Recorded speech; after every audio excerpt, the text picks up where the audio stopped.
Hello and welcome. Happy Saturday, everyone. Happy Labor Day. I hope everyone is having a chill, relaxing day, afternoon, evening. Here in Budapest, where I live, it's past 8 p.m. But yeah, I think the US, like LA,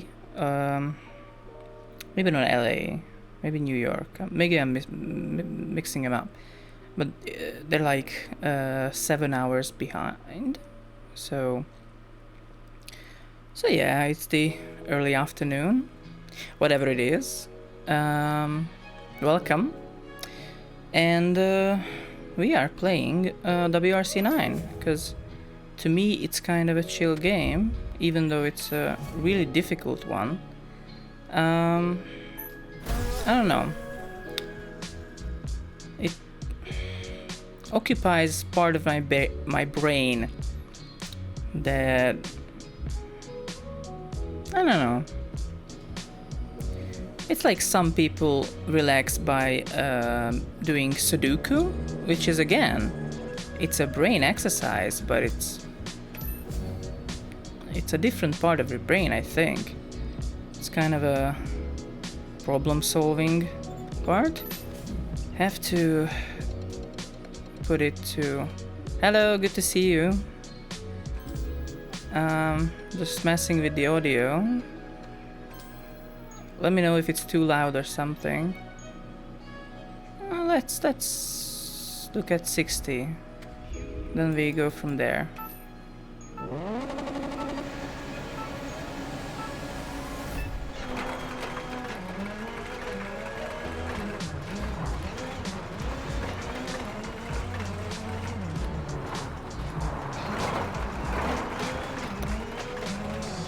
Maybe I'm gonna adjust it later.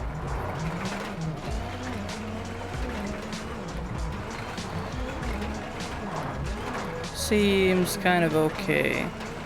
Maybe after this stage I bump it down to like 50 or 40. We'll see. But you should be able to hear me regardless. So for anyone who is uninitiated, this is a rally simulator. It's an off-road simulation video game. So unlike Need for Speed or an arcade racer, it really... I did flip it. Wow. Haven't really flipped this car in a long time. So it simulates your traction on your wheels and your wheel temperatures, and so it's a really complex thing that it's much closer to reality and real life.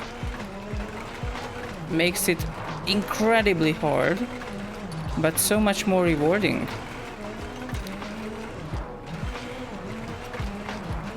It's like playing a game and beating a really hard boss. It's like, oh yeah, I did it. I'm cool, because I did something that was very difficult. So yeah, it's a certain element of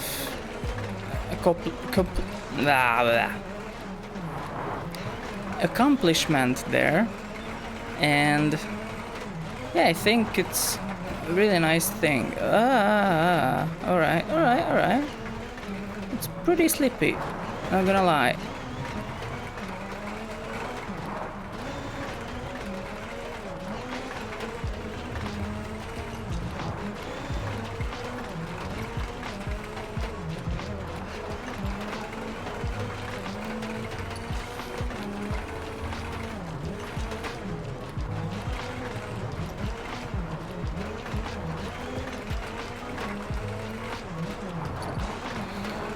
Alright.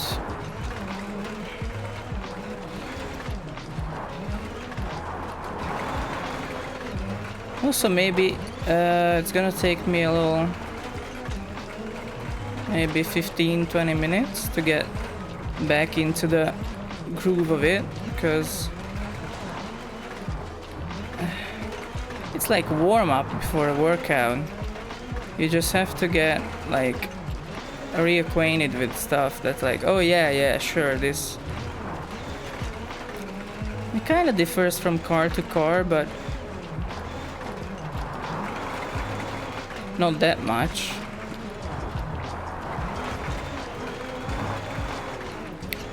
Alrighty. Also, I think this is a shorter stage, so it should be getting close to the end here. Maybe I'm gonna play like this.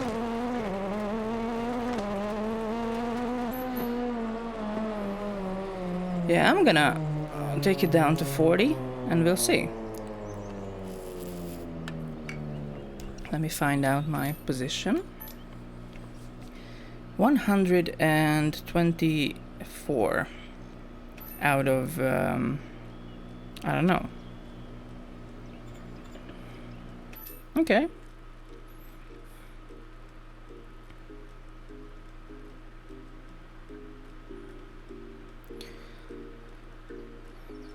Back to the options. Let's change the audio general volume. Actually, let's make it 50 first, because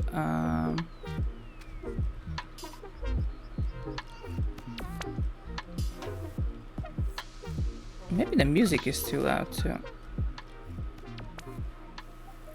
Yeah, I think that's my usual volume for the music. I change it all the time, so who cares? Okay, so this is what we did, I think. This is coming tomorrow.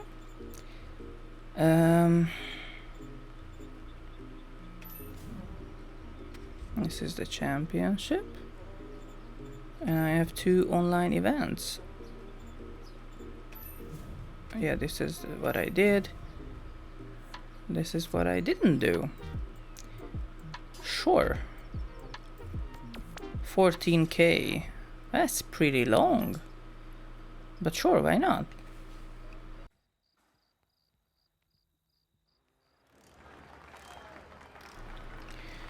Mi scusi.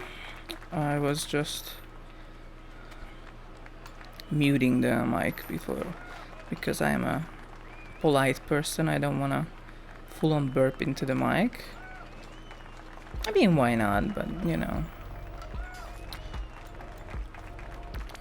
Yeah, it's one epic stage and 1 power stage. Let's do that.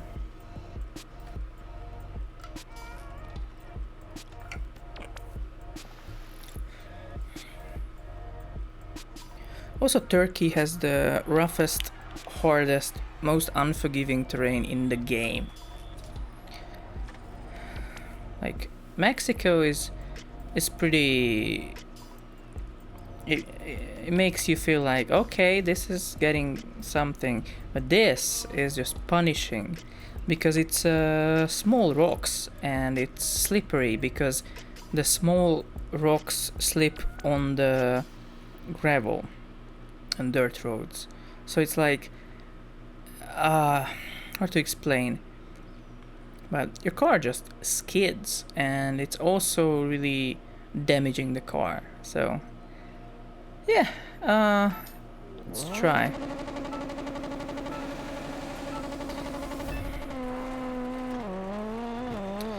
Also, I don't know if I should be using the outside cam, but I think for you it gives a better viewing experience. Okay.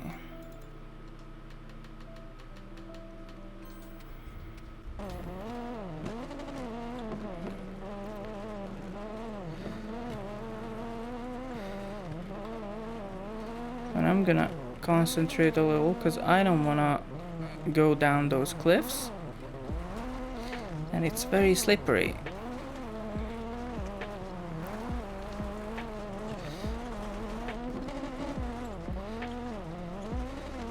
And it's very hard and very unforgiving.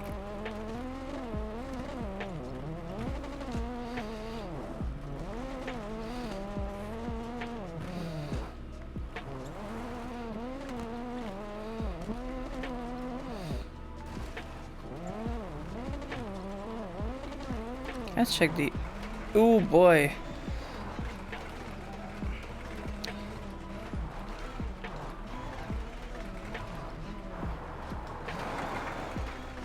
It's both easier and harder. Like, I see much less of the upcoming turns, but I see much more of the tiny things right in front of me, because my car's geometry isn't blocking it.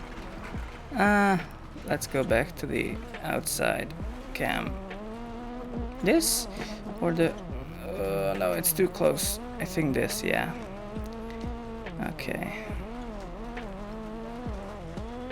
I'm being very slow, I think. This is not gonna be a very good position if I don't push it a little harder. So I have to attack the stage, as it's called in stage rallying, a little more. But because it's a 14-kilometer stage, I'm not gonna give it maximum attack, because that means I can really easily wreck the car at any point or spin out like this, and that's not what you want, sadly.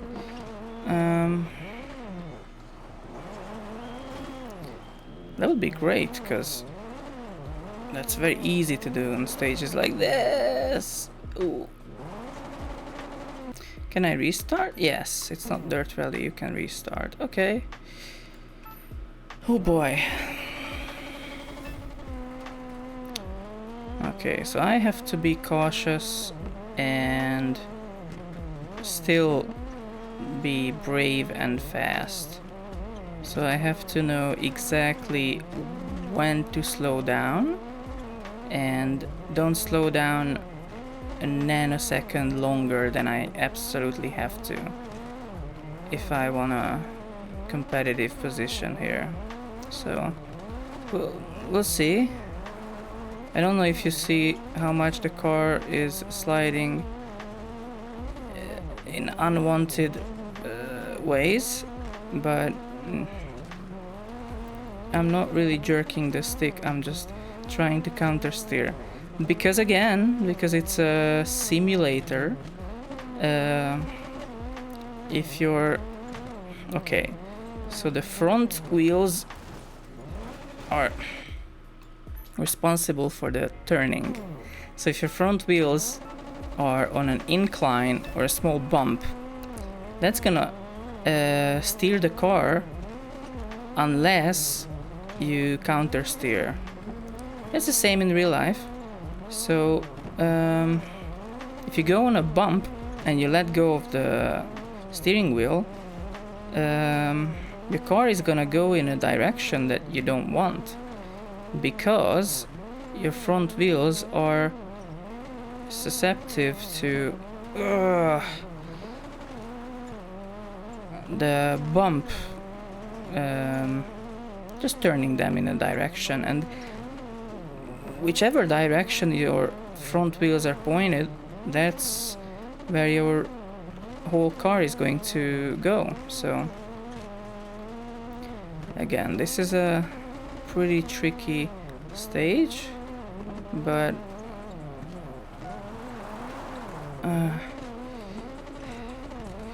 I'm gonna get back to it. I played it a couple of times already.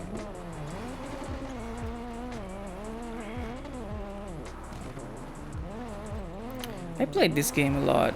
Not as much as Dirt Rally 2.0, but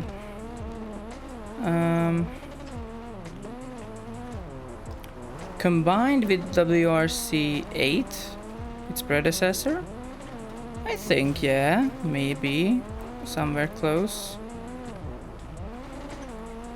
Also, I have WRC9 on the Switch, so that counts as well, but the Switch version doesn't have analog inputs, so imagine just flooring the gas all the time. No soft braking either.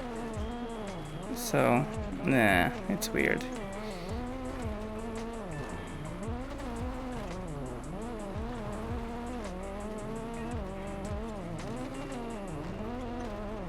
And that's my biggest gripe with the Switch Pro controller too, that it doesn't offer a. So if you buy the expensive Switch Pro controller, you're expecting a Xbox One controller for the Switch, but no, it has NFC reader and HD rumble-ish thing and gyro, but it doesn't have analog sticks. So the triggers are just buttons. They're digital. So it doesn't matter how hard you press them. It's either your car going full gas or nothing at all. So you have to constantly just feather them by rapidly pushing on them. Okay, see, I'm getting used to it. I'm making less and less mistakes. But it requires immense and some fierce concentration. Ooh, 'cause that is some unforgiving geometry here.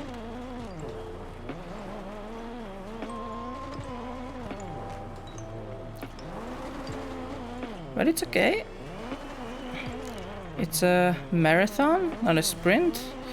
So actually finishing is better than being on a good pace than crashing your car and not finishing, so.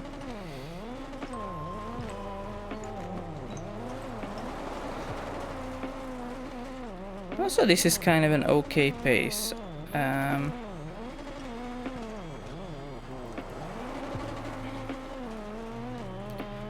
And I'm by no means a pro player or an esports master of anything, let alone rally games, but I'm a pretty okay player. I'm not bad at these games, so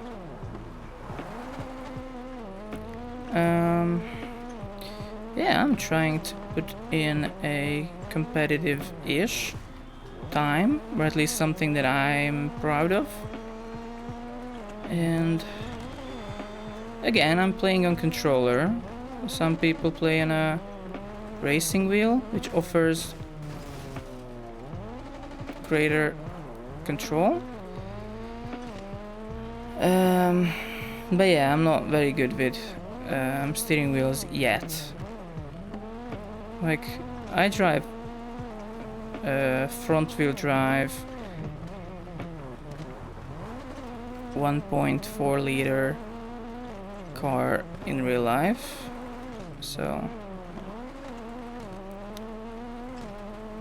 that's not really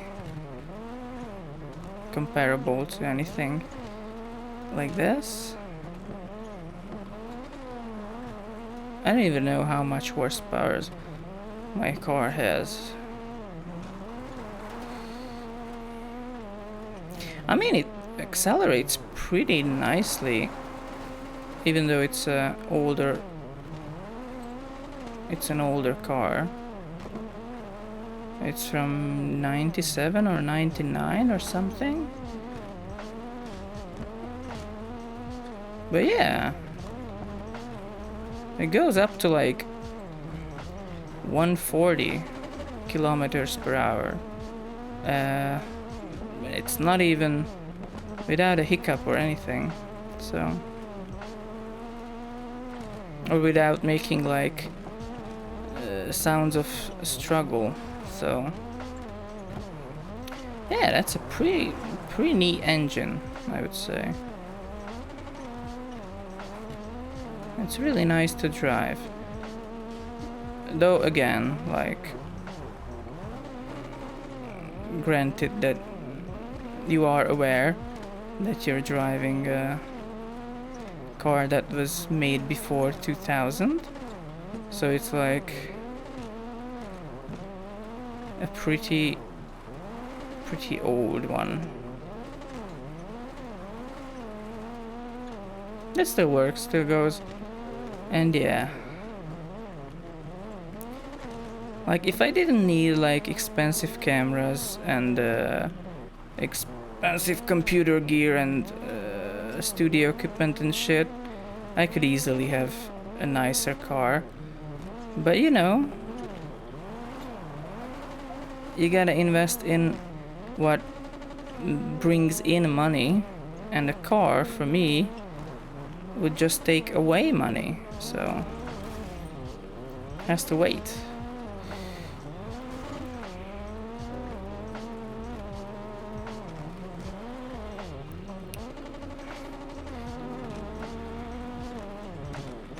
Alrighty.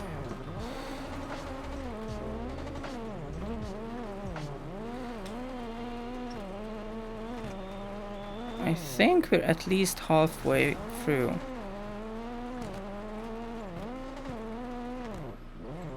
Oh yeah, my arrow is damaged. So now yeah, I have less downforce, which I am really feeling on the front. So if I'm trying to point my car very precisely in a direction, it has like a bit of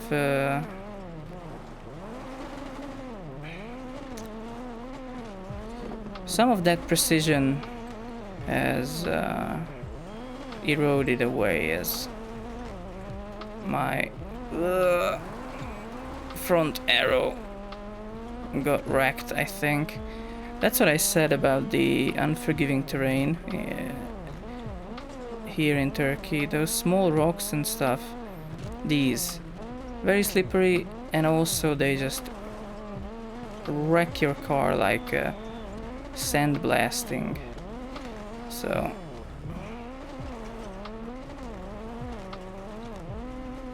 also I did roll my car once, and I did boop it, did a little bumpery do a couple times, but that's not the end of the world.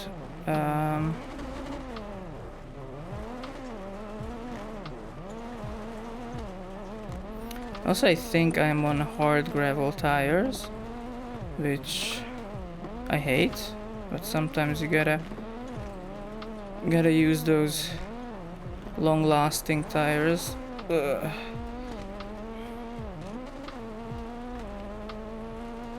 Because they are still better than soft tires that are absolutely used up. So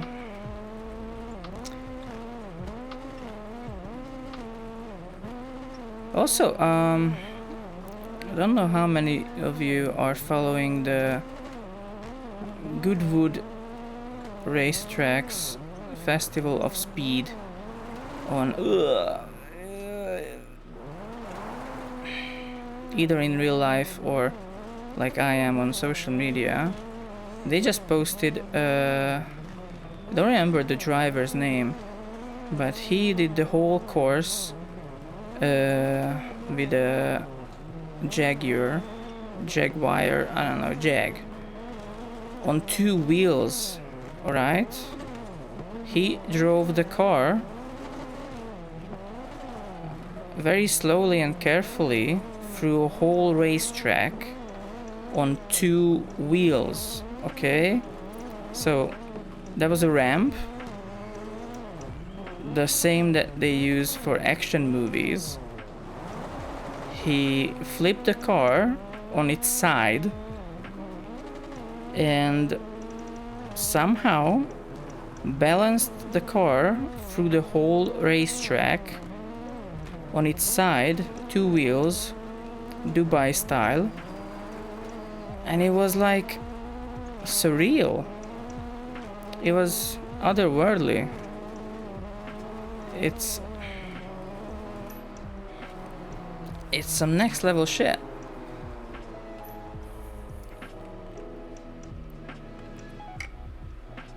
Okay. Check how we did. 33. That's pretty good. Out of... If it's 33 out of at least 100... Okay, it's 33 out of 60. Okay. So, I mean, like, the... Almost in the top half. In the middle. Alright, let's repair this beauty. Set up my car. I'm gonna reset the setup. And I'm gonna... Soft gravel, okay. That's just 7k. 6.5 actually. Should be pretty okay. Oh, it's nighttime, nice. Look at this thing. What a monster.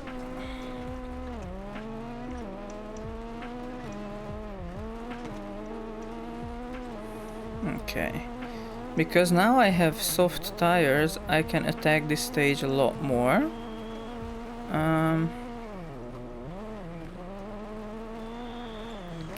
I hope you see the difference, that I'm being much more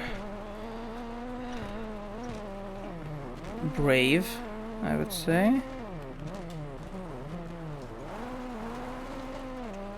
Oh yeah.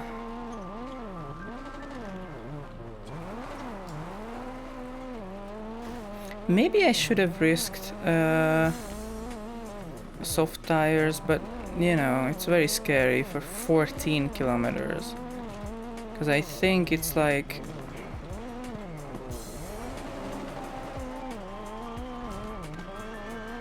just not durable enough to last the whole length of the race.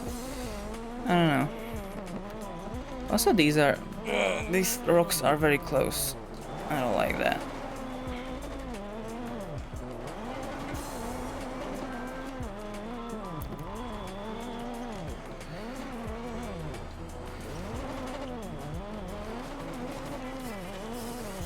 I'm on a pretty okay pace. I don't know if it seems faster, but it is.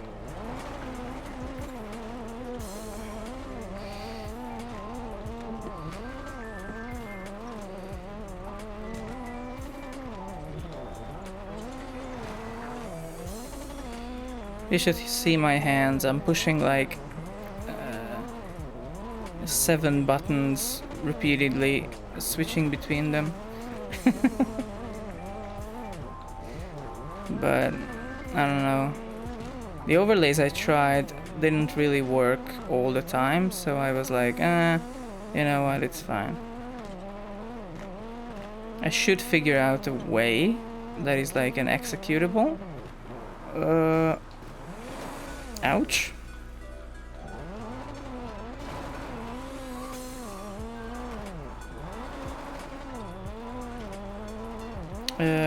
But I haven't found one. So I don't know.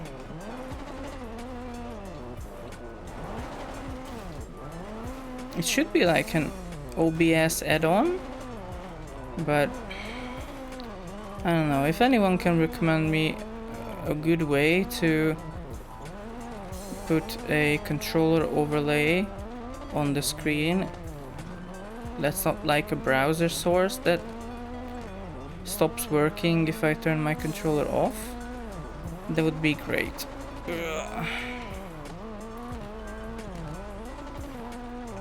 I lost a lot of time with that. Oh shit. Okay, I think I have to restart.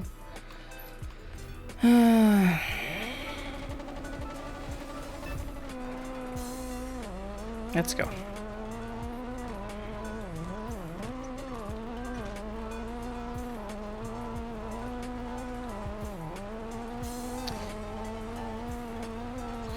So yeah, I'm going very fast here. And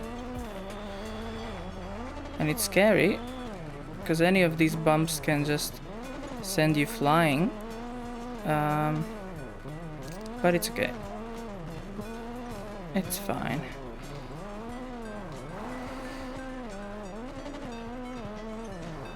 Also, the leaderboard, you see, where I said I was 33 out of 60. That's not against AI drivers coded into the game. That's against other players. So this is like an online leaderboard. So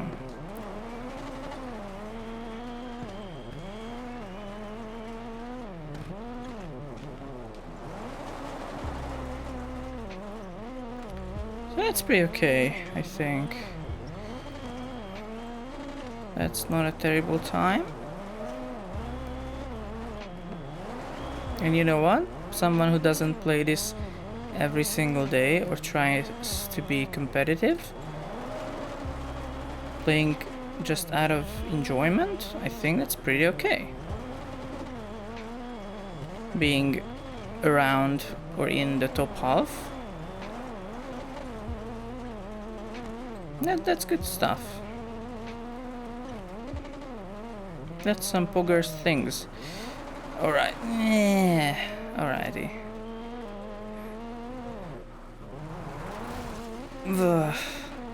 So, yeah, what I said about these small rocks, they just kind of unpredictable how your car will behave if you do a hard brake on them, you know.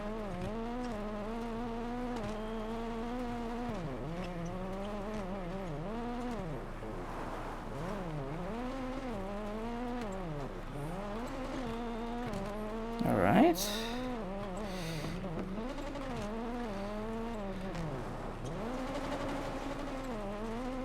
So far, so good. I'll slow down for these big rocks, because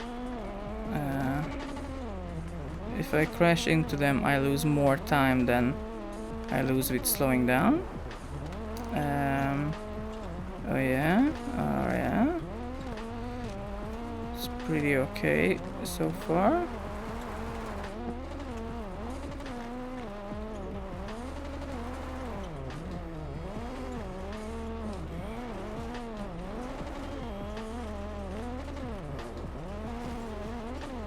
Oh, this is not easy.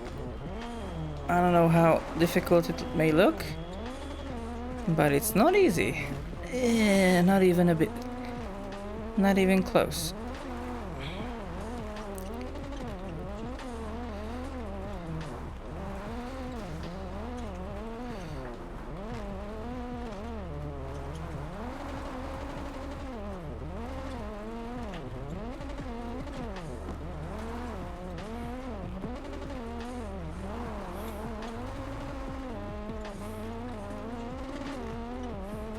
Okay.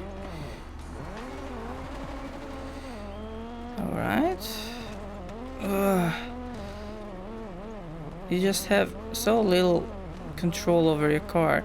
It's like turning the steering wheel to the car on this terrain is like a suggestion that, okay, I think we should go left.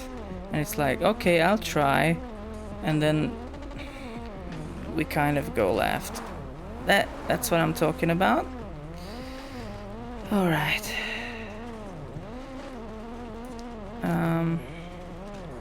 But yeah, it's hard to explain. Easiest explanation of how hard these games are, with assists turned off, is that any friend of mine who tried them, who were like regularly playing, again, Need for Speed or like Burnout Paradise or like whatever, they tried playing this or Dirt Rally and they were like crashing into everything, and like the first corner was like crash, and that's it. So That's how difficult it is. Okay, 28 out of... the same, almost 60. Okay, top half. You know what? Top half. I take that.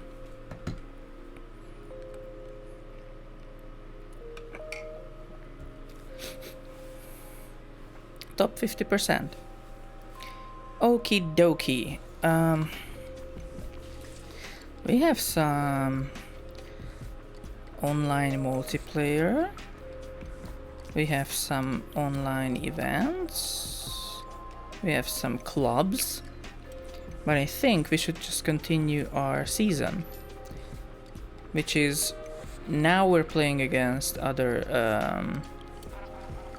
AI players. Okay, 7 and 10. Yeah, that's hard gravel tires. Shit. Yeah.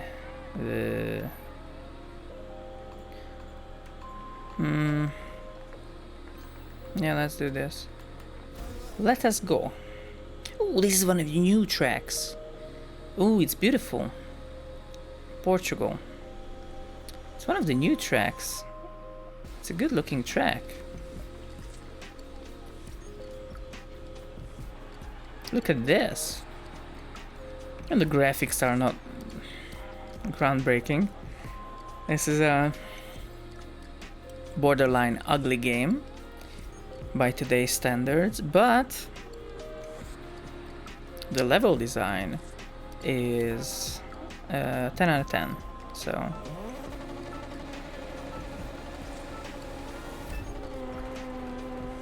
let's go.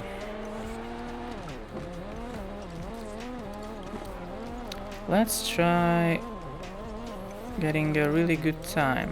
So now my goal suddenly, because I'm not playing against other human players, is not to be in the top 50%, is to be like first in the championship, because I'm playing against programmed in robots that you kind of should be able to beat. See, it's beautiful.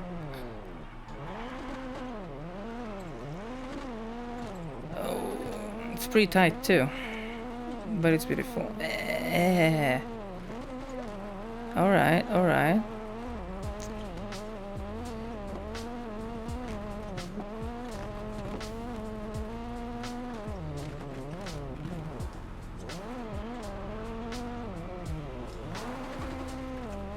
Okay.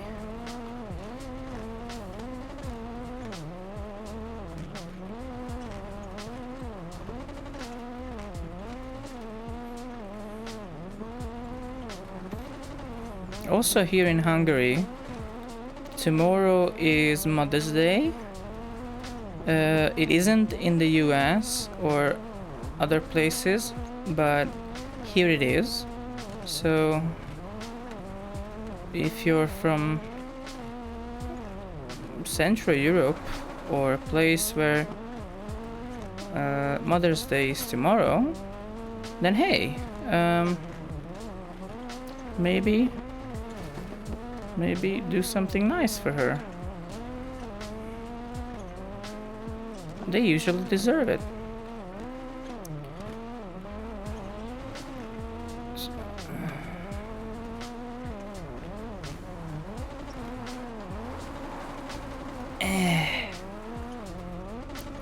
Alrighty. See, I'm on a much better pace now. I'm being much more brave and going much faster because it's not the incredibly rough Turkish terrain, which is oof. It's just, again, if you turn your wheel, it's not a command, it's a suggestion. It's like, okay, car, we're turning right. Okay, man, I'm gonna give it my best, but we'll see what happens. Well, here it's like turning right. Alright, 40% right. And it does. so I can be much more precise.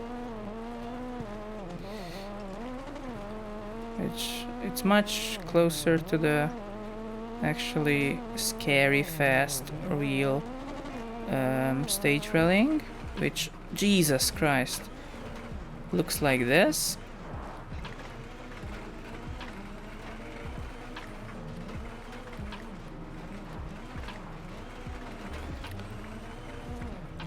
But I'm gonna go for the outside view because I think it's much more enjoyable to look at as a viewer. Which one is better, this or this?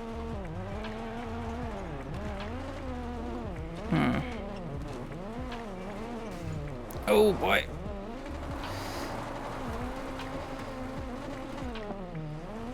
Yeah, I think this.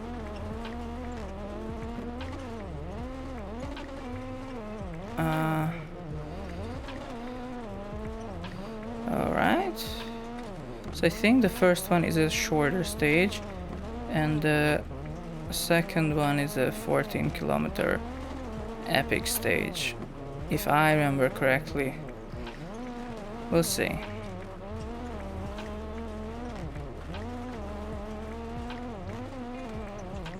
And also I'm on hard tires, so I have much less grip.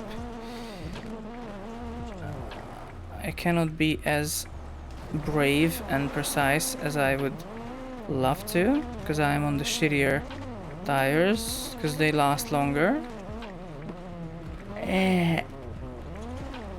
So I'm making a couple more mistakes than I should on these, yeah, really tight corners, but it's okay. A little scratch, a little bump here and there, no biggie, no big deal. Ah!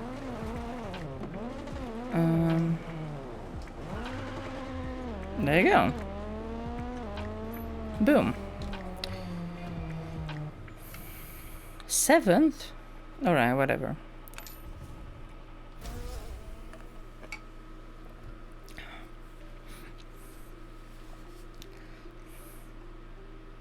Two epic stages in the same championship. What the hell is going on? And it's night. Jeez. That's mean. That is mean. Alright. Let's go. Let's try not to mess this up.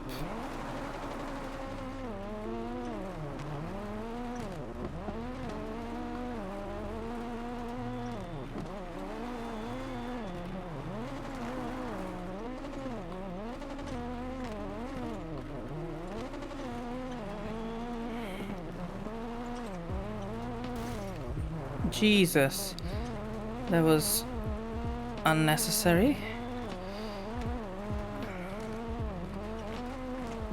I just really don't want to fall off these.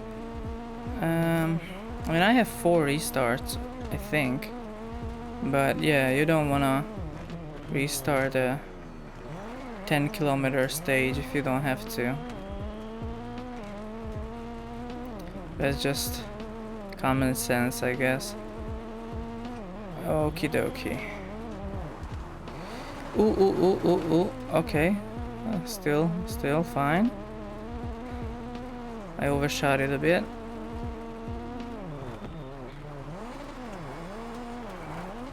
Oh, these hard tires are not doing me any favors right now. I have to turn much earlier, I think, and I have to give it like a much greater braking distance, because they just don't have enough grip to handle like I would normally want them to. Yeah, that's the other thing. As your car degrades or stuff, you constantly have to change your driving style. Because if your turbo is damaged, then your acceleration is gonna be worse. As your tires degrade, your grip is gonna be different.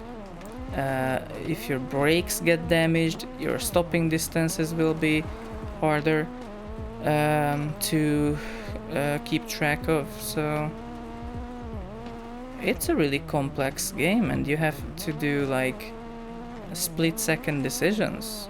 But I love it. I love it so much. And it kind of mirrors real life. It's just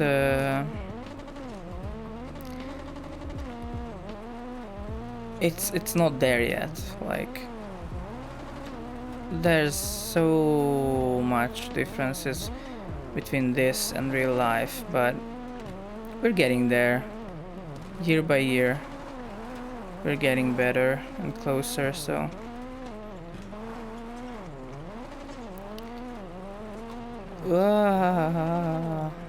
alright. Alrighty.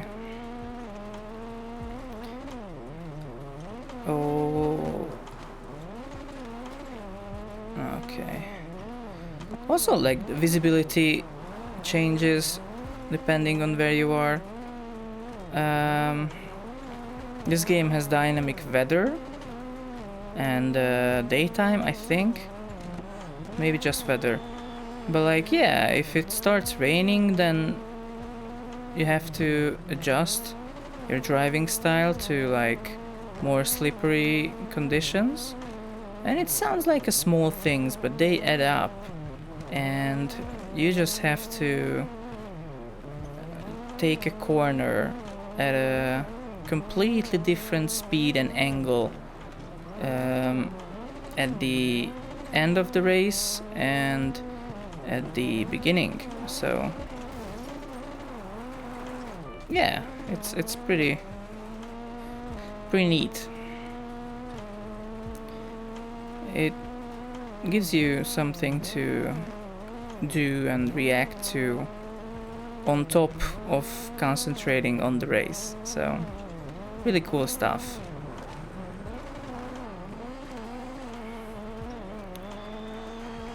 And yeah, like, rally games are basically my favorite, so I just wanted to play something that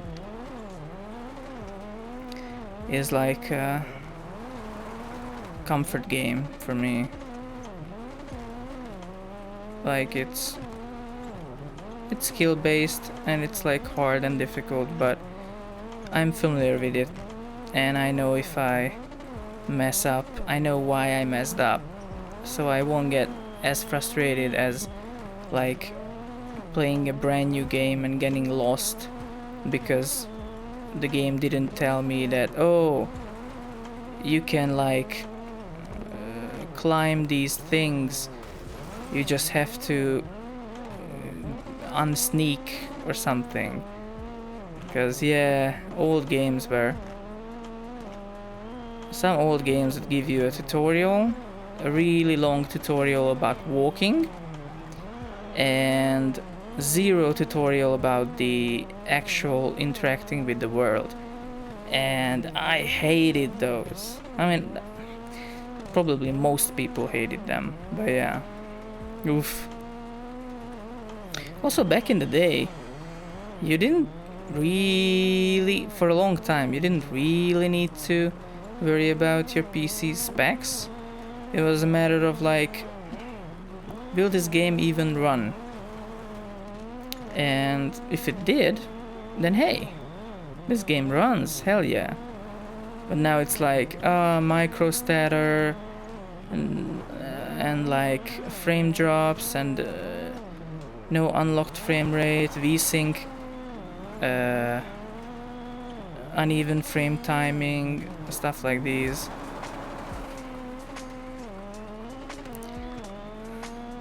Gaming has indeed come a long way. And I couldn't be happier. And I really mean it. Like, video games were always something that I was passionate about. And seeing them just get better and better and bigger every year is incredibly exciting to me. And yeah. And as someone who likes to dig, see, first place, dig into the game engines and understand some mechanical shenanigans and stuff. It's even better when tech demos come out or some stuff. Alright, I'm gonna go to the toilet and be back in a second.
I have returned.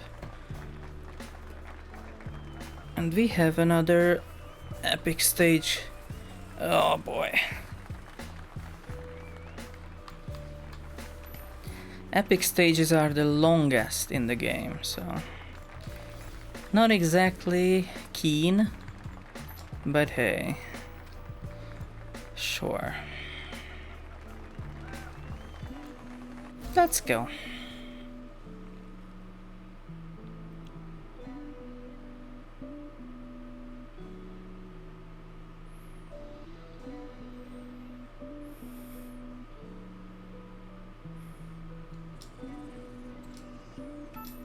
Alrighty.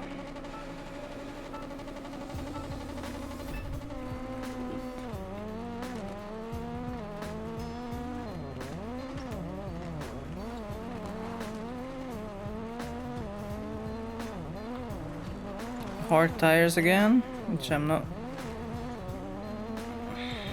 the most happy about, but hey.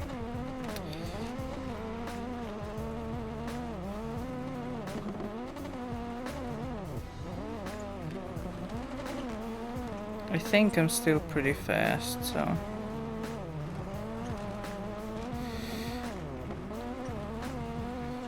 Yeah, this is a very good speed, not gonna lie. This is.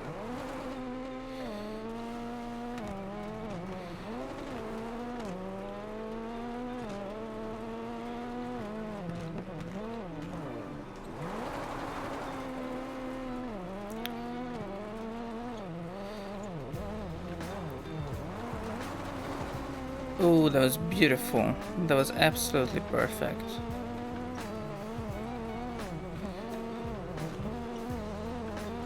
Uh-oh, rocks.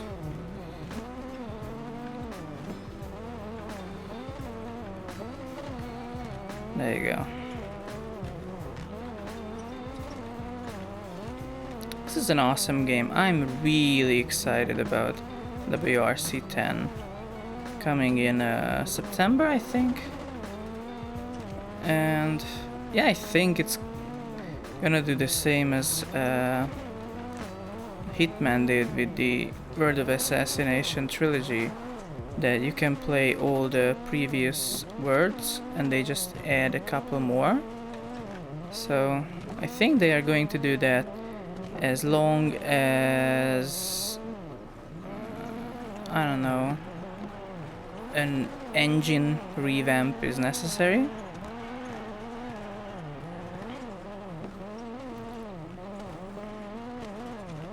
So yeah.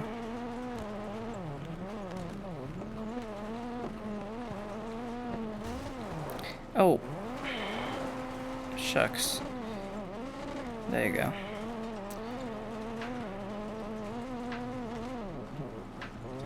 There goes my good pace. But it's okay.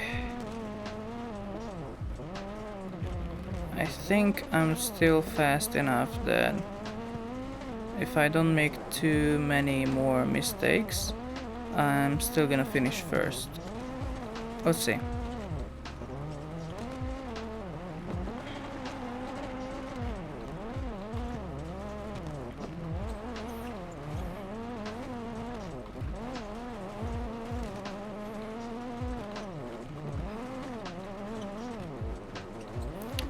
And even if I'm second or third, I think I can make up those positions on the next stage, which is a super special stage, which is like a 1v1 rallycross event. It's pretty dope. And I was kind of missing those from Dirt Rally 2. I mean, it did have a full-on rallycross mode, but I don't know, I didn't like it. So yeah. I wish the rallycross thing was its own game, and then instead of 4 season passes, It was 2 different games, each with like one deluxe edition, where you get all the DLC, and if you don't need the stupid rallycross content, then you don't have to pay for it. So yeah, that's my wish for Dirt Rally 3.0 or whatever it's gonna be called.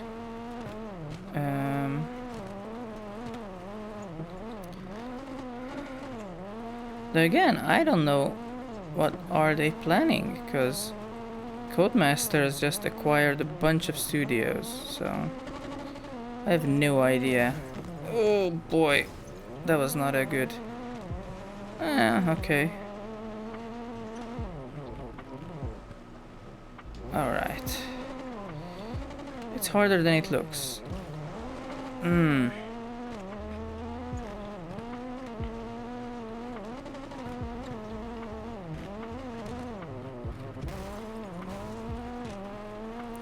Oh boy, those hard tires are giving me a hard time. Not gonna lie. Okie dokie. Oh, my engine is getting damaged. That's odd. Alrighty. I think I'm still on a pretty okay pace though. So, we'll see. I did turn off that part of the UI, and also in WRC, I think since 2016 or 17, the actual rally drivers competing in the actual FIA World Rally Championship don't see their time while on the stage. So seeing that you're faster through this corner than Ott Tenek. Okay. Okay. My handling is getting worse and worse. So yeah, so you can't see where you are compared to other drivers while out on the stage, only when you finish. While before, you were able to, your co-driver would get notified of your time through the checkpoints and your positions. But that's not the case anymore, so they took it out of the game. Which I agree. You should not be looking at like millisecond differences and stuff while racing. At least not in a stage rally situation. Like if you're trying to hot lap racetrack like the Nürburgring, sure, look at milliseconds. But yeah, maybe at the finish line or at the end of the sector or something. But here, no, you just concentrate, give it your best, and that's it. So, and this too is one of those games where it like sometimes it looks very good, sometimes it looks pretty ugly, and it's just so weird. I don't know why, but it's really not easy to control sometimes. So because as I said, or for the people who missed my explanation, your tires degrade, you damage your suspension, your brakes, and it affects the handling throughout the race, and you constantly have to correct for those. So like you have to be adapting to new handling profile throughout the race. It's really interesting. So yeah, I really don't like being on hard tires, but I think I can still be a little more aggressive on this track and go really brave and fast. See? I am pretty fast. I just don't want to flip my car. Again. I think I'm fast enough. I think I'm making up time. We'll see though. Alrighty. Hello, Hilo. Good to see you. Flying over me. Friendo. And it starts to rain, which is again something that will change the handling completely. So yeah, it's like you have to adopt these things constantly, but it's not telegraphed to you in a way that it's like in a board game you or like in a different game where you have a buff or a debuff, like okay, 40% worse handling. It's like no, you have to find it out. And going into a corner with a muscle memory of okay, I can be this fast and my braking distance is this much. See, that's what I'm talking about. Adjusting to those things, it's very it's one of the things why I like these games so much, because it's you have to be on the edge constantly, like being ready for anything really, while giving it your absolute best and reading the terrain and the pace notes. And normally I wouldn't have these icons on the screen. I would be listening to the co-driver and not see them, so I can see the road and listen to like right 4 into right 4, bumpy, then left 3, don't cut, 100, pace notes like these. But because I am talking right now, I didn't want us talking over each other, so I turned it off and switched to visual, which is something I'm still getting used to, but it's not too bad. See these puddles? They just swerve you out, so yes. They just take away traction like instantly, and yeah, it's not obvious what to do when you're like approaching them very fast. So again, even if I'm not first, I can make it up in the next 7th. Jesus. 2nd, okay. Let's make up some time here.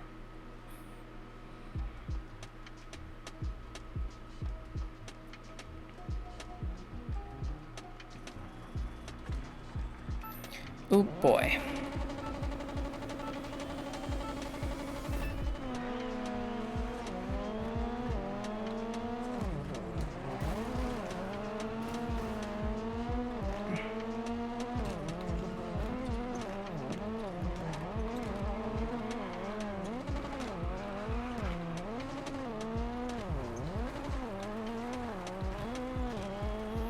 I almost always win these, so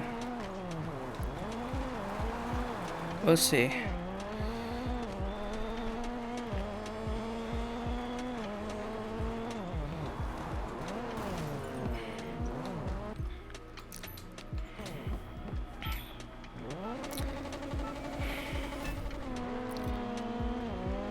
I have engine damage, turbo damage, and damaged suspension. So it's not exactly behaving like it used to, and you just have to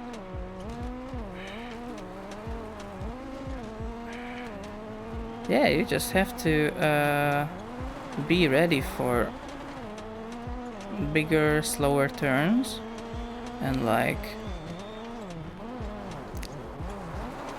less acceleration out of a hairpin. Also, if he finishes first, that doesn't mean that so it's not completely symmetrical, and so yeah, I can still win if you see the Yaris go through the checkered flag first. In the end, it will show a leaderboard and it will say if I'm first or not. Oh boy. Turbo and engine damage, not very good. Okay, dokie. Let's see.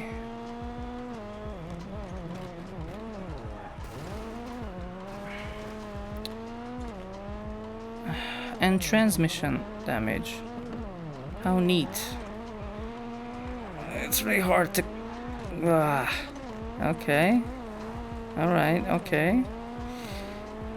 I'm doing it. It's not easy to control this thing because I damaged it so much, but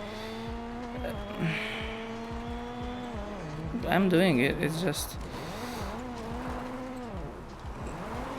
not really cooperating. Alright. Final part of the second lap.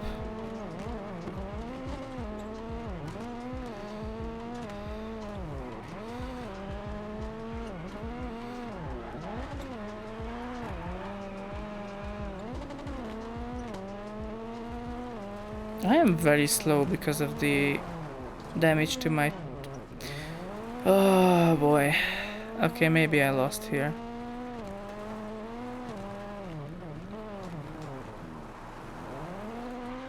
We'll see.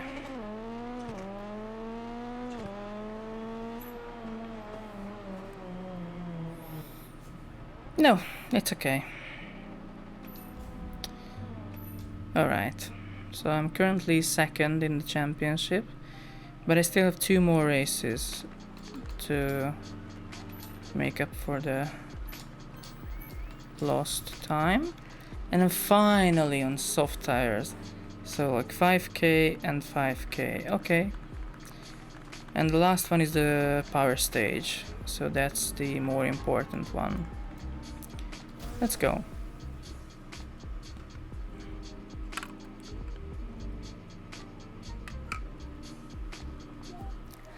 Let us go.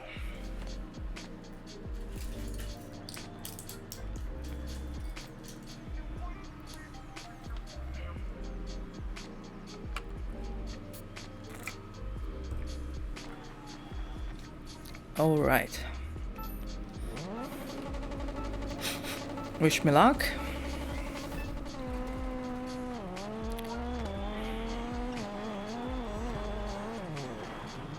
Oh yeah, soft tires, night and day.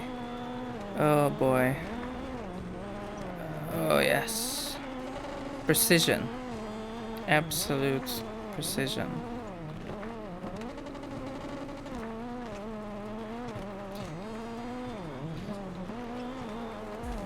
Oh yeah. Much better.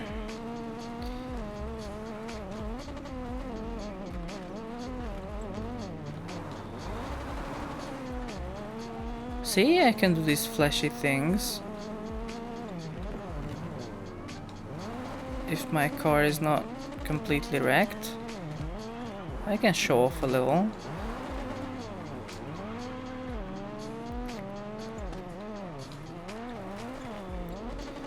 See?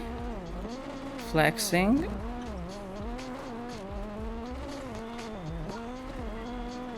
Showing off a little. But yeah, It is such a big difference.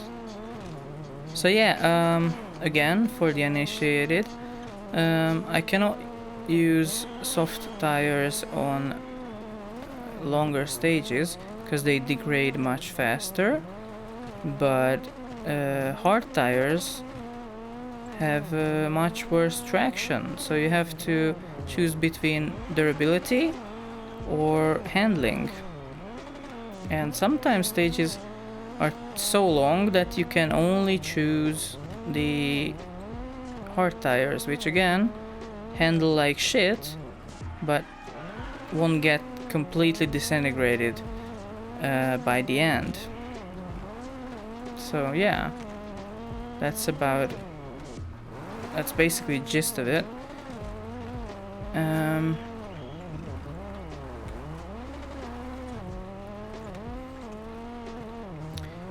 Alright.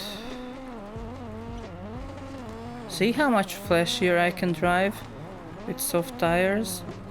Much less mistakes, much more precise in the hairpins, and yeah.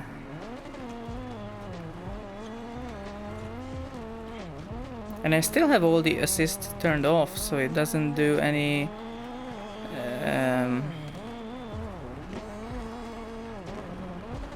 auto braking or stability control or shit. For me, it's just raw gaming, baby. And yeah, that's why I call myself a professional video game man.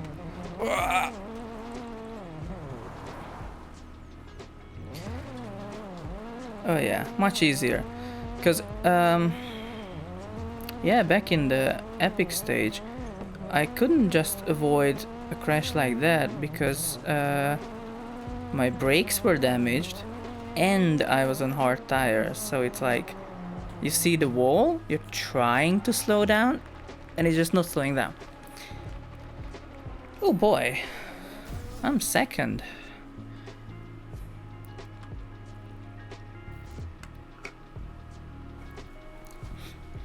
Maybe I wasn't fast enough. We'll see. Oh, it's night. Let's see though.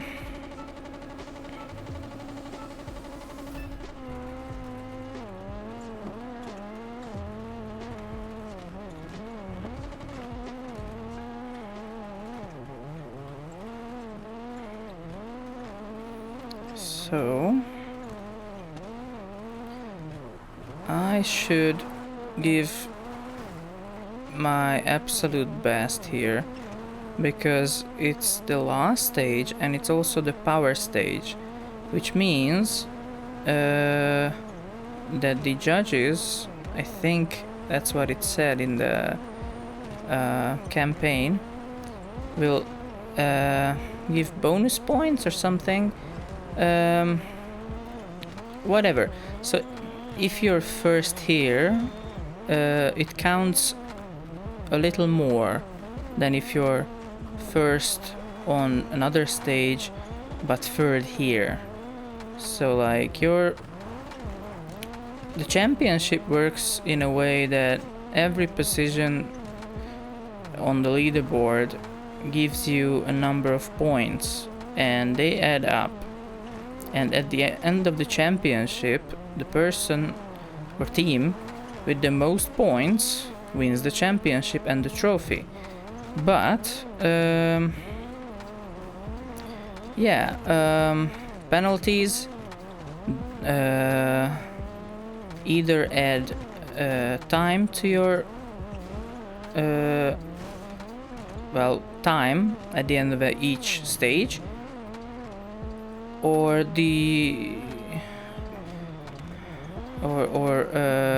take away from your points.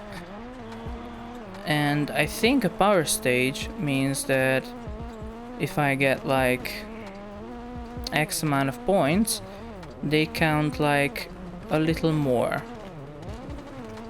than if it wasn't the final stage. So yeah, it's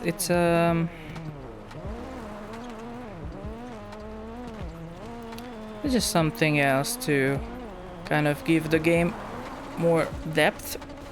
Please don't roll. Shit. I have to restart. I really have to do this as best as I can so I have a chance of being first. I mean, I don't care if I'm second, but I only don't care if I did everything and gave it my best. And rolling over there was pretty stupid of me, so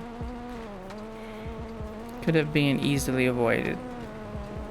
I just have to slow down a little earlier if I see some of these scary drops. And that's it. Tragedy is avoidable if you know what's to come. Alright. Yeah, I feel much faster too.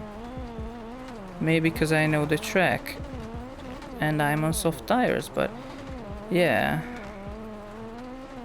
I think I am faster through these foresty bits. Hopefully. Only time will tell. Alright.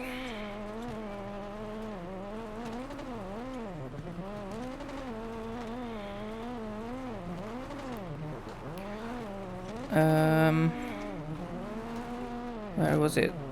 I think it's gonna be here somewhere where I flip my car over, which I don't wanna do. Alrighty, alrighty.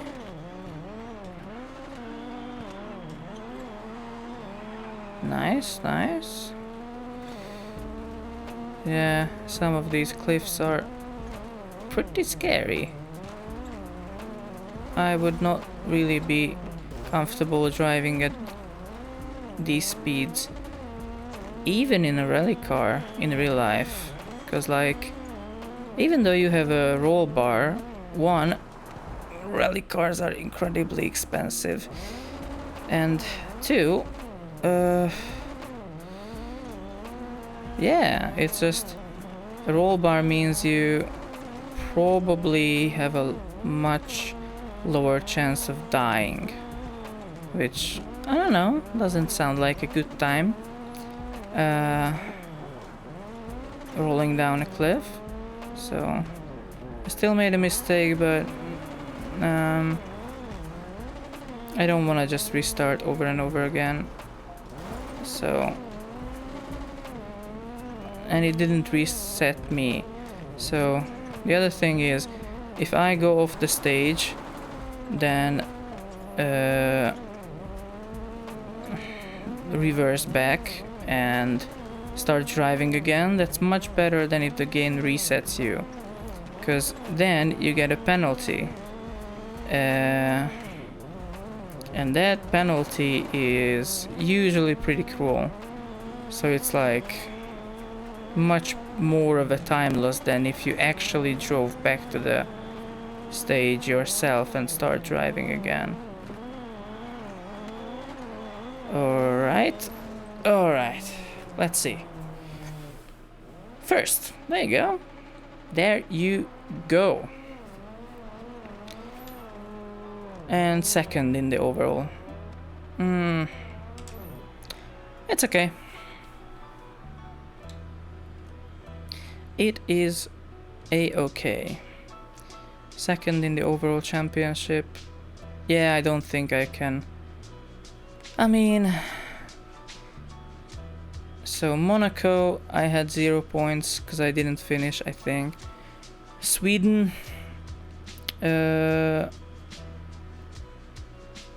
Tanak had 18 plus 4. I had 25 plus 5. But in Mexico, he had 25 plus 3. I had 18 plus 5. In what was it, Chile or Argentina, 25 plus 4, and I'm just 18 plus 5. And now in Portugal, 25 plus 4, and I'm just 18 plus 5. So we'll see. I think we're going to Sardinia, Italy. So yeah, we shall see. I'm gonna run to the bathroom again. Don't go anywhere. Do not, because I'm gonna be quick. You have no idea how quick I can be.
I'm back.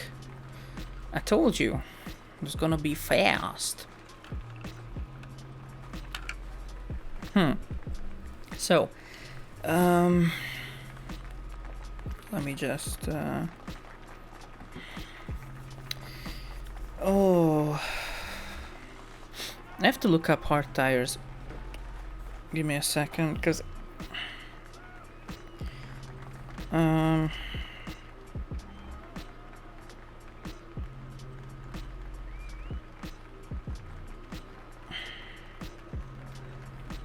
I think it's less than 20k.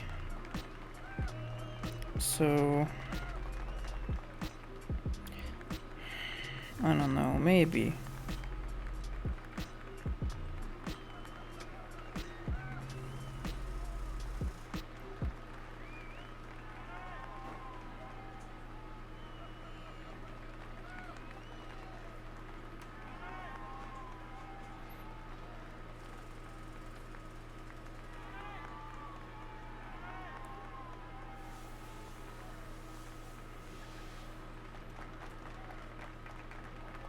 Mm.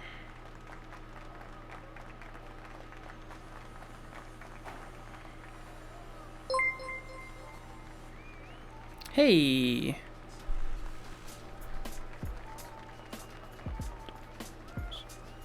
Ruben Andres Viveros. Thank you for following me. I hope you have a great Labor Day and Saturday.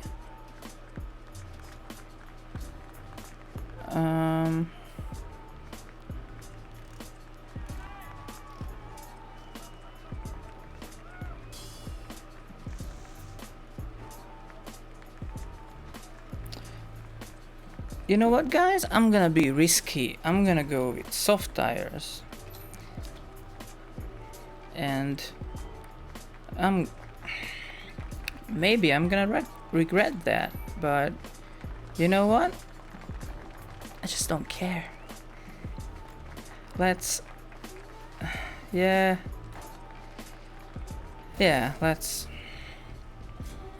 let's try it out. Why the heck not?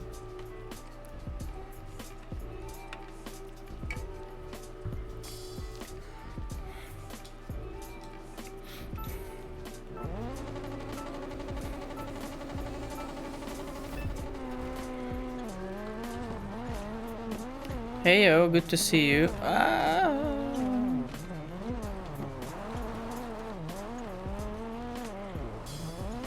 I'm glad you finally made it.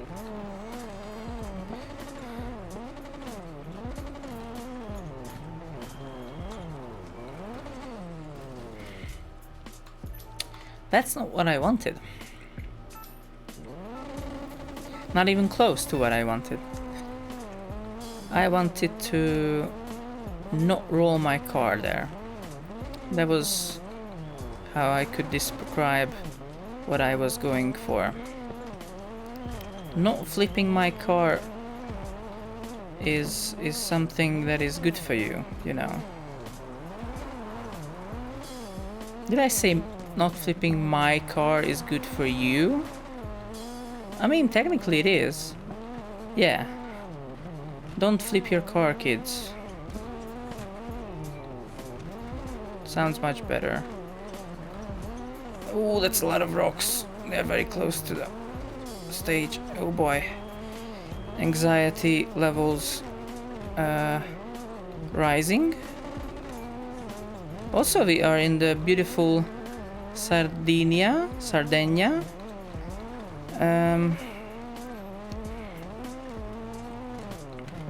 South of Italy. An island, I think.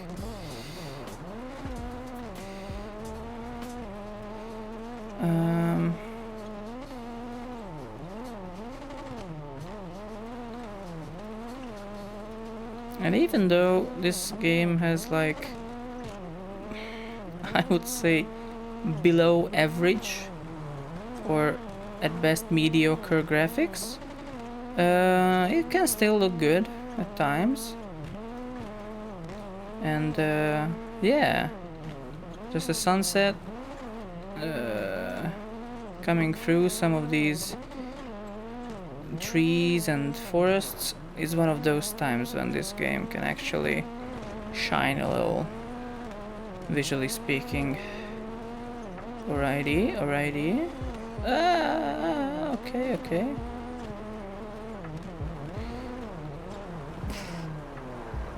Okay. Let's go.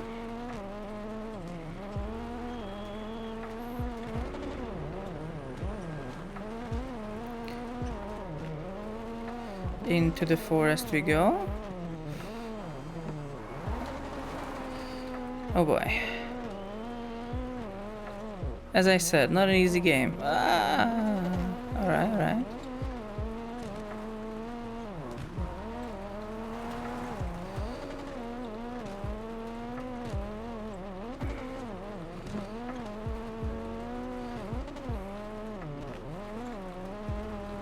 But hey, I am up for a challenge, you know. That's just the kind of guy who I am. Professional video game man.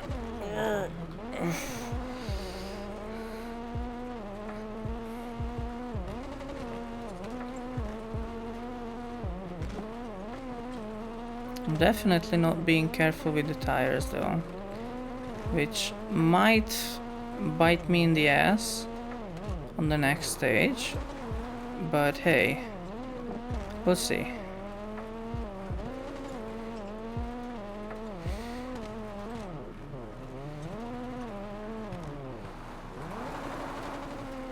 All right.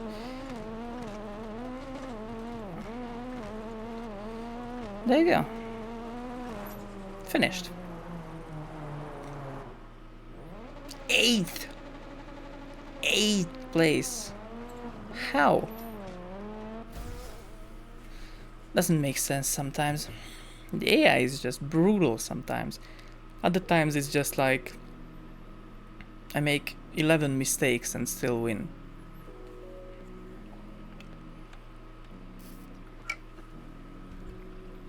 But we are not here to win, we are here to have fun. So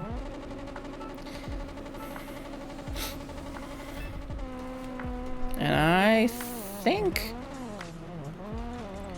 I'm achieving that, because this is pretty fun right now.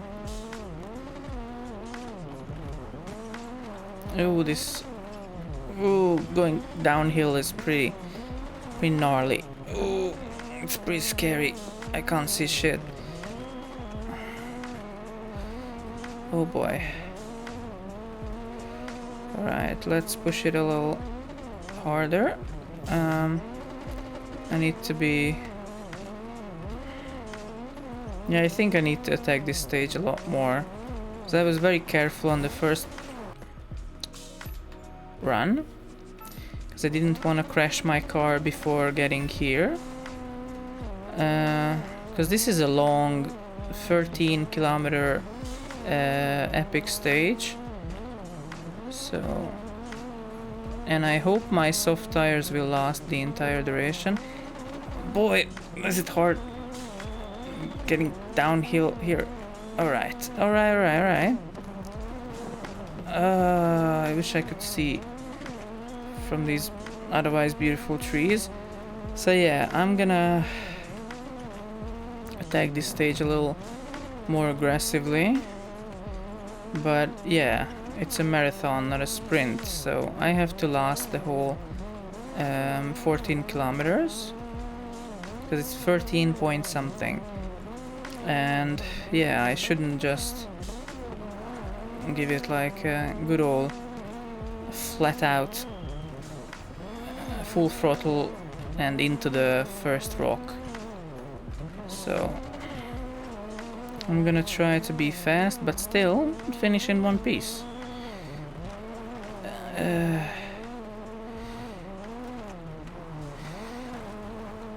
Alright. So far so good.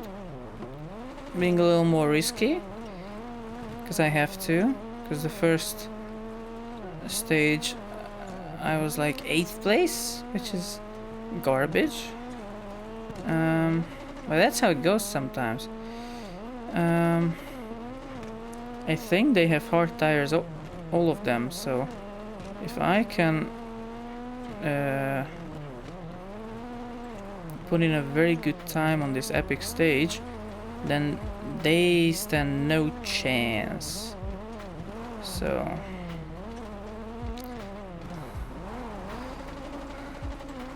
also, this is a beautiful island. Is it an island? Sardinia? I think it is. Oh boy. It's an island in the south of Italy, right? Right? I think so. Beautiful.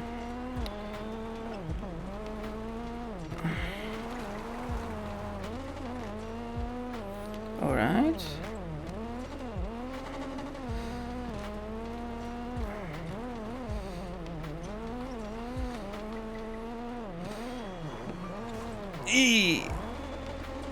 It is an island, okay. Great, good to know.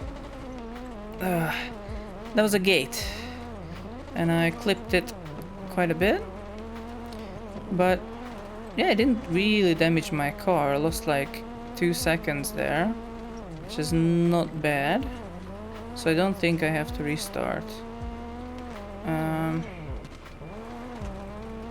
Maybe lost 3 seconds.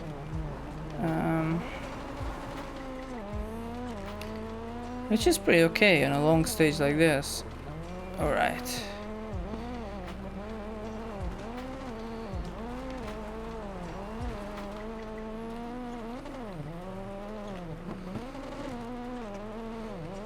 I just have to concentrate.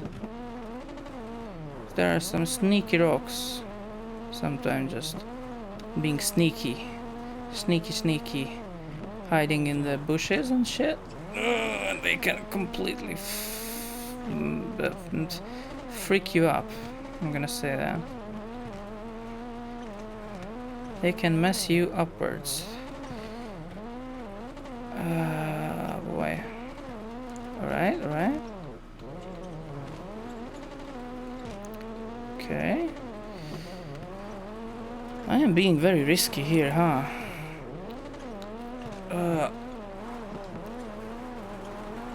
I'm gonna read it in a bit. I just don't want to crash again.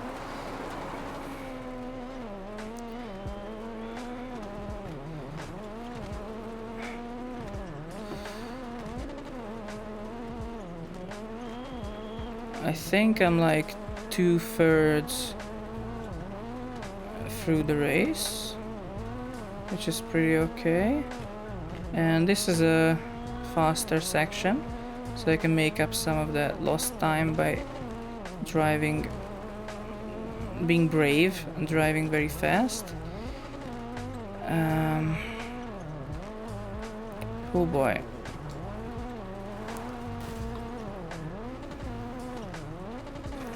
Trimming those bushes. They should be grateful. Maybe I have a puncture? I have no time to fix it anyways, so...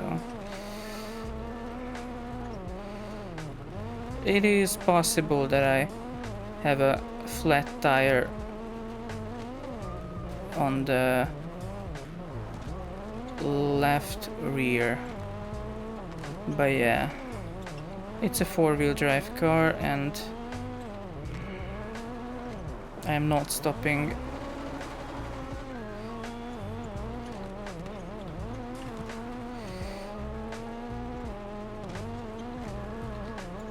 And that's what they do in real life too, a lot of times. They just finish with 3 wheels, it's crazy. Rallying is so cool. You have no idea. Or maybe my tires are just in a bad shape. I think both. They are getting used too much, which is fine. And I think I have a puncture, which is not so fine, but you know, I think I'm very, very close to the finish. It's just a couple of these hairpins and that's it. If I remember correctly, which is...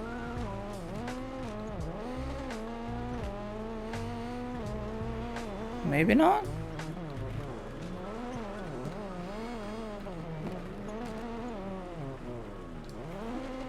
Okay. Oh, no. Okay. Alright.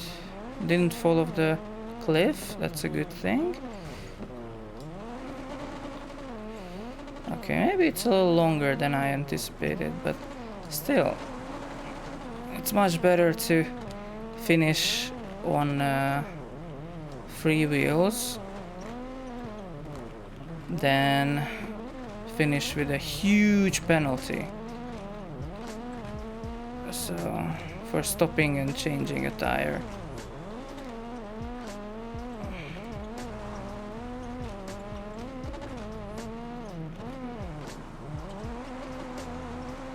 Oh boy. It's a little harder to control, yeah. I think that has to be a puncture. Which is... it's okay. I have to be like 3/4. Or like even further, I don't know. But the finish line has to be somewhat close. Because these are long, but not unbelievably long.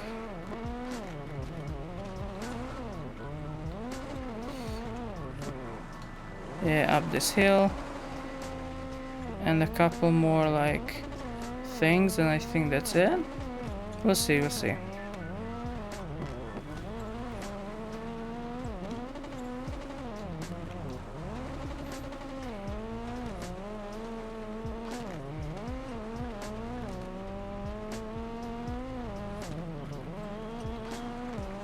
Yeah, it doesn't really affect my top speed, which is what I'm concerned about. So that's... oh boy, but it does affect my braking. Yeah, that's the finish line. Alright, okay, okay. Alright, okay, alright. There you go.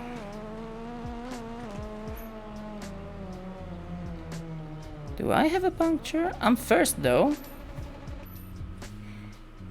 Okay, maybe a stupid question, but what are those lighting balls? Oh, just the green fire, I guess. Oh, you mean red, green, and stuff on the side of the road? Those are the flares. It's called flares. It's like a firework or stuff used in movies. Where action hero enters a dark cave and they light a flare and it just glows red and they drop it in to see how deep the cave is. The rally fans in this game are camping on the side of the road, and to be more visible to the drivers they use flares so you don't drive into them accidentally. So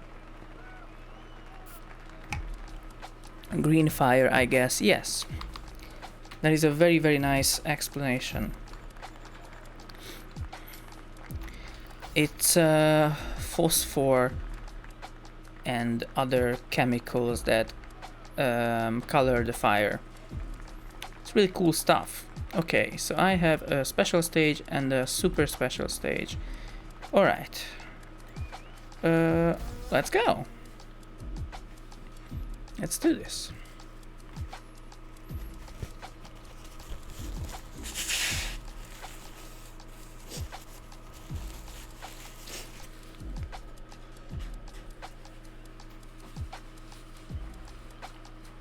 Why is my mic not doing stuff? Like, is my headphone making it into the mic? I don't know. Does my voice sound good? Do I have a lot of background noise or something? Is it okay? Let me know, please, in the chat so I can fix it. I don't know. I hope it's okay though.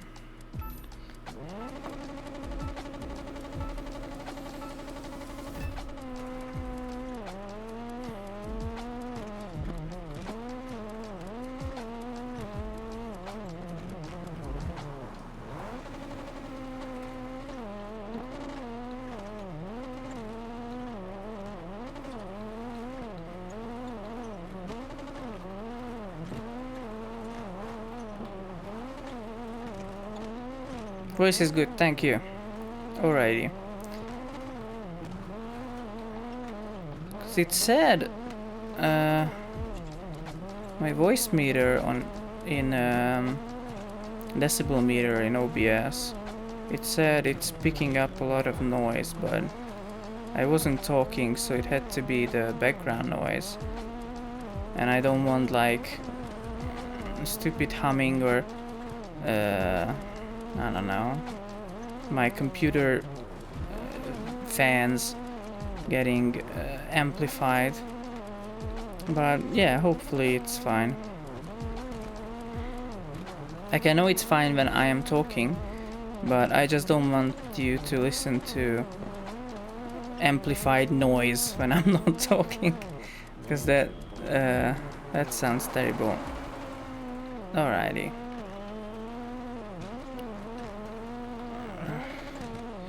Let's try to be first.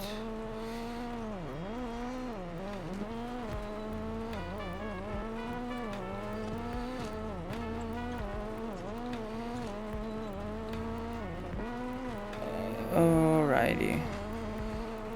Again, I'm trying to get these faster parts of the stage, attack them a little harder so I can get a little ahead of the competition, because maybe they are taking it a little slower or something.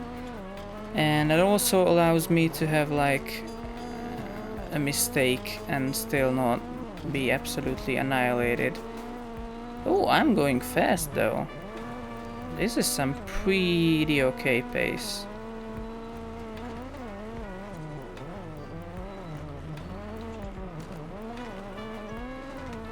Oof.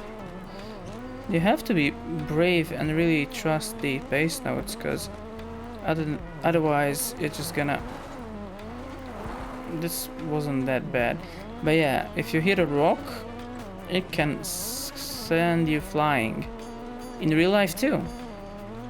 There are so many rally crash videos out there, and yeah, it happens, because guess what? These are 6, or 900 horsepower four-wheel drive off-road monsters with super advanced aerodynamics, and they weigh nothing, so they are like super light and super powerful. So yeah, every little rock can be a ramp and send you flying, and it's terrifying, absolutely terrifying. So but it's okay, because I'm being more careful than that. Boom. 5th.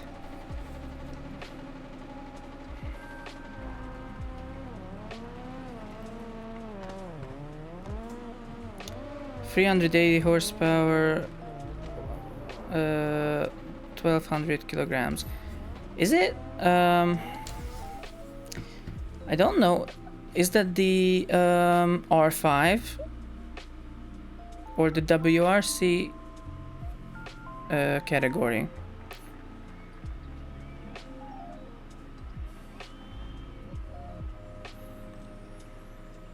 WRC2 is 280 horsepower. Okay.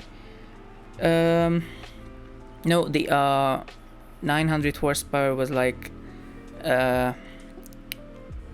not necessarily an exaggeration. Ken Block said in a Hoonigan interview or some stuff that his car could be if you remove the limiters, it could be like 1,000 horsepower, but they don't do that, obviously. You don't want 1,000 horsepowers under your throttle. So yeah, yeah, 380. Yeah, sure. Also, thank you for the follow. You seem very knowledgeable. So yes, I know these are not 1,000 horsepower monsters, but they could be without the restrictor plates that they put in the engine and turbo and stuff. That is terrifying. That's how Toyota cheated back in little after the Group B era. There's a... I don't know if it was a documentary by Top Gear, Grand Tour, Drive Tribe, Donut Media. I think I saw it on YouTube. But yeah, the Toyota Celica was the rally car, I think. They cheated when the FIA went to inspect their cars.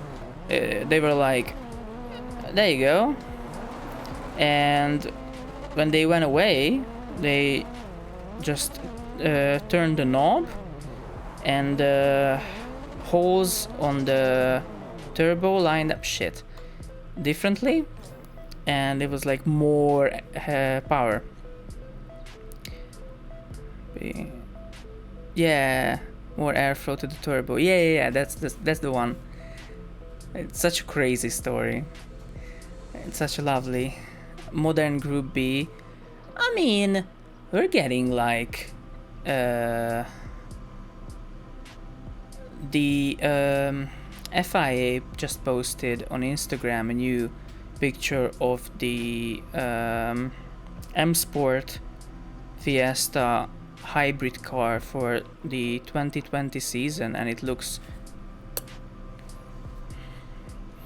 so. Hybrid rally is coming next year, and fully electric is already a thing, but it's not part of the FIA World Rally Championship Series, as far as I'm concerned. So if you go on Instagram and you go to like M Sport Rally or the FIA or something page, you should see like new 2020 hybrid Ford Fiesta WRC rally car, obviously with a very cool looking spy shot livery. It's black and blue, I think. Also, for the uninitiated, what I'm talking about is spy shot livery is the crazy lines and shapes, so that when they are testing the car on a racetrack and paparazzi basically try to sneak shots of it to sell to other companies or whatever about the exact shapes and measurements of the car, it's really hard to figure out the exact shape of the car, because it's like optical illusion, because the lines are going in a direction that is like opposite to the shape of the car, so they're not following it. So it's really hard to make out the exact shape of the car. That's why it's called a spy shot. And yeah, and incidentally, these spy shot liveries look dope as hell. Very similar to a Ken Block's WRX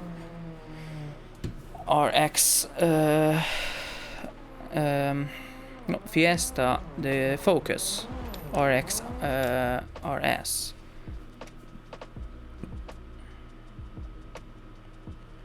So you see saw the post, yeah. It looks so dope. I shared it in my stories. It just looks so good. Funny thing is, I haven't been like a big car guy for a... Let's be brave, I'm gonna use soft tires again. Haven't been a car guy since I was 16, I think. I mean, I'm 27 now, so that was 11 years ago. But still, all my friends who were really into cars now, they have been since they were like 6 or 8 years old, so I just had to catch up by learning about turbos and what is a turbo, how does a transmission work, How does an engine work? So what is high octane mean? So I had to learn all of these things because suddenly I was interested. And I had the internet. But yeah, all my friends were like, yeah, I had known that since I was like 10, dude. I'm like, okay, alright.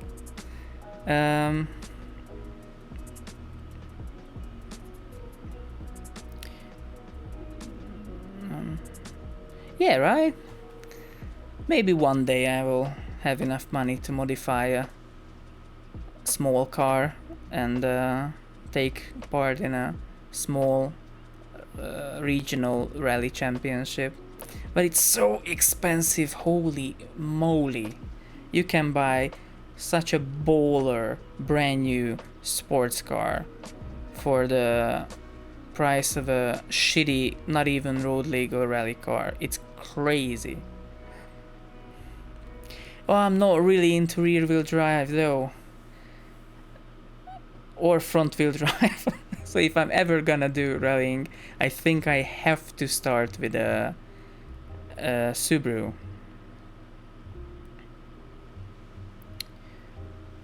But are they four-wheel drive though? Because I think if you want four-wheel drive without modifying the drivetrain or like doing an engine swap or anything yourself, which are incredibly difficult and expensive and take sometimes more than a year, I think you have to start with a Impreza, because it's basically a 300 horsepower four-wheel drive car with a good suspension. So you just need like race grade brakes, a professionally done roll cage, some hella lights, and I mean, yeah, maybe some dash and ECU tuning and stuff, and like a better racing wheel, like a Momo, and like, but even like the racing whatever seats, if you don't go for Recaros, they can be really cheap. And yeah, like your first project car for a local thing, you don't need Brembo brakes either. And if you really need red painted brakes, there are other companies doing that. You just shouldn't buy counterfeit like fake Brembos, because they can be incredibly dangerous. So like, you need good brakes, you just don't need the best necessarily. So yeah, safety is the most important thing, and then like you can be flashy. The most horrible thing I've seen lately is that like stupid racers are just double-sided taping tow hooks to their car. So like it's like front wheel drive Honda, and it has like a tow hook on the front made out of like the same material that your seat belt is, but it's just double-sided tape to the front bumper. So if the idiot racer kid is gonna put his Honda in a ditch and they try to tow him out, it's gonna just pop the bumper off. It's so dangerous. And people go to like illegal drift events and they don't even buy a cheap fire extinguisher. Like, dude, like, I understand like YOLO and whatever, but fire extinguishers are not expensive. Like, the used tires that you're drifting away are expensive. Even the fuel or gas, depending on where you live. But yeah, these fake tow hooks, like, at least attach them to the right place. Then you can be bowler and ricer and whatever. I don't know. But on the contrary, I've seen many. I think I'm gonna restart. I have 4 restarts. Should be so expensive. Every car in your city? Where do you live? I'm from Budapest, Hungary.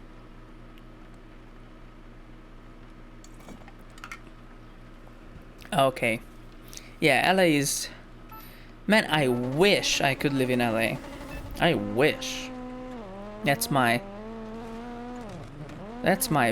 big plan. Make enough money and figure out some way to like make a... Because I think if I create a media company based in LA and I'm the CEO, then I don't need a...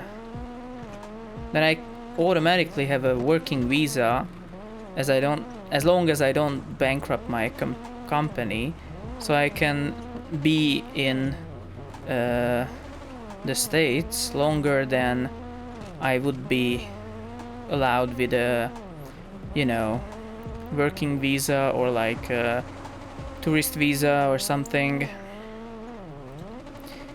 And like, yeah, I'm not gonna... so many people are YOLOing so many stuff. I don't understand. They're like, oh, just go there with a tourist visa and stay there. Nobody cares. Like, no.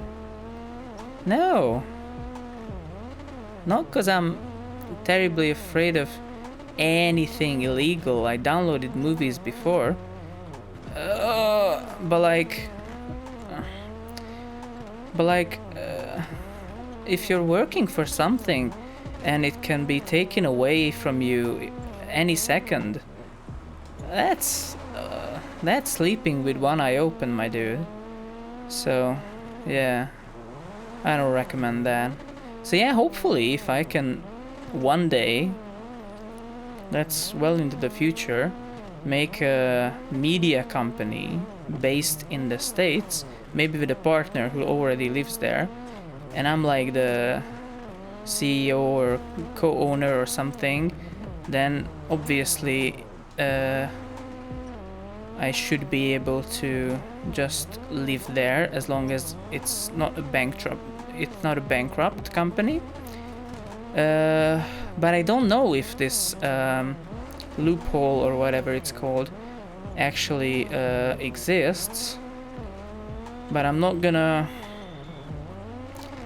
find out yet because shit changes a lot and fast, and US just has a brand new president, and yeah, it's just, it only takes a new legislation or something, whatever it's called, and boom, now you can convert your whatever visa to a whatever thing. Or maybe the opposite, maybe it's even harder to get a green card than ever or whatever. So yeah, but like, if you're familiar with the slow-mo guys, Gavin Free, who was born in Great Britain, did use a loophole or whatever it's called in the visa system to apply to work for Rooster Teeth in Austin, Texas, and he did that ever since, and I have nothing but utmost respect for that. I see chat moving. I'm terribly sorry. I'm gonna read it. I just wanna also finish this stage without getting absolutely wrecked or putting in a very slow time or stuff like that.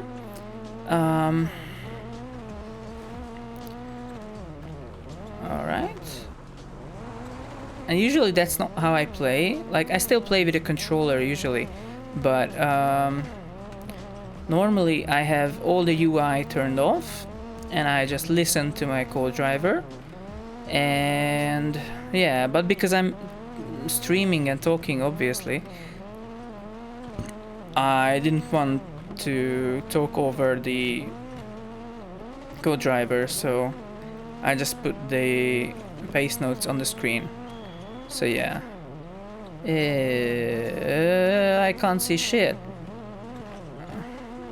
Maybe, yeah, okay. So it wasn't helping my visibility, not even the slightest. So, alrighty. So yeah, I will answer your questions in chat or whatever you wrote. Just wanna finish this stupid Epic stage on the Epic Game Store in this Epic game. Also WRC10 coming September 2021, I think, is gonna be on Steam again, which is pretty gnarly. I just really hope they do the stuff that they did with Hitman 3. So even though it's an Epic exclusive, you could merge and migrate your progress from Steam. I mean, maybe they just have to add all the stages, so you don't even have to prove that you own WRC 8 and 9 and 7. They can just be like, yeah, all the previous stages are here, we just added 4 more countries and that's it, or something. That would be cool. That would be dope. And I should be close to the end here, I think.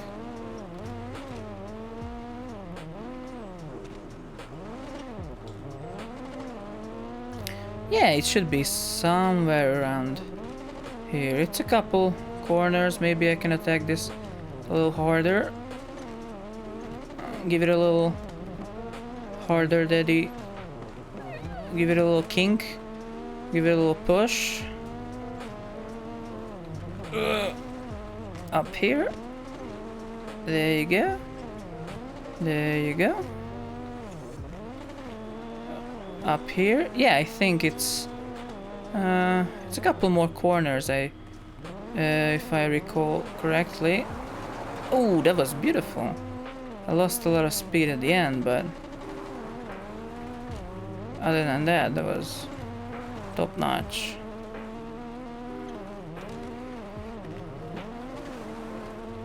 And I always feel like I should start learning using my steering wheel, because I have a Thrustmaster TE150, but I drive a manual in real life, so I'm used to using a clutch and an H pattern, and that has no clutch pedal, so it's a 2-pedal steering wheel, and it has flappy pedals, and I use a flight stick joystick as a handbrake, which is the cheapest USB thing I could find that I can actually physically yank as a handbrake.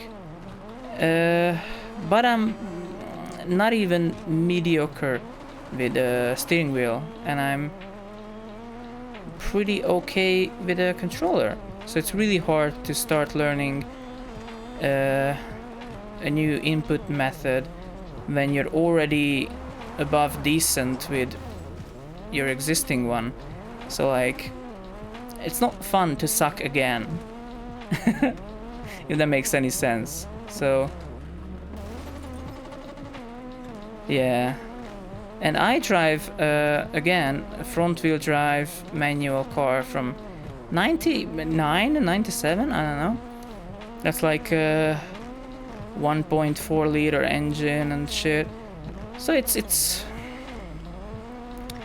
not a race car by any means, but I use the clutch and the H pattern on a daily basis. So it's really weird having no clutch and a flappy pedal. Alright, let me read your stuff. 4th place? Fuck off. 2nd. Okay, that's better to look at. Hell yeah, man, come to the States. I wish.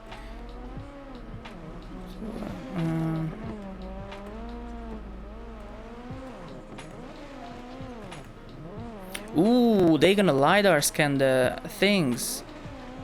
Or maybe not even LiDAR, but actual laser? I don't know. Excited to race in Croatia. Hell yeah. Opposite. I can't play rally games on a gamepad. I gotta... Because that's what you're used to. But I have my beautiful Xbox One Elite. First one. And that's just... muscle memory. Years and years of muscle memory. So yeah.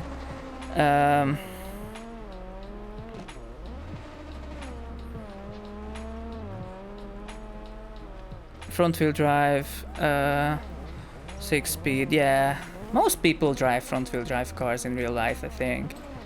Yeah, but it's like, again, the flappy pedal and it's like the lack of the clutch. It's such a big difference that I just can't... Alrighty. I have to go run to the bathroom before the power stage.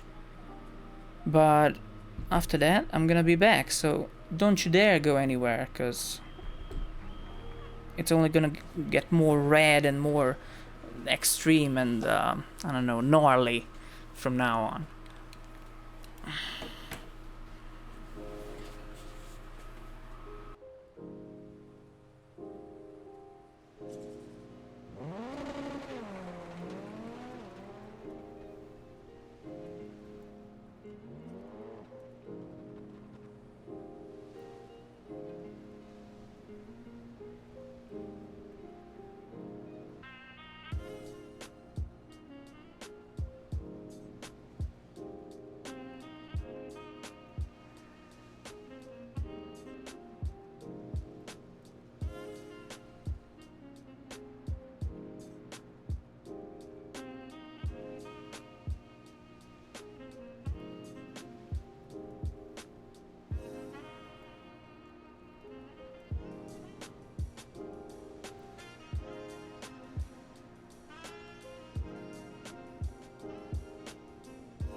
I'm back.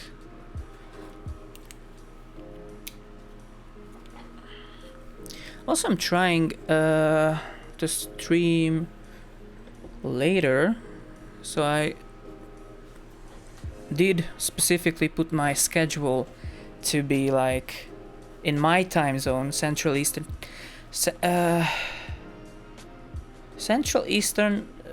Standard Time, I think.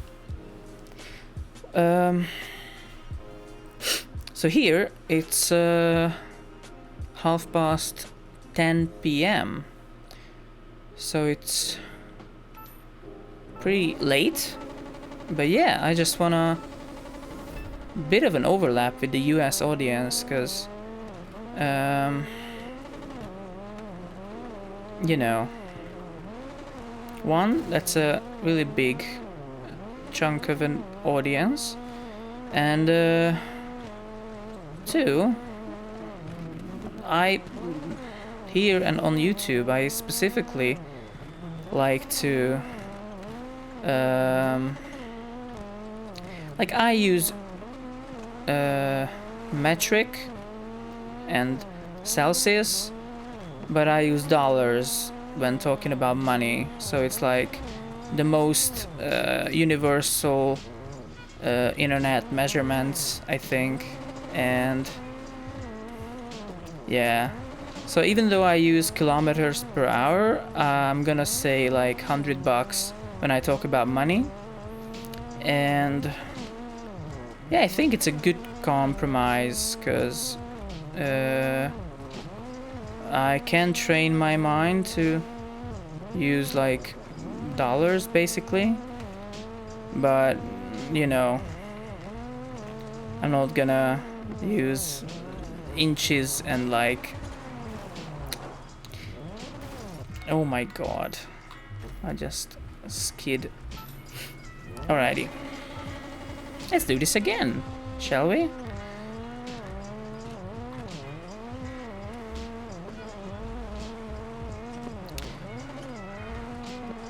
So yeah, and that kind of compromise in terms of measurements has been working pretty well so far. So also, I don't think anyone is really arguing that tablespoons and feet are somehow more precise than milligrams and like, or just grams and meters, centimeters. So you can just turn those back to imperial. But yeah, when it comes to money, I don't know, euro was like my second, euro was like a runner-up, but then I was like, nah, if you watch anything on YouTube, it's usually gonna be in dollars, so might as well.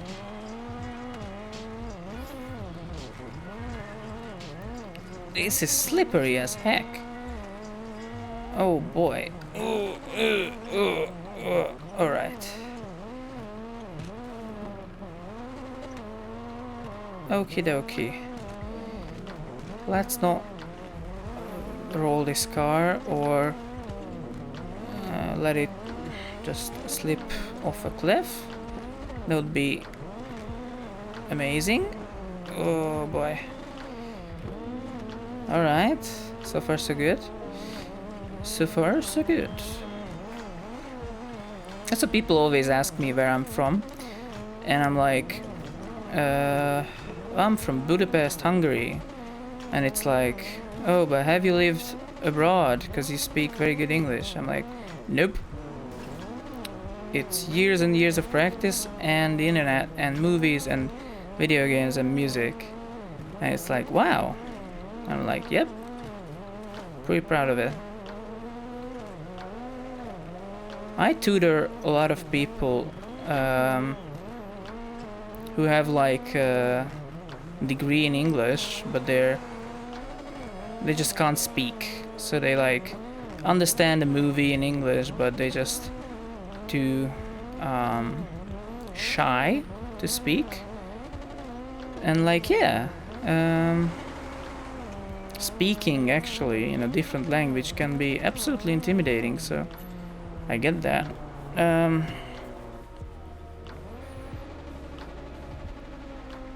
Yeah, that too. It's just if I say something is like $100, if it wasn't so ubiquitous on the internet, people wouldn't know if that's like a lot or that's like not. So like, if I say 1,000 Hungarian forints, okay, that's $3, free. But it's 1,000, okay? That's 1,000 Hungarian forints. So it sounds like a lot, but actually it's $3. So, oh, it is. I love it. It's one of the most beautiful cities. It's very similar to Prague, actually.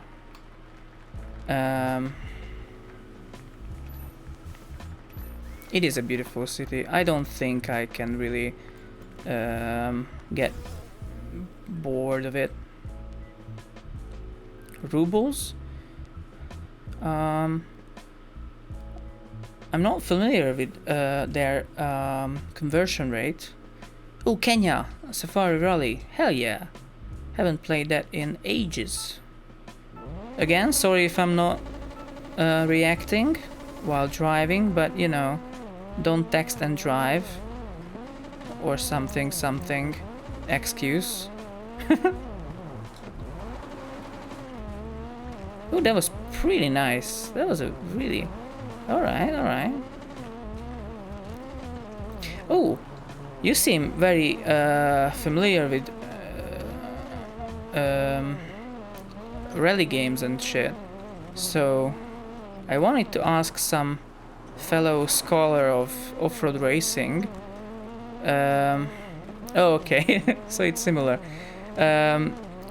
So do you disable ABS so you can lock your wheels and initiate a drift, or no, or just move the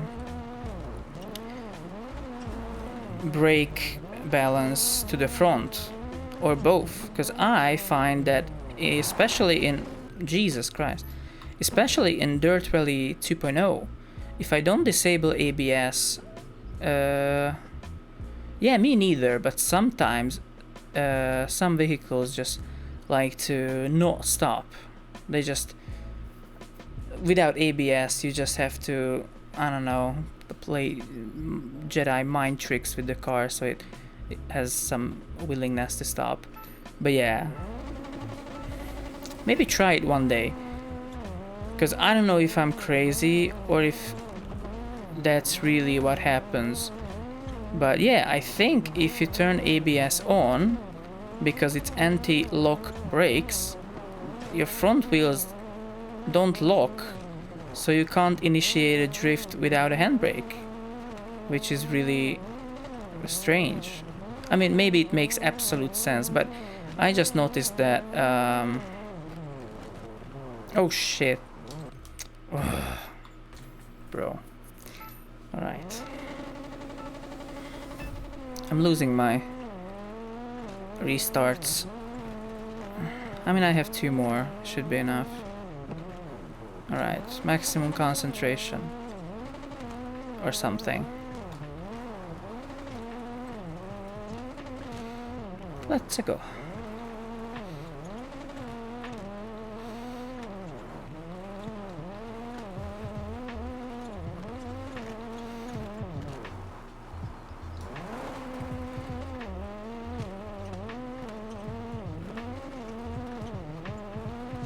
Oh, you do?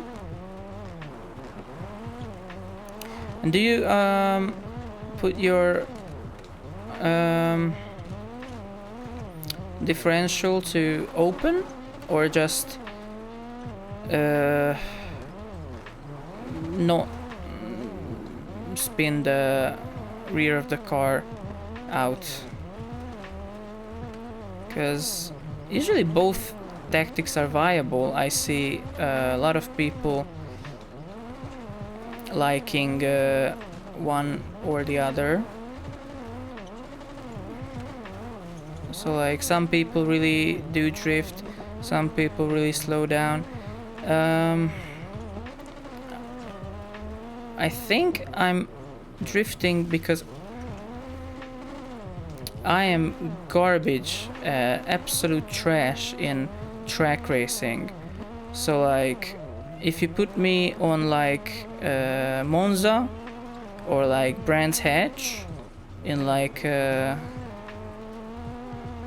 track day car, I have no idea what racing lines to take, and I'm just gonna post the worst times you can imagine.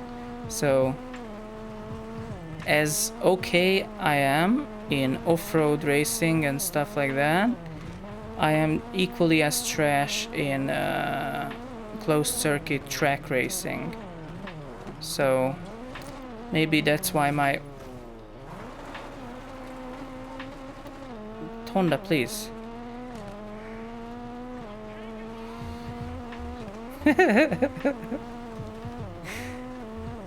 So I don't know if my driving style is affected because, you know, I have no conception of driving lines, or just because that's how I like to drive. But yeah, I've never been good at track racing. And I have all the big racing games, I think. I even have Project Cars 3, which is not a good game. Absolutely not. And I have the new Grid, which is also not a very good game.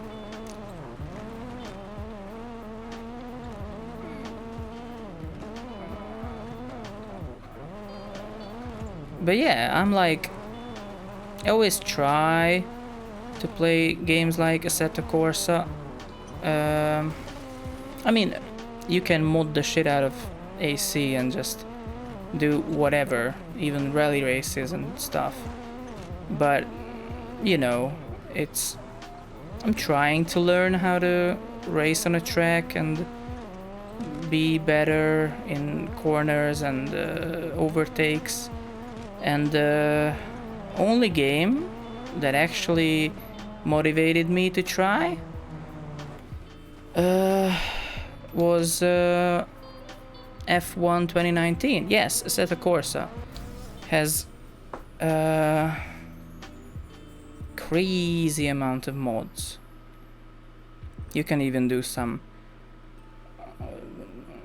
you can mod in a rally car, and you can mod in a like Monte Carlo, Monaco stage. So it's not off-road, but it's rally. But if you want a moddable off-road game, then there's Richard Burns Rally. That is also like EGT free.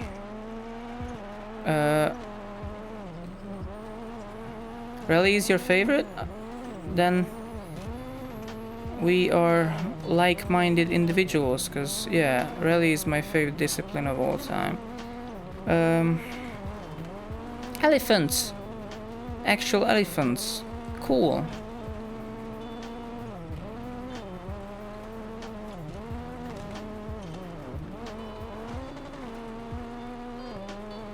This is the epic stage, I think. I'm doing pretty okay so far. I'm going flat out. Scandiflick, also known as a pendulum turn, also known as a...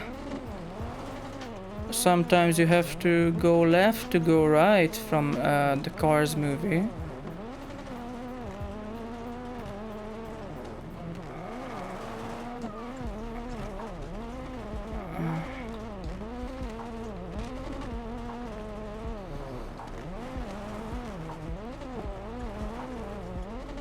Alrighty.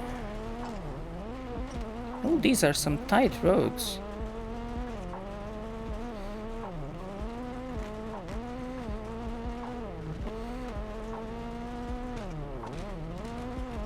Alrighty, alrighty. Buildings. Alright.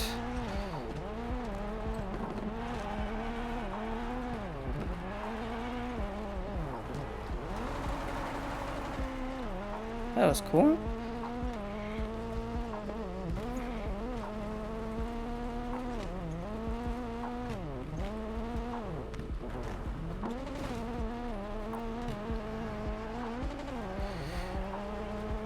It reminds me of Dirt 3, actually. It's the last rally game, to my knowledge, that had Safari Rally in it. And Dirt 3, such a good game. One of my favorite rally games, still. I mean, by today's standards, it's really simple compared to Dirt Rally 2.0. But like, it still looks good, it still feels good. The force feedback is still pretty okay, and it's like it has a great roster of cars, and yeah, it's just a great game still. It came out in 2008, more than 10 years ago. That's crazy though to think about. Or maybe it came out in 2012, so it's almost 10 years. I don't know. When did Dirt 3 came out? It came out for the Xbox 360 and a little later for the PC, I think. And it's one of the few games that actually has support for full motion simulation rig. So the hydraulic cage that you sit in and it moves you, simulating G-force and shit. Pretty cool. I think Assetto Corsa and AC Competizione have that too, and Forza 7 and GT Sports, Gran Turismo Sport, and Grid Auto Sport, I think they have that too, and F1 2018. But yeah, not every game has support for a motion simulation rig. But Dirt 3, it has. Not that you would have that at home or anything. Man, is it slippery. Is it ever? Let's go. Sorry, I'm gonna read your texts in a bit. Just wanna... How is it so slippery? I mean, I guess I was braking on a puddle, so maybe that's on me. And maybe I have a puncture. It's entirely possible that I have a puncture. We'll see.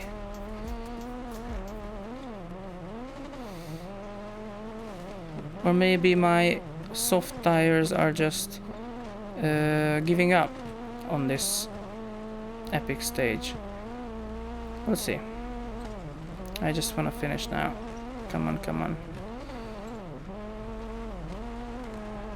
I didn't know it rains so often in Kenya, of all places. Maybe it's just a video game thing. Ooh, one thing I absolutely love about this game is the dynamic weather system has a weather state called threatening, or at least that was the name of it in WRC8. And it doesn't rain, but it's like has rain clouds, and like it... What? Fuck you. And it has like crazy wind, so all the vegetation and trees are just blowing left and right, and it is threatening, and it's... Or maybe it's called intimidating. I think it's called threatening, but it's really cool. It's not really something that I saw in any other game. And yeah, it wouldn't make sense on like ordinary racing sim, because how much vegetation is there on, like, I don't know, Brands Hatch? It's like a couple trees here, a couple trees there, and that's it. So yeah. Okay. How long do I have?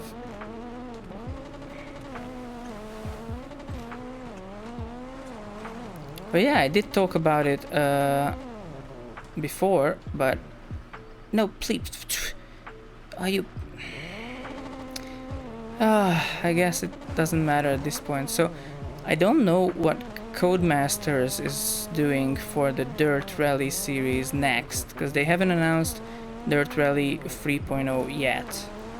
And what I want them to do is, maybe it's a controversial hot take, but I want them to take Rally and Rallycross and put them into different games. Because Dirt Rally 2.0 had 4 season passes. 4. And most of it was just RX stages, which I didn't care about. So maybe make a Dirt Rally 3.0 and a Dirt Rally Cross game. So you can just buy the one you want and buy the season pass you want, and it's not in the same game. They can use the same engine, they could be different esports, whatever. I think they should not be in the same game. There you go. Alright. GT3. Okay, GT3 is, yeah, it's a pretty good discipline. Scandiflick was looking good. Thank you. May 24, 2011. Alright. So it is a 10-year-old game. If the wind messed with my force feedback, yeah, it doesn't, but it still looks really good.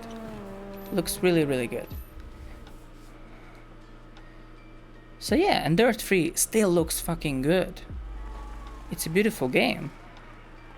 And it has Rallycross, and it has everything, and it has Can Block and Gymkhana and stuff. Awesome. It's a good game. I really love it. Alrighty. 7k, 7k.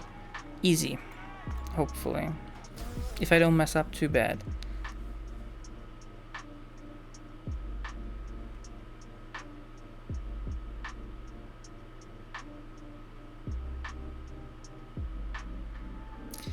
Let's go.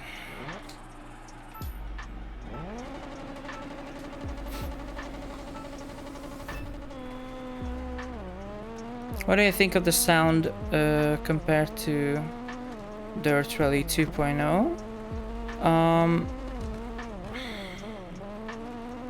Not just the sound, it's just a lot of things are like Dirt Rally 2.0 is a AAA game, and this is like a AA game. What? Fuck. So like WRC9 is getting closer, but the Dirt series is visually just in a different league. They sound better, the force feedback is actually good in both games.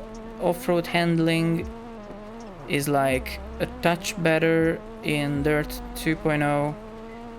Asphalt handling is a touch better in this one, or maybe 3 touches better.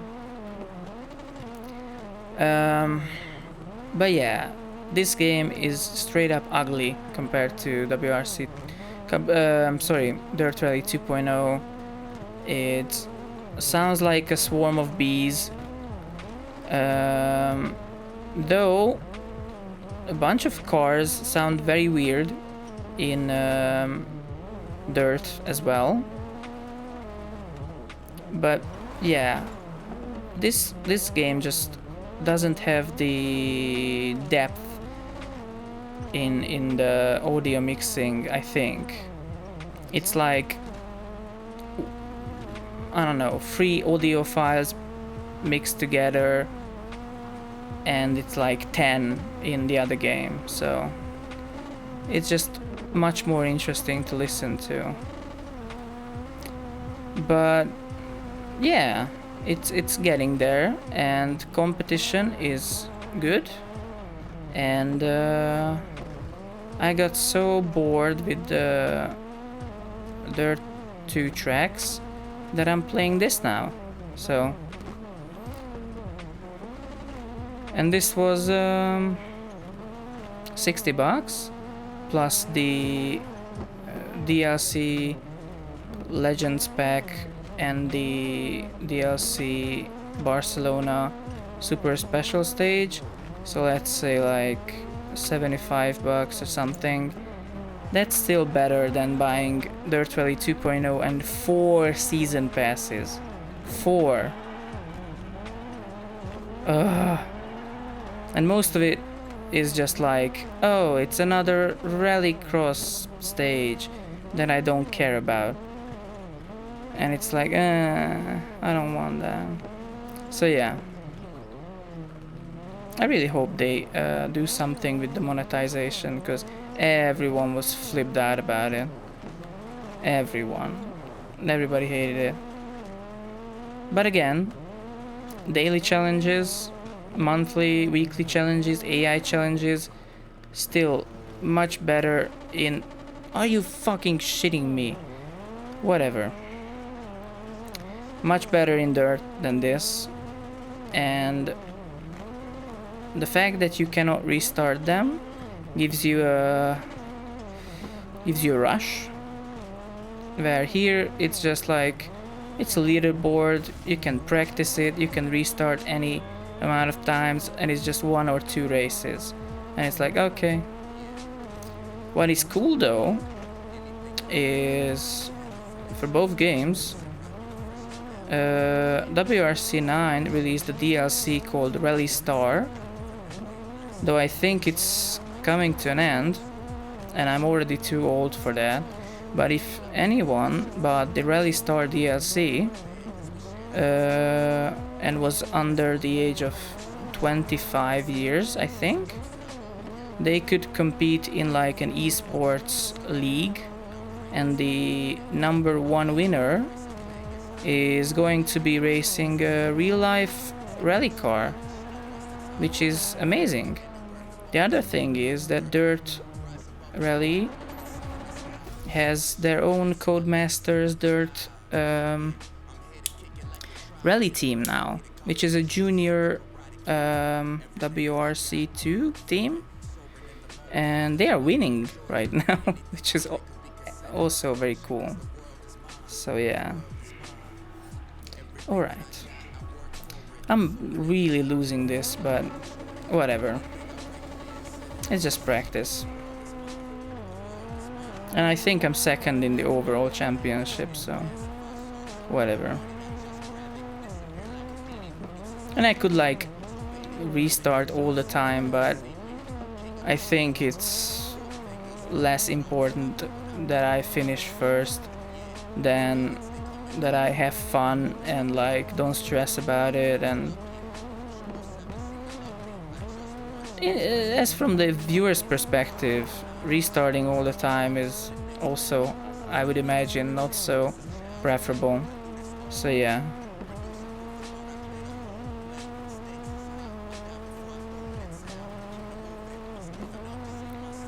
Alright.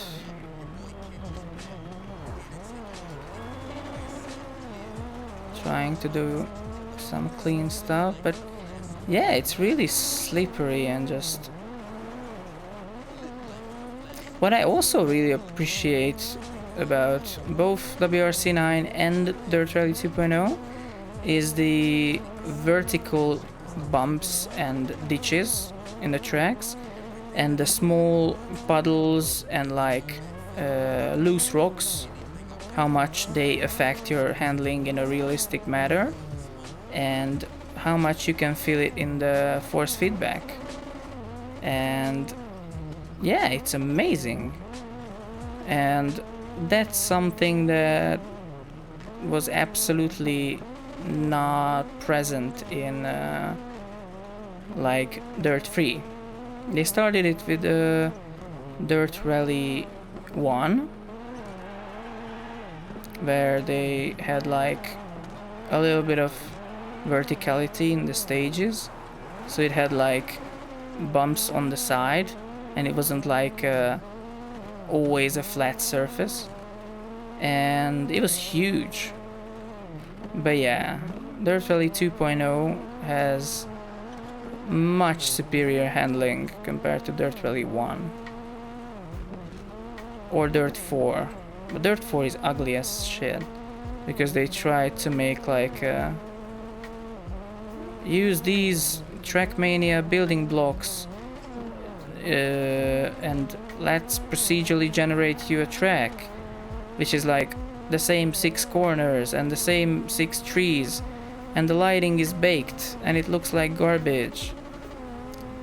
And going back after playing Dirt Rally 2.0 for like 160 hours or something, if you turn everything to the hardest difficulty and professional handling or whatever it's called, simulation, and turn assist off, Dirt 4 actually feels pretty good.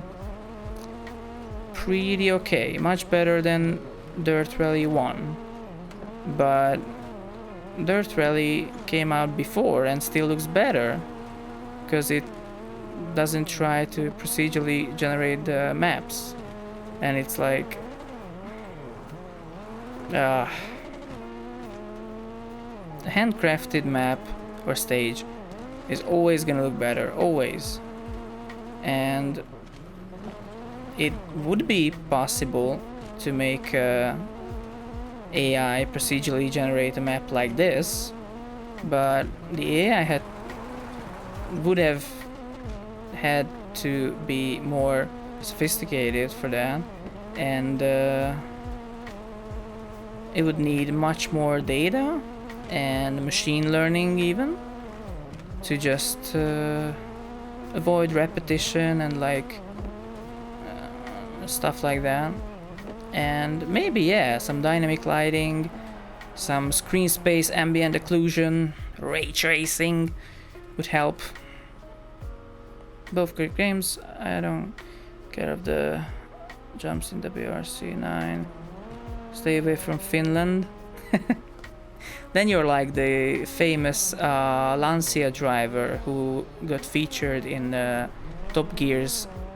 Grand Tour's Lancia Group B documentary, who said, if I hate jumps, if I wanted to fly, I would have been a pilot. I hate Finland.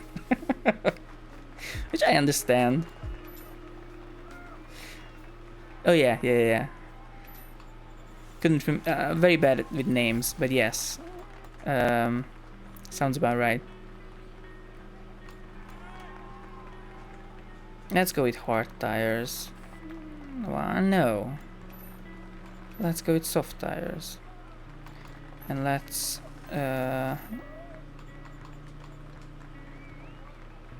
whatever.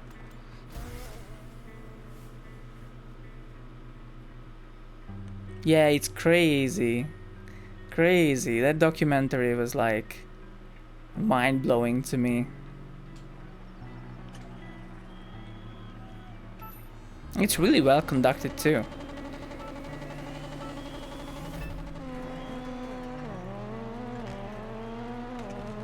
I like the whole Group B era was like just straight up bonkers. Just complete, utter madness.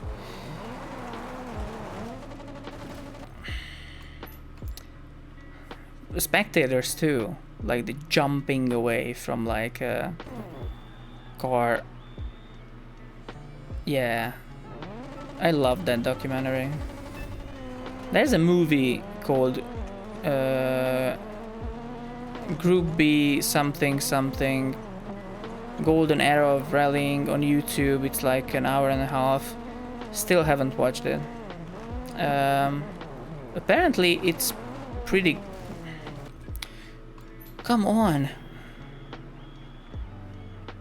Yeah, some drivers said that like they were asked how can they drive between lines of people, and they said no, they're not people, they are trees. Because if I think that they are people, then I'm gonna stop.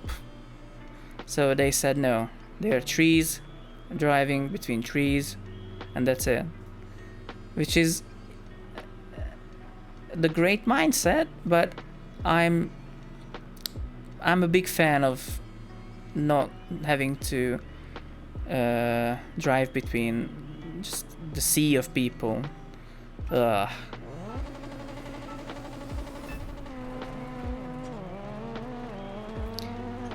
Yeah, it was something else, huh?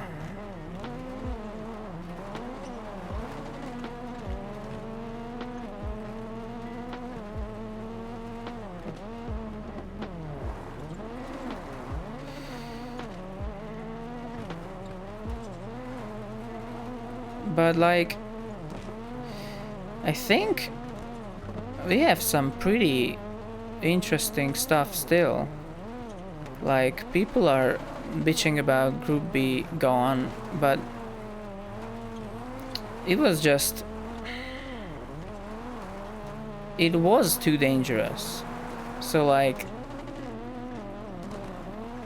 now we have regulations so people don't fucking die. Like, you have to understand that. Like, you can be reminiscing of a golden age of the 80s, but hey, how about people not dying, huh? That's cool too, right? And people still drive like incredibly crazy fast through small forests. Like, isn't that cool? Because to me it is really fucking cool. So I don't know. And we have like Gymkhana Grid, we have like we have a lot of stuff. We have Nitro Circus, we have monster trucks, we have figure 8 demolition derby races, and like we have NASCAR. We have a lot of stuff that's like still dangerous and high octane racing and just straight out of a action movie. So I don't know, I understand why people love it so much, because it was great, but it was doomed from the start, sadly.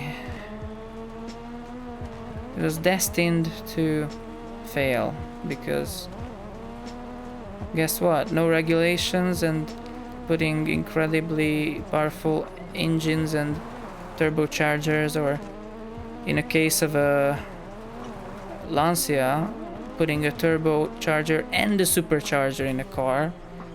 It's pretty dangerous. People are gonna die. You don't want that. Crazy limits, yeah, I wish I was alive.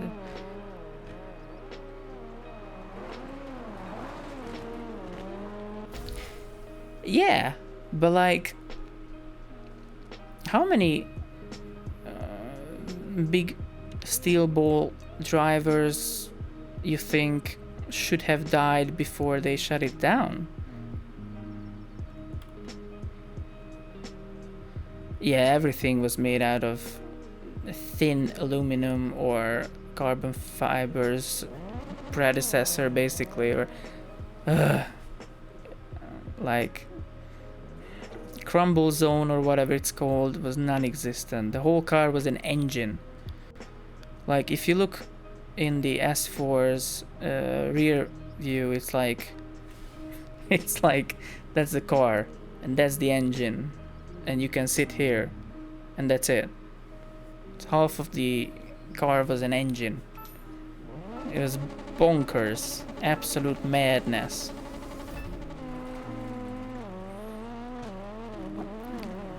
But yeah, it was a beautiful time, but yeah, like, you cannot have a world-class motorsport with the biggest manufacturers in it just be a time bomb for people dying, you know.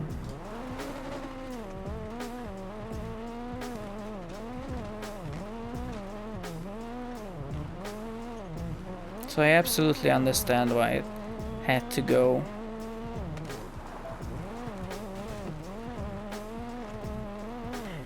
What's even more tragic, okay, maybe not even more tragic, but what's similarly tragic is the fate of the M1 Pro car from BMW. It was built for and homologated for a discipline that got cancelled, basically.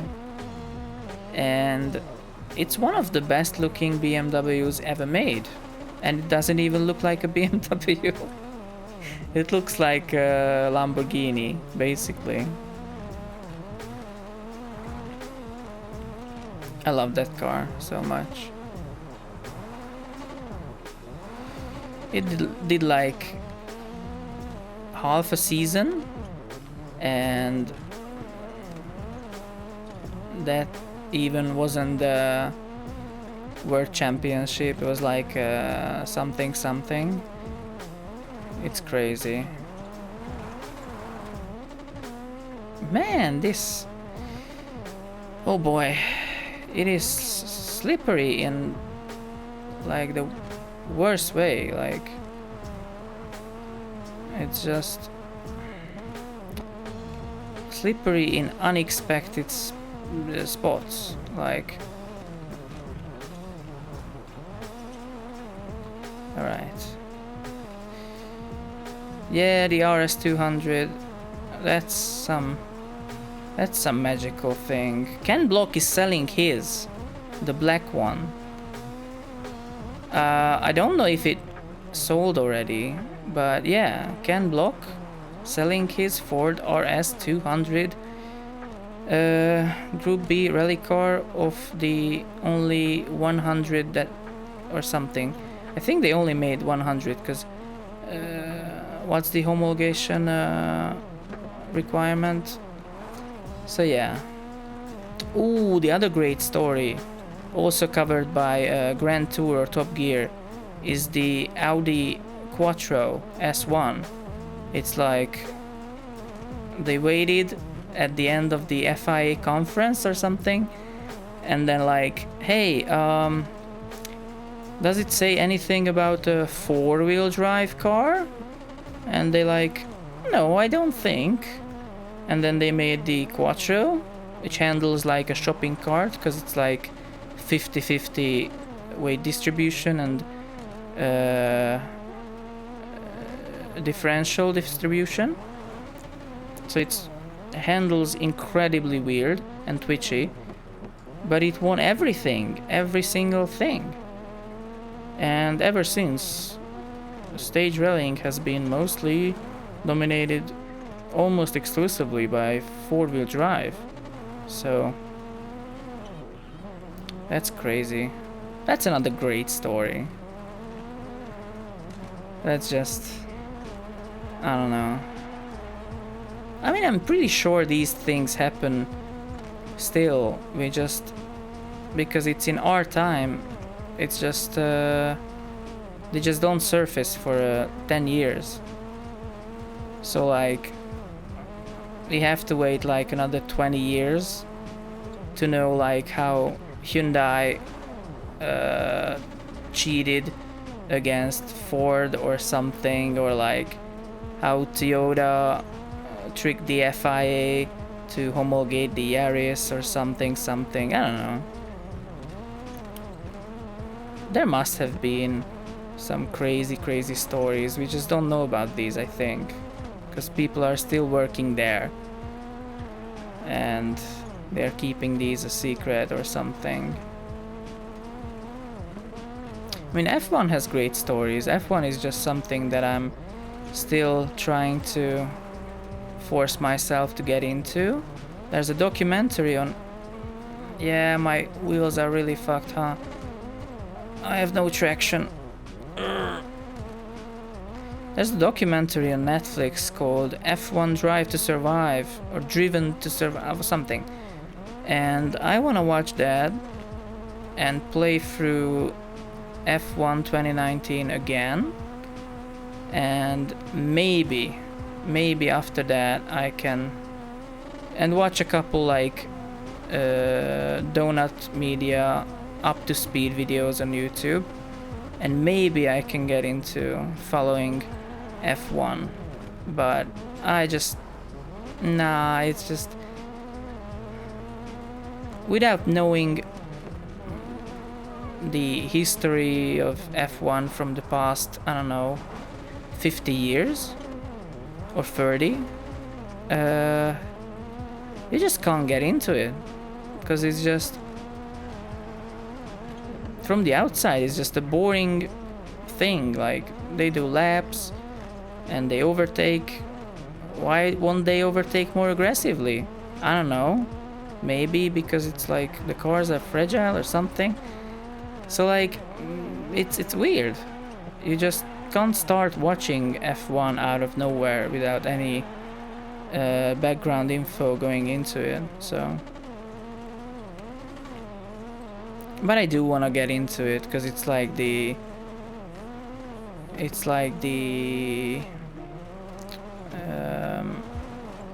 what's the word I'm looking for? It's like the epitome of racing, the ultimate,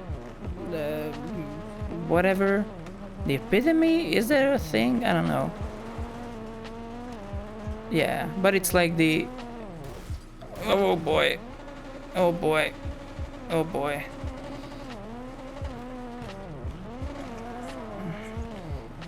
Yeah, my decision of using soft tires for 20 kilometers is really biting me in the ass. But I don't know. Still worth it. Absolutely worth it. But I should be very close to... My car is pulling to the left. Jesus. Poor thing. I'm wrecking the shit out of it. Oh boy, that was a big drift. Oh boy. Okay. Yeah, I think the finish line is...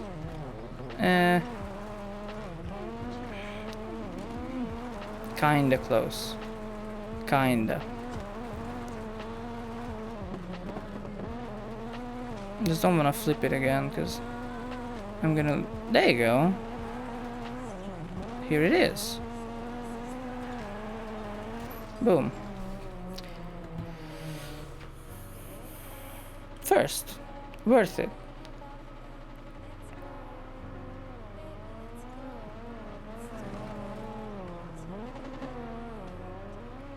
Oh yeah. Yeah, they did. They did. Yeah, mine too. The WRC 200 followed by the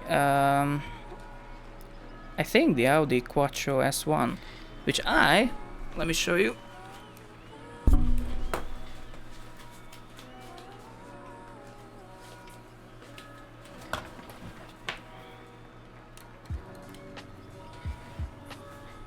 Have in Lego.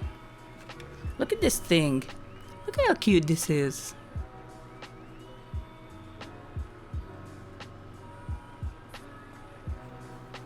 It even has the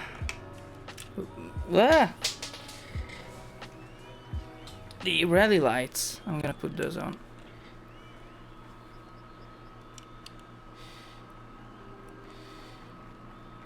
It's the Lego Speed Champions Audi Sport Quattro S1, now with the rally lights.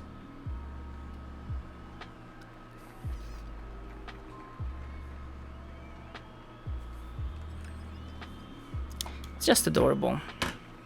Alright, I'm gonna run again to the toilet, and they are not expensive at all.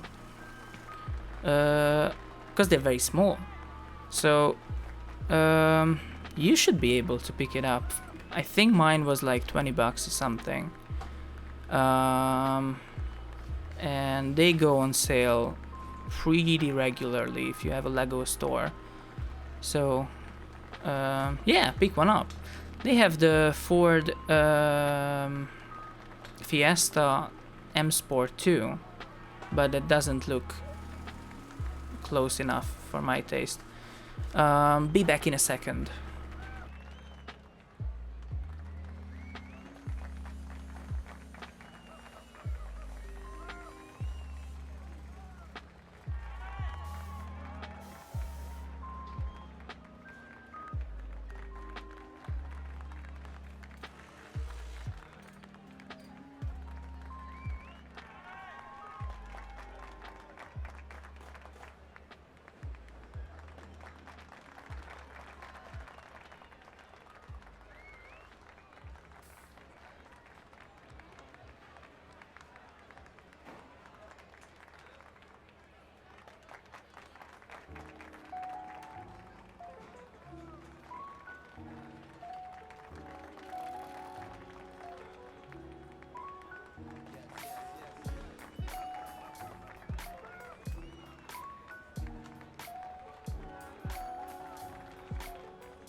I have returned.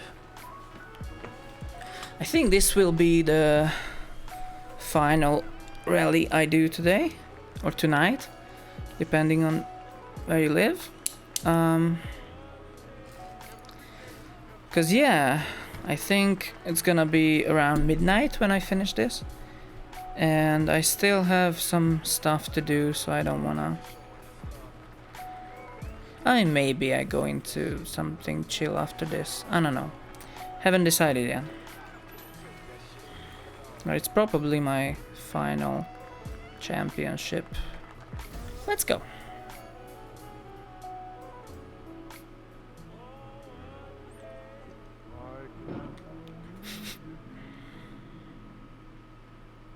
Let us go.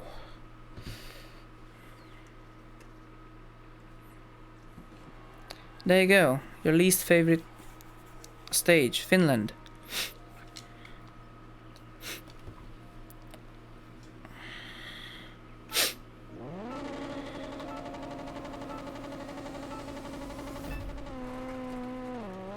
You have to say it like Knuckles from Sonic the Hedgehog in one of the games. Oh no!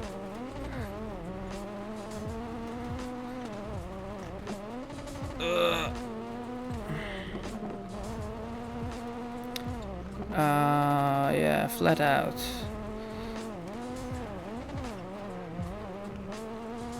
Maximum attack.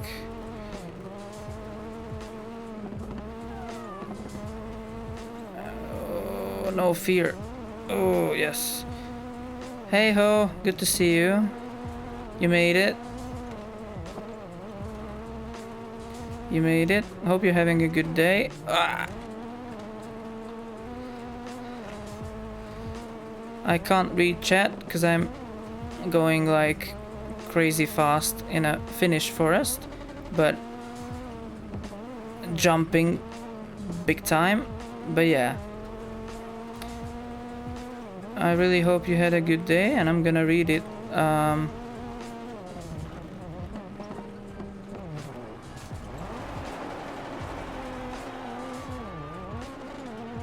Hell yeah.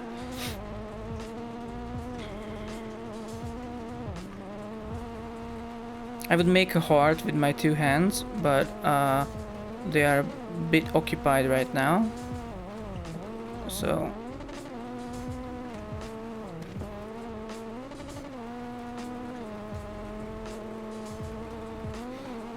there you go, jumps.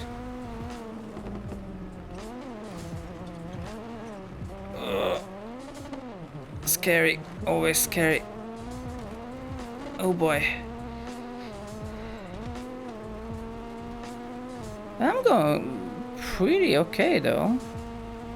Don't want to jinx it, but I'm being pretty fast so far.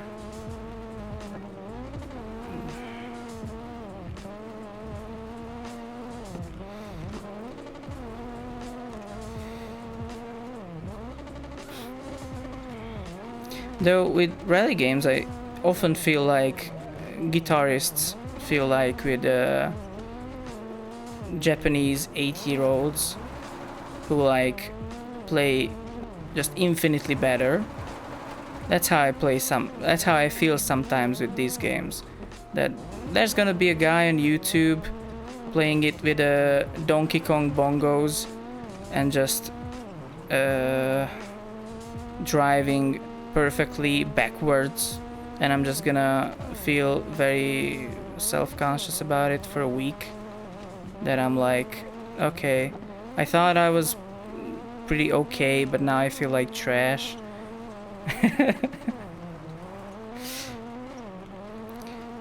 Which is very different from how I feel about Warzone.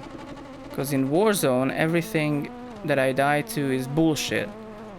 It's like two pistols sliding, drop shotting, and like gang banging up on me, and like, no. It's not meta, it's the cheat of the day. It's the exploit of the week. It's not meta. Jesus. Also, I have to say that to me, Black Ops Cold War is a massive disappointment compared to Modern Warfare in every way. Like, it feels slower, it is slower, it feels less responsive, it looks worse, weapons feel worse, there are fewer weapons, there are fewer maps, the community feels more, I don't know, like... Modern Warfare 2019 was very campy, but here it's just like straight up toxic Xbox Live bullshit. So I don't know. I mean, it's Call of Duty, so it's part of the experience, but I don't know. The first 7 months of Modern Warfare 2019, that was pretty good stuff.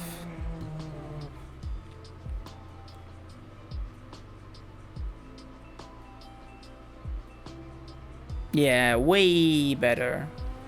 Even with Donkey Kong bongos, you could play that game way better.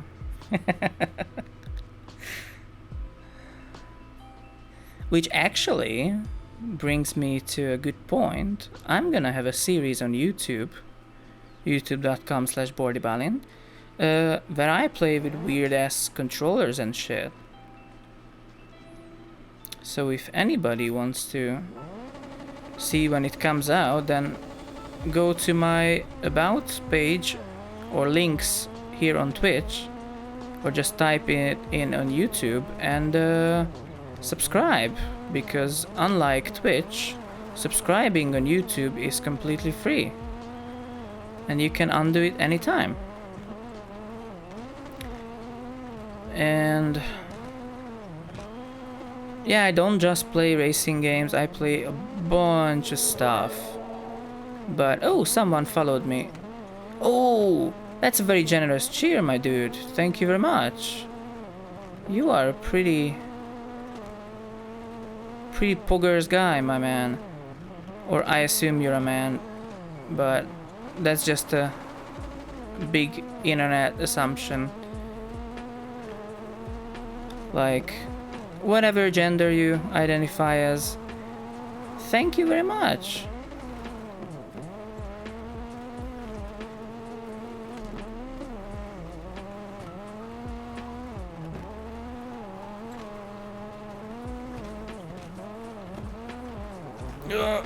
I'm gonna read your kind words in a sec, just let me get to a finish of this stage. I mean, you could almost say that every part of this stage is finish.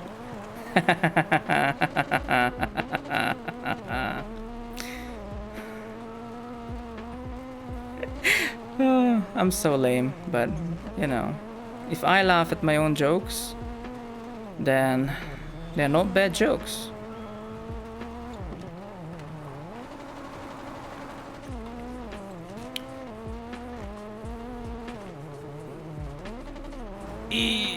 There you go. Alrighty. Let's turn up those headlights. Again, for people who don't understand why I turn on my headlights in broad daylight, it's because it illuminates objects close to my car, so my brain subconsciously can just calculate the distance by the shape of the light changing. It's like it makes more sense in practice than in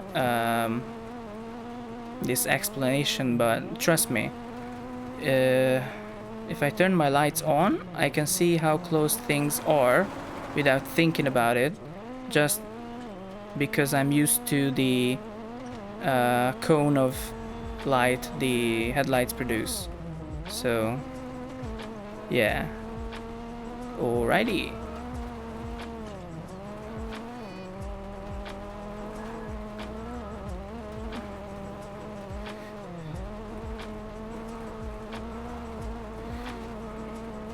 Alright.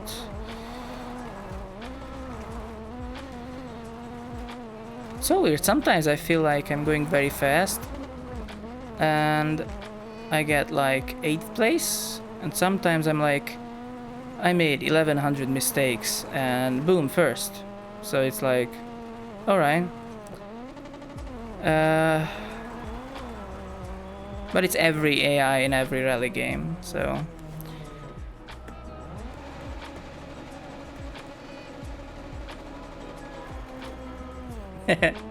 Thank you again for the 100 bits. It's very, very nice and kind of you, my dude.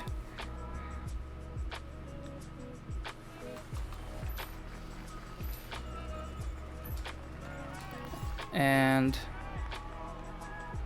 yeah, you can expect different games, sometimes cooking on my YouTube channel, sometimes something, but the puns, they are very consistent. So okay, so a special stage 10k and a super special stage, which is like a rallycross 1v1. Alright, 1v1 me scrub. Let's get this bread. Let's finish bread.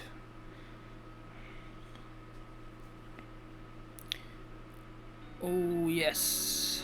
I just learned that Remedy Interactive is a Finnish developer, which makes sense. They made games like Alan Wake and recently Control. And I didn't know that they were based in Finland. I thought they were a US company. But no, Finnish. Because it's like CD Projekt Red, that everyone knows that they are Polish. And you could say that Cyberpunk did lack that level of polish that you would expect. I'm gonna stop sometime. But yes. But other devs, you just sometimes don't know. Like, for the longest time, I didn't know that Serious Sam was made by, like, Crow Team, I think, is Russian, of all places. Like, I didn't know that. I would never guess that. And there you are. Oh, I messed up big time. Whatever. I'm not gonna restart. You know, placement on the leaderboard is just a number, and like winning is just a concept, and it's all in your head, so it doesn't even matter. But it's the journey, and it's like, if you have fun, and if you meet cool people on twitch.tv/Bordybalin, that matters. So like, basically I'm winning because I'm having fun and meeting nice people. And I like, come on, you cannot say that I'm going slow here, right? Like, I'm going like 150 kilometers an hour through this fucking forest. So like, come on.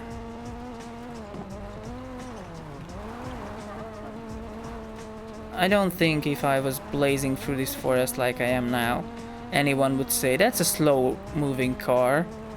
That's embarrassing. Nobody's gonna say that. Oh boy, no, please don't flip it. Okay, yeah. We take these, you know. Didn't flip it.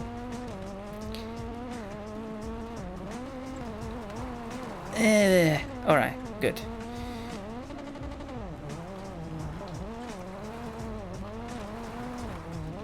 Alrighty. This is one slidey boy. I'm not gonna say that it's that it isn't. Oh, also, since you are, or at least you seem to be a scholar of both video games and cars in real life, what do you think of the track degradation in Dirt Rally 2.0? Is it a gimmick or is it a revolutionary feature? Because I think it's a gimmick. Because I kind of notice things, but not really. It's like, it's there, but it was the whole thing. And like, what I did notice about Dirt Rally 2.0 is how much better the handling is and how much more realistic everything is, and it just feels so right. The simulation, the force feedback, everything. But the fucking track degradation, it's like, you can not know about it and be like, okay. Because like, you can say when you're first that it's more slippery, and like you can get into these grooves when you're lost, these tire marks and shit, but I don't know, you can just not think about it and play it the same. So I think they don't matter that much. Maybe they do with the racing wheel. I don't know. What do you guys think? Because I was curious about it. I think it's a gimmick. And it's a gimmick that they didn't necessarily need. Because they made an excellent, one of the... not one of the best off-road stage rally racing games to date. And this is the second best. So I don't think they needed a gimmick to like, yeah, track degradation, yeah. Like, I would much prefer dynamic weather or something like in this game. 7th! Man, these guys are not really giving me a break, huh? Whatever.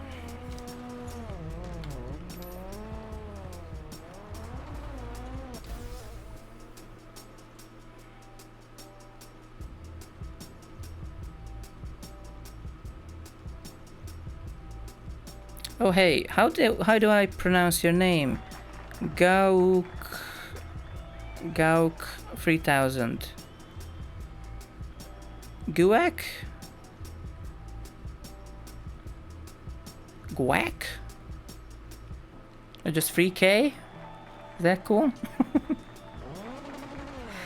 Yeah, I just asked, like, do you think the track degradation in Dirt Rally 2.0 is that a incredible new thing, or is just a gimmick? Because I think it's a gimmick. That is a perfectly amazing game without it. I barely noticed the track degradation in Dirt 2.0. Yeah, gimmick, yeah. Same sounds a fat girl makes.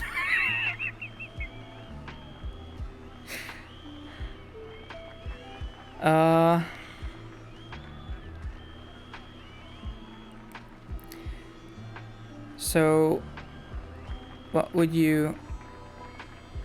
Whack, whack. Okay. Whack, whack. It is. So when the next time I see you in chat, I can actually acknowledge your existence. Because that's what Twitch.tv is for, right? It's giving money for people so they read your name out loud. And maybe you can see some titties. Man, I do not understand these. Man, I can almost understand OnlyFans, but these bathtub streams are just out of my comprehension range. So, like, don't get me wrong, I love the female body as much as the next guy, and I love me some relatable, cute ladies who actually seem to have a personality and a taste and, like, stuff. But, like, being a tier 3 Pokesub, like, what does that give you? Like, she doesn't even know how many subs does she have anymore. Like, it's so... Even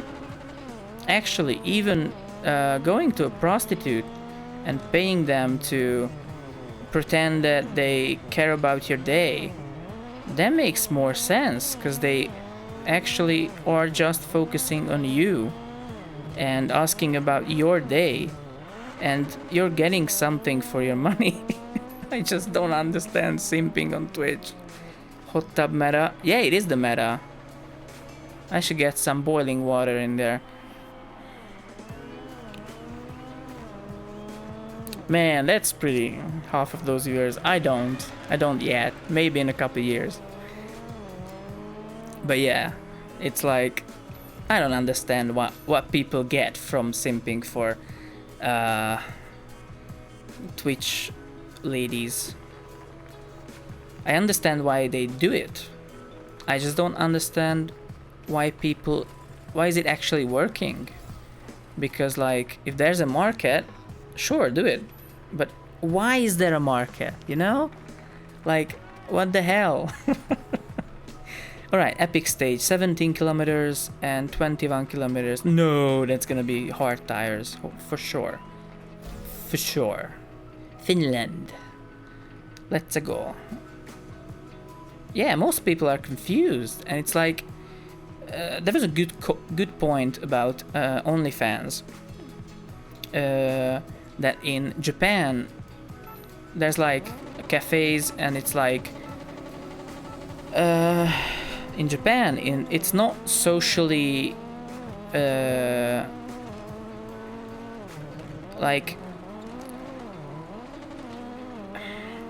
you're not a despicable human being if you pay for emotional support or sexual pleasure, you know?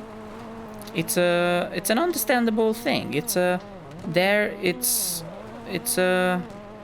business, and it's like, yeah, people need some feeling of being loved, and people need like release of tension as consenting adults, you know? But like here in the Western culture, it's looked down as like yeah, despicable, I think, is the good word. Although again, I'm not a native speaker, I'm just trying to sound like a native speaker, so which sometimes I nail, and sometimes people think that I live in the States, and that makes me really proud of myself.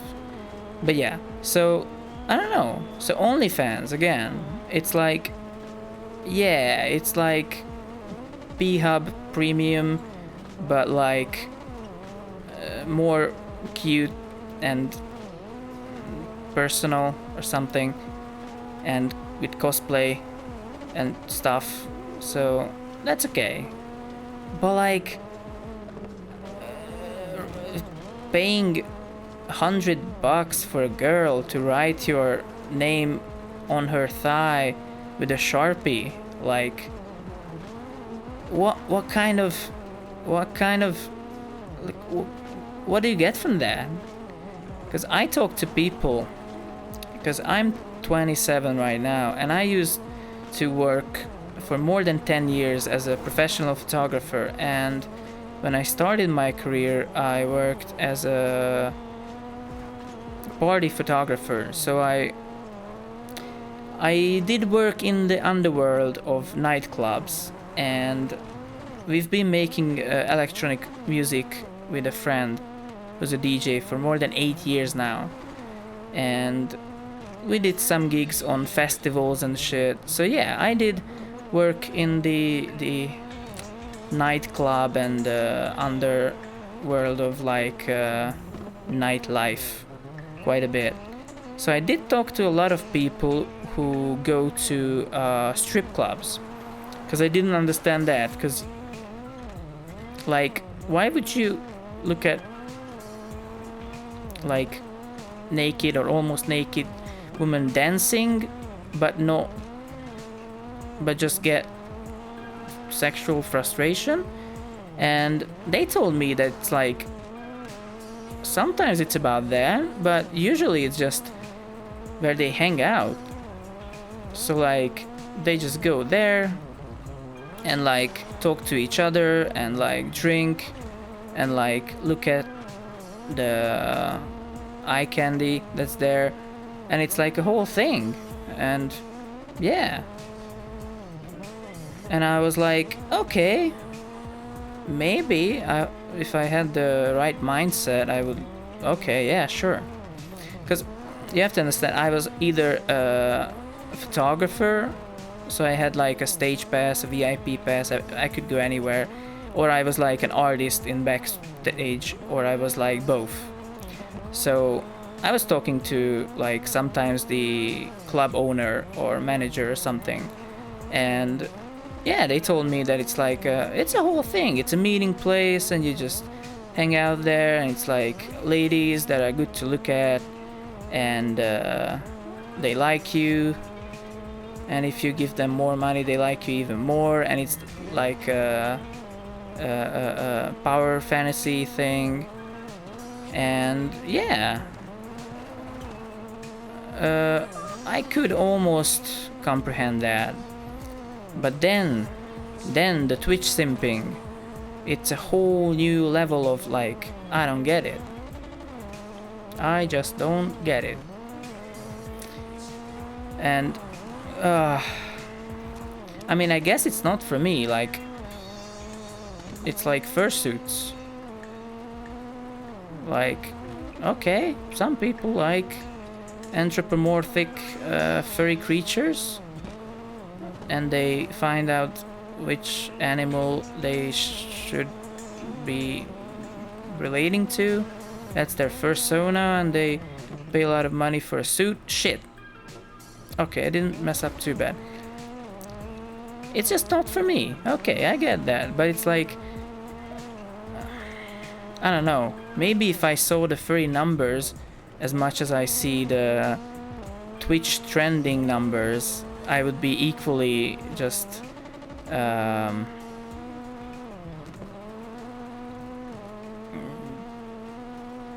don't know. I don't even know. What am I? Baffled about it? Does it sound okay? Dumbfounded? Or whatever it's called. Man. There are some words that I like. I know what... I kinda know them. But I don't really try to... Because, like, I haven't used a dictionary in, like, 6 years or 8 or something. And I have the highest English exam that you can get in my country. And I didn't study. I was like, okay, it's like English exam, that's like the highest you can get without specializing in, like, medicine or business or something. And I'm like, okay, I am just not willing to study for this shit. It looks so easy. So I went there and did it, and they gave it to me. It's so funny. And people are still hating me for that, because they struggle with it. But, like, hey. I'm just proud. I'm not bragging, I'm proud of myself. So yeah, but yeah, there are just words that I hear all the time, and I kinda know what they mean. But I never written them down, so I don't know the writing. I know the pronunciation, but like only when I'm speaking fast, so I couldn't like spell them correctly. So yeah, there's a lot of words. I mean, these are like rare words like ubiquity or some stuff like, which I know it's ubiquitous or ubiquitous, yeah, when it's like absolutely everywhere. And ubiquity I can spell, but it's just not something you use on a regular basis, let alone everyday life. So yeah, it's weird. All right, I should be close to the finish line, and then I can catch up on chat, which I would love to. There you go. There you go. There you are, my little finish line. Come to Papa. Oh yes. Also, people did compliment me on not having a thick accent. Like, people can still pinpoint that I'm from Europe, but you know, I don't have like a French accent or like a Hungarian one or a German one. First, yes. Japan society is very interesting. How often do you stream, man? Have you seen the Pepe XQC meme? Can I post a link? Mods, your English is very good, man. Thank you. Yes, you can post a link if it's not politics, if it's not porn, if it's not like spamming your own stuff, so like self-promotion, and if it's not virus, or if it's not like such a controversial dank meme that is like, you know, it's, we don't joke with line 11 and stuff like here. So if it's okay, then all right. If it's like a very edgy, dark, dank meme, then it's not okay. My accent is super light. Yeah, I'm working a lot on it, you know. I'm aiming for an American accent, because like the British accent is like, oh, I'm British, mates. It's like British. Ugh. How often do I stream? My man, I stream every Tuesday, Thursday and Saturday from 8 p.m. Central Eastern Time. So that is, if you Google Budapest time, or if you go to my schedule on twitch.tv/bodybind, I actually use the Twitch schedule. and it gives you my streaming schedule in your own, yes, your very own time zone. So yeah, 3 times a week, 4 to 8 hours, 4 to 6. 8 is my higher limit. And I have been streaming for more than a month, but I worked in video production for over 10 years, so you know, I'm new to streaming, but I'm not new to everything. And yeah, subscribe to my YouTube, because I'm working on some much more put together, much more funny, much more stuff. I have a long video up on my YouTube channel. I'm gonna link it to you. Then you're gonna find it. It's called Insecticide, and it's the first episode, but I'm not gonna... It's a pilot episode of Abandoned Warehouse, which is a show I'm doing with playing very random, weird games that a lot of people didn't hear about. And thank you very much. Thank you. I hope you won't regret it. And it's full of memes and everything. So it's a bit long. It's 28 minutes, but I had to cut down a almost 5-hour stream. So, you know, but it's the pilot, so I'm not gonna stream the other episodes, because I wanna record in higher quality with OBS, and I just wanna be able to, you know, if I mess up a line, I just wanna be able to say it again and not care about viewers. And also I have to separate the game audio, the music, and my voice into separate channels on my recording. And yeah, I think producing a video when I don't have to think about being entertaining as a live streamer should be a much easier job. So yeah, I botched a lot of things there. Oh boy. Okay, saved it. Saved it. Oh hell yeah, saved it.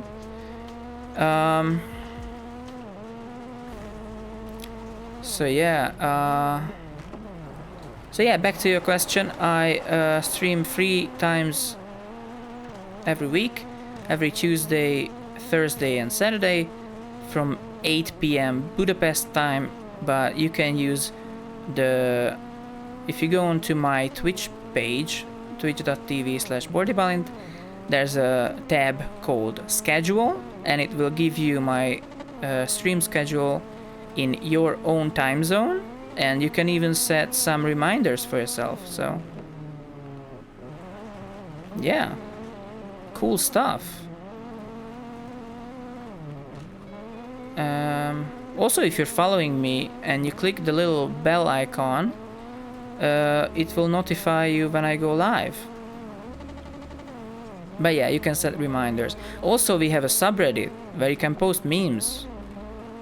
It's r/BordyBalint. And yeah.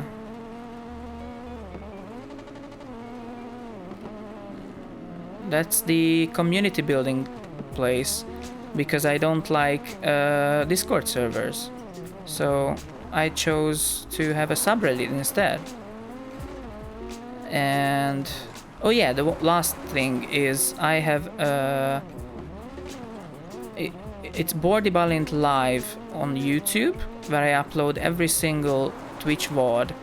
So if you missed a stream, you can watch every single one of those back on the BordyBalint Live YouTube channel.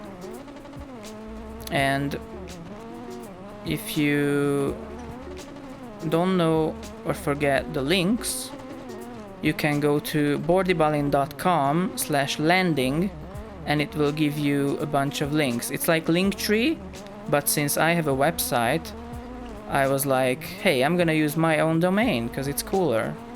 I'm gonna put it in chat in a second.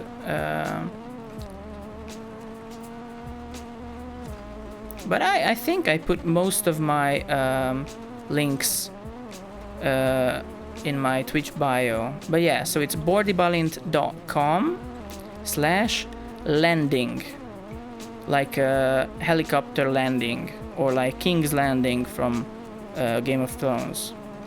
And there it's like a Linktree style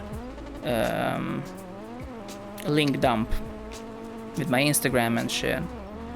And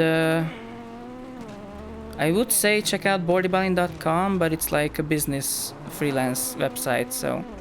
Look, a drone! Hello, friendo!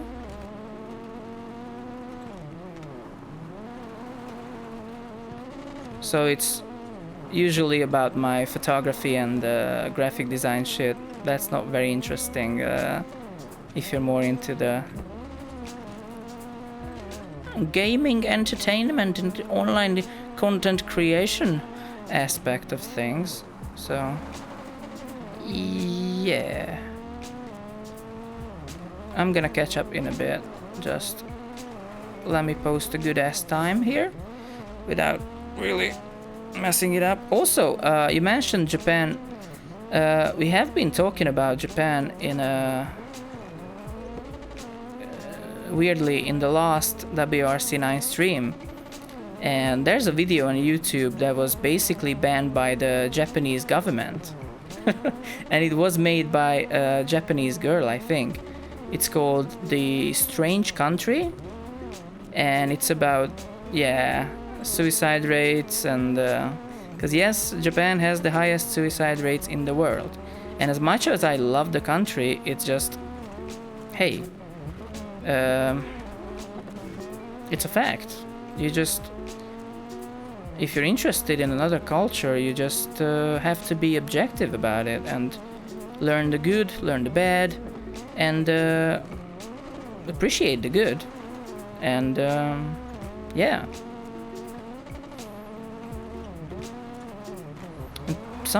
Someone asked last time if I'm into anime, but sadly no. The last anime I watched was Death Note, which is already cheating, and it was in 2007, I think.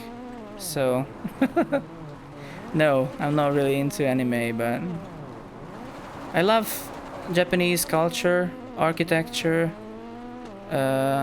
My favorite dog is the Shiba Inu, which is their like national dog. I like Japanese music, the kanji writing, but hiragana and katakana are two of the more popular ones. Kanji is the flashy, good-looking one for tattoos and shit. And yeah, I like the language. I really, really love the cuisine. I sometimes make sushi for myself. But yeah, it's just, you have to acknowledge that they live in a very on an island that's separated from the rest of the world, and they have really, really different social norms, and not everyone is really comfortable with themselves. So it's kind of like opposite of the US West Coast laid back and like carefree attitude. It's like the always very socially conscious and always really worried about everyone else, what they think, and stuff like that. So yeah, different culture for sure, but that's why it's so exciting to learn about it and apply anything you learn to your own life instead of trying to change the world around you. I completely wrecked my car with that last move. That little maneuver is gonna cost us 50 years. Oh, I hate that movie. Interstellar is not a good movie. Hot take, sorry. Please don't cancel me. I love Nolan, but that's a shit movie. And I can go on a really, really long rant/tangent of why I think that, but yeah. I think it's incorrect even scientifically. and even like as a movie, it's not really. Ugh. And I like Inception a lot. I really like the first two Batman movies, like the one with Bane, the third one, Rises, I think. That's pretty trash too, but I'm not the only one who thinks that. And I haven't seen Tenet yet, because I was too busy live streaming and broadcasting this one-of-a-kind gamer content for you all to enjoy. Some might say that I'm pretty generous, and I'm like a pretty kind professional video game man. And even though I wouldn't say that myself, I cannot disagree. No, I really appreciate everyone who's watching, because it just means that, hey, at least it's maybe as a background noise, but hey, making entertaining background noise is an achievement in itself. Like, try doing that and you'll see how really taxing it is to just speak for 4 hours or 6 while playing a video game and speaking a foreign language and being interesting and entertaining and being funny and playing a video game again. So like, this is barely a car. I'm wreckfesting this shit. This needs some flex tape, because that's a lot of damage, a lot of damage, if you will. But the end is very close. Here it is. I'm not gonna be first, I don't think. Boom. I did! I'm the best. You subbed on both channels? Hell yeah, thank you. Shiba Inus, yeah. Got you with the follow on Insta too. Hell yeah, man. Top notch guy. Man, that means a lot. I try my best. This YouTube channel and Twitch channel have been in the works since 2017, I would say. So yeah, but it works. Like, the production quality is up there, I think. I know what I'm doing, so it's better than just streaming in front of a blank wall with your iPhone and like being, hey guys, I'm just playing like this and not talking. So yeah, that's, I think, if you start like that, being clueless about production and everything, and what makes a stream good and what makes a stream bad, yeah, it's gonna take 6 years or something. But I think if you start like this, then maybe it's gonna just 1 year or something, and it's gonna be like comparable, like actual nice views and stuff.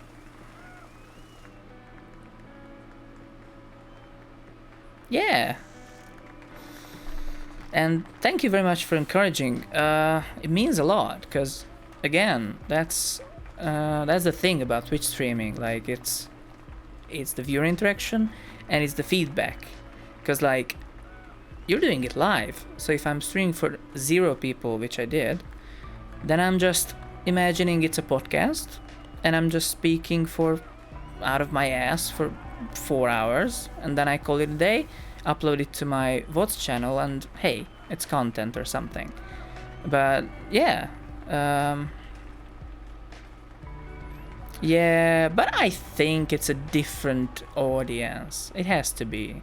I have to compete with like Ludwig or XQC I think. Or Charlie, Moist Critical, or like iDubbbz, because that's like the something is going on the screen, but it's equally as interesting as what I'm talking about. So like, I'm not playing Warzone for the win. I'm not like an esports pro. I'm not a speedrunner. Though, I'm gonna have a YouTube series that has to do with speedrunning, but I'm not gonna spoil it. You know what? I'm gonna start the New Zealand one because I'm feeling good. And I'm talking to nice people, so... But it's past midnight here, so... Mario 64? No. I don't want to spoil the series, because I want to announce it nicely, because I have been a brand manager and I've managed a rock band for a year, and I do a lot of online marketing and branding and for companies, so I know how to announce stuff like with a good bang and like creating hype and shit. So yeah, no, it's about speedrunning itself, and it revolves around a challenge and me, and it's a whole series. So yeah.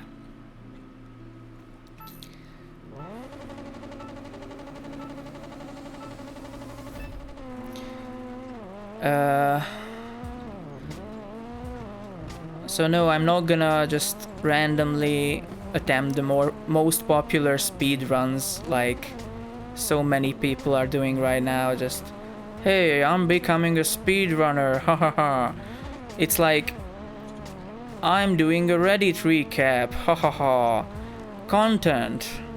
And it's like, come on, dude. Like, no. Real speedrunners spend years practicing the meta and constantly discovering new glitches and skips and shit.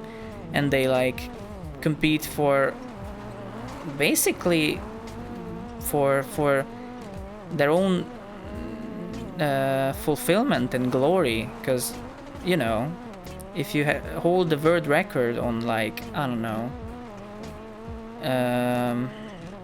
yeah, Mario 64. If you're the world record holder, that's it. Like, you don't get money for it. Even if you get invited to Games Done Quick, all the money goes to cancer research. So there's no money in speedrunning. If you're streaming and you're a YouTuber, then yeah, there is some, like Tomato Anus and Dark Viper AU and people like them, but or Dream, but Dream is like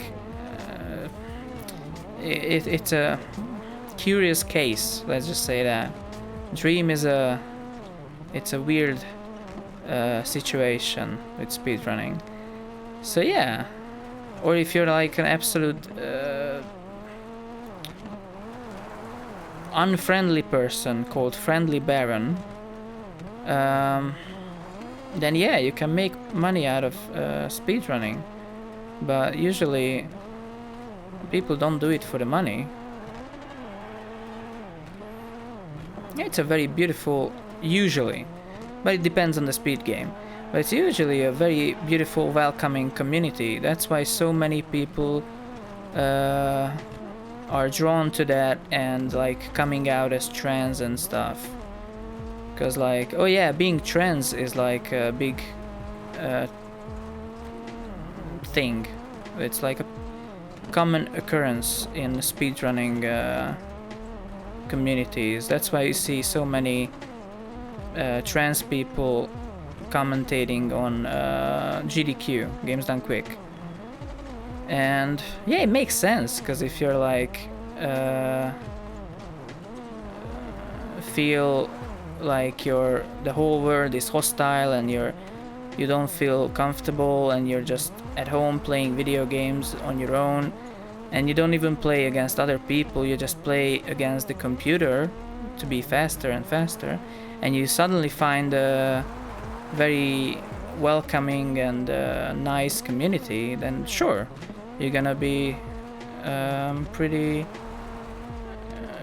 much very happy that you can finally be open about stuff and still be cheered on or something. So yeah.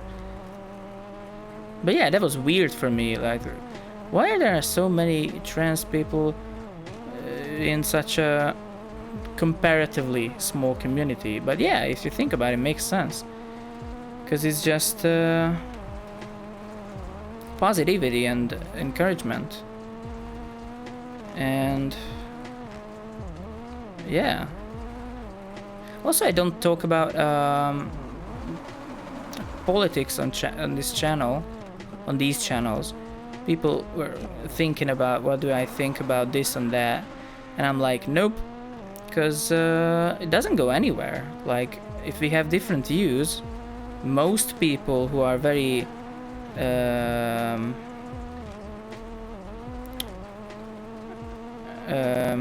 who have very strong beliefs in their political views are not gonna be convinced by my ideas, and it's just gonna drive future sponsors away. So it's a lose-lose situation. So no politics, there you go. No hot takes, like no like spicy super dank, super dark, edgy stuff, and yeah, anything else goes. Should be a good series. I hope so. Dark Viper sounds familiar. Does he drift backwards on Forza? No, that's oh my god, what's his name? No, that's no. Dark Viper AU is a GTA 5 speedrunner from Australia called Matthew Judge, and is, I think, 30 years old. And he has many popular series on YouTube, and one is called it's called OCO, trying to complete GTA 5 without taking damage, and it's been going on for a year, a whole year. Poor guy. GTA speedruns. Yes, that's the guy, Matthew Judge. Dark Viper AU. Such a sweet dude. Such a nice guy. I really like his humor too. Let's go.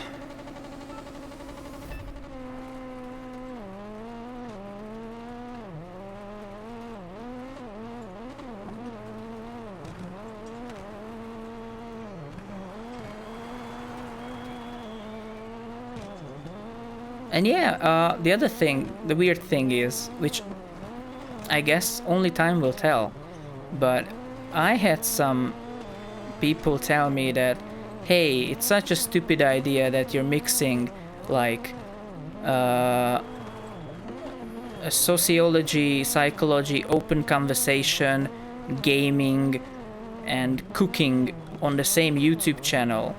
Let's make like a gaming channel and a cooking channel and like a video essay channel. Because if someone subscribe for gaming content, they're not gonna watch the cooking videos. And I'm like, yeah, I would agree, but I don't. I have to disagree. I think YouTube is the only platform that is so personality driven that a lot of times if I'm subscribed to someone, I watch whatever they do. Like Moist Critical talks about slapping tournaments, then they just go out and try to make French fries shooting a potato out of a potato cannon through a tennis racket into a deep fryer, and I watch the shit out of that because it's funny, because it's him, it's the same dude, it's the same humor, the same style, the same personality that I subscribed for. So yeah, only time will tell, but I think it is not. I'm not making a mistake, I think, by putting gaming videos and cooking videos and like thought-provoking open conversation on the same channel. And like, just ask Free Clicks Philip how difficult it is to grow 3 channels at the same time. Like, he will tell you that it's a blessing and a curse having more channels. So I have my main channel, I have my second channel for the outtakes and like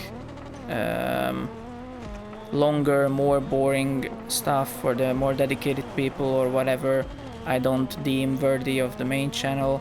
And I have my VODs and Clips channel, the Body Bind Live, and that's it. So yeah, we'll see, but I think gaming and cooking and some like serious talk can be and live in peace and harmony and synergy on the same channel, because it's gonna be held together by the same personality, production quality, look, feel, and style. And even though they are gonna be different series and like different, they all will have like different vibe to them, it's all gonna be me.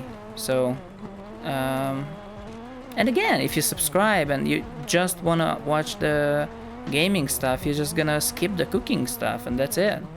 Like, that's what I do. Like, I watch Charlie a lot, but I usually just skip the podcast when he uploads it on YouTube, the official podcast, and I skip the tier list videos and sometimes the moist meter too. But I watch the slapping tournament and like other reaction things. So, you know, you can do that. Subscribe and skip what you're not interested in. And the other thing I learned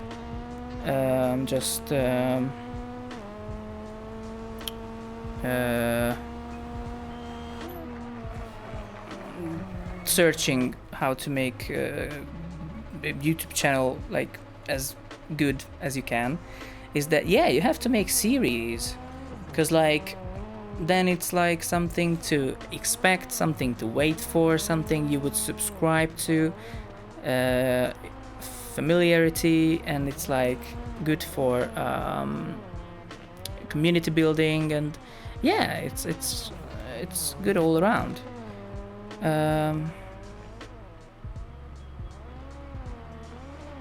Yeah, the Aussies. Yeah. Yeah, Charlie is hilarious. I love that guy.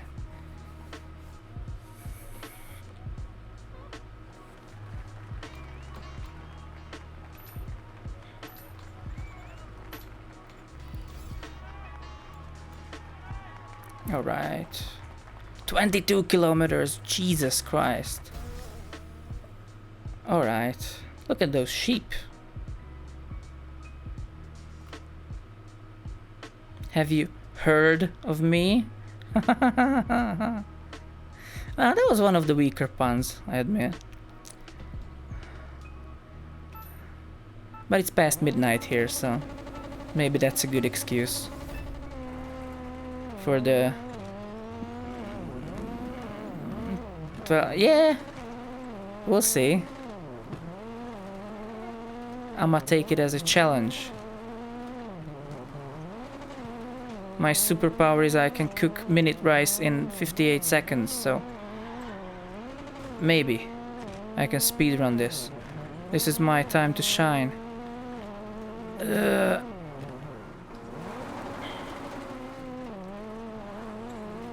This has to be one of the longest races in the game, though. 22k.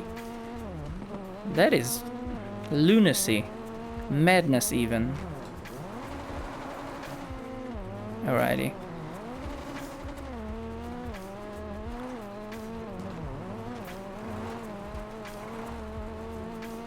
And yeah, back to speaking English. I did need my English, because for my DJ friend who I managed, and we produce electro EDM together,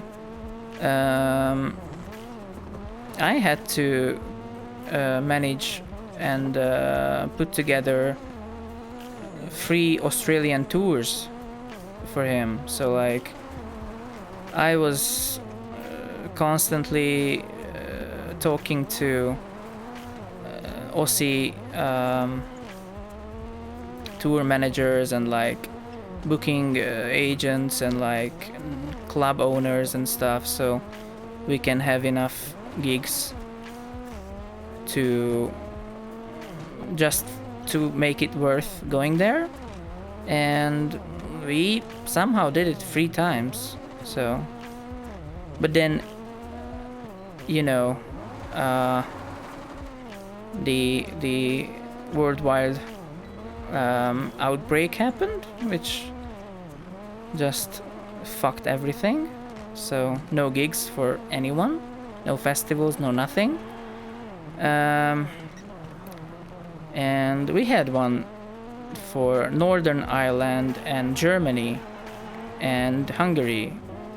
So like these 3 like small festivals cancelled.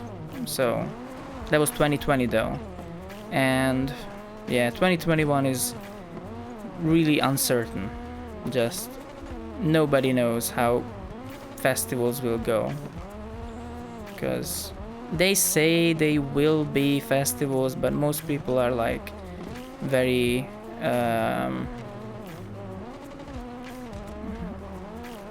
taking that statement with a grain of salt, you know. It's like, alright, we'll see. Because maybe if like there's a Brazilian string of this fucking virus, if that is immune to the Pfizer vaccine or some shit, then it's like gonna cancel everyone's plans. So I don't know. I mean, I'm vaccinated. I had both of my shots. And yeah, the second one gave me a proper fever, but at least it's working, you know. And yeah, so I'm vaccinated. I have my little plastic card, and now in my country at least, which is Hungary, even cinemas are gonna be opening soon-ish, but only for people who are vaccinated, which, yeah, that's the way to go, I think, because how else you gonna force people to just, you know, I don't know, it's weird, but I don't know. And also it's like there's not really a lot to talk about this stupid situation, because like, yeah, it sucks. Yeah, people who deny its existence and like masks are idiots, and like people who say that there are like microchips in the vaccine are also idiots, because like if anybody wanted to put microchips in you, then there's plenty of other ways. Also, people are already putting NFC chips in their hands so they can open their front door just by NFC in their palm. And also, I don't know if you have seen an NFC chip that goes into your dog, but it's the size of 4 cooked rice grains. So like it's not like molecular, and like the vaccine is a liquid, so like and you can see your doctor putting a liquid in the syringe. So like, but whatever, we have flat earthers, we have like it's just again. I just cannot fathom the how these just exist. But hey, I don't have to. I can just accept that, yes, we have these idiots and that's it. That was another, like, riot? Strike? I don't know what it was, but yeah, there was like anti-maskers in front of a Budapest zoo today, and obviously they got the police called on them, because you're still obligated to wear a mask on public, in public spaces, and yeah, and they were like, you cannot take us away. Yes, we can. Like, I think people are just so desperate to have a meaning to their life, like be part of a cause, be part of a something, do something meaningful, you know, that they just drawn to these. And yeah, that's my best explanation, I think. Ooh, shit. Alright, that's it.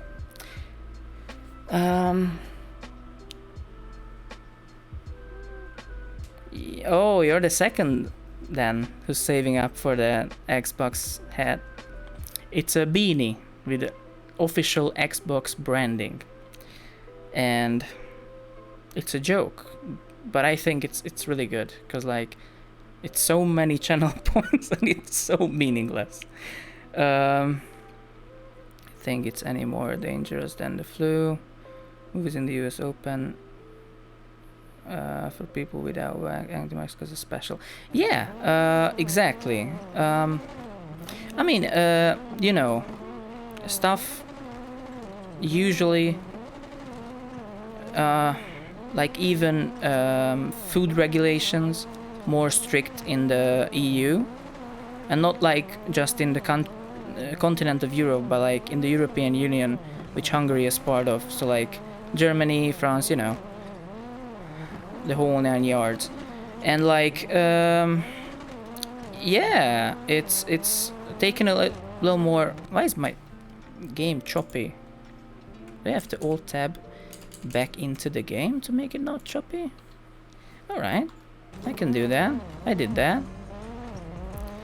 So yeah, now because we had a shit ton of new cases in the beginning of March and April,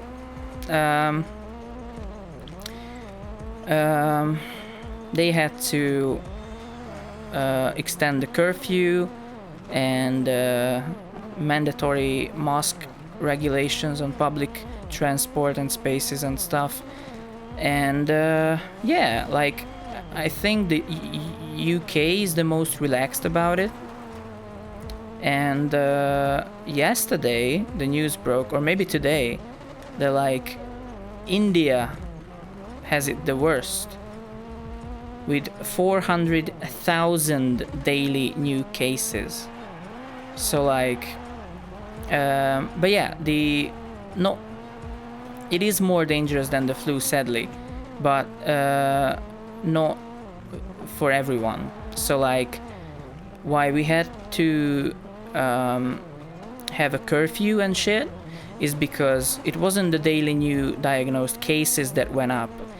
Sadly it was the deaths per day, and that's where you got like, oh shit, people are dying. And it's like, you read it like, oh, this dude was 25, holy shit. So yeah, it's not dangerous for everyone, and like it's more dangerous for elderly people or people with existing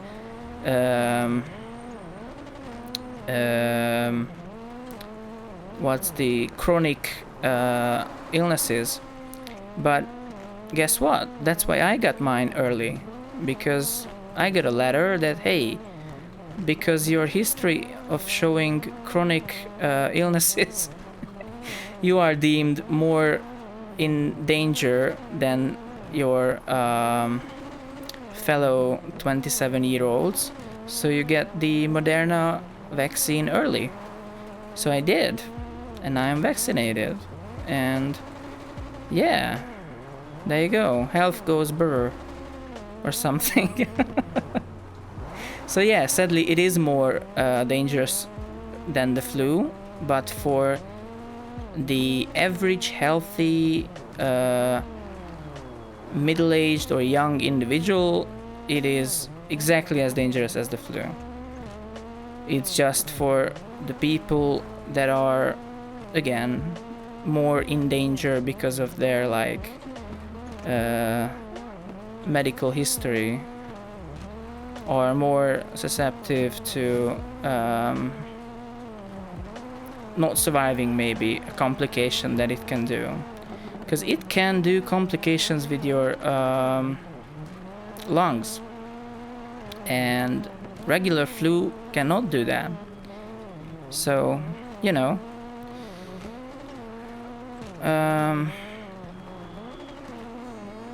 it's just something to be mindful of.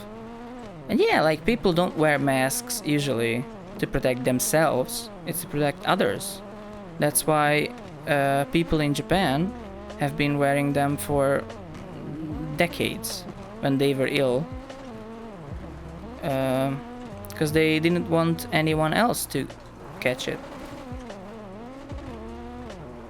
And that's the right mindset, I think, caring about others.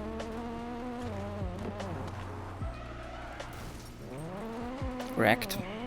Oh, I have exactly one emote, and it's wrecked, and it's hard to see on dark mode, so I'm gonna update it with a white fill. It's gonna be red outline, but the inside is gonna be red instead of black. But yeah, that's the only emote I have right now. It says wrecked. But hey, I'm gonna have more. I just haven't decided if it should be like my faces or like cute Shiba Inu drawings that I commission, or like just memes, or like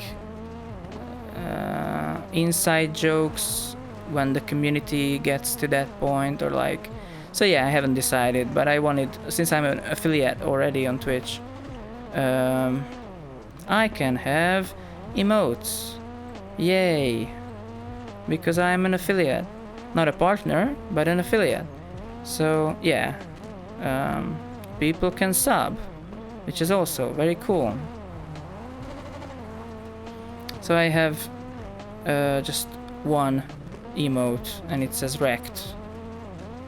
But it's really hard to see if you're a dark mode user, like most people. Okay, it's really, man, this is a long ass stage. Boy, oh boy. But I have the power of video games and anime on my side, so I shall have the power required to finish it. And oh boy, come on. Also, the New Zealand stages are the most comparable, I think, to Dirt Rally 2.0. Like, they are very different, but if I had to compare any country, it would be New Zealand, I think, because they drive the most similar between the two games. Alright. Make it first. Shit. Fourth. Okay. Still treat it with caution, but feel like a lot of people have gotten too comfortable.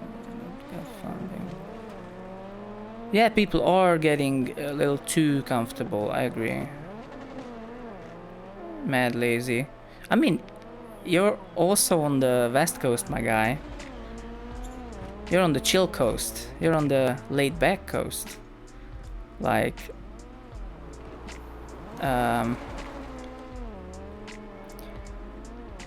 India is going bonkers. Sure is. It's scary to read about it.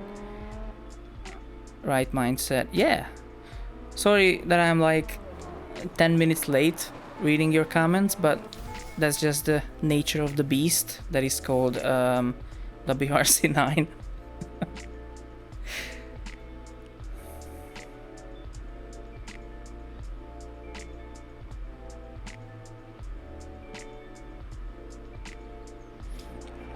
I mean, good is a gross overstatement, but thank you.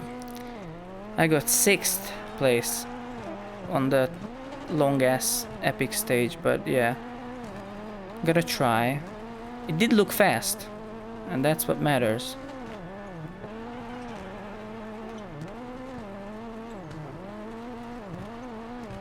Alrighty.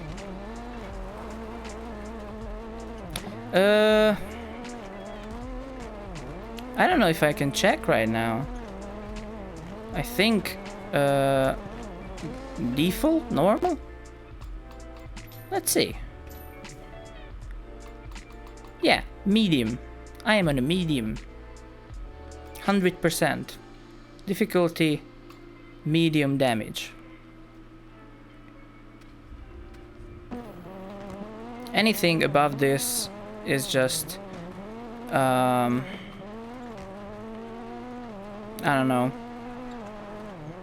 too harsh, too cruel, too unforgiving for me.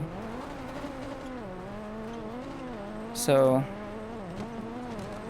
I'm on 100% difficulty and medium damage.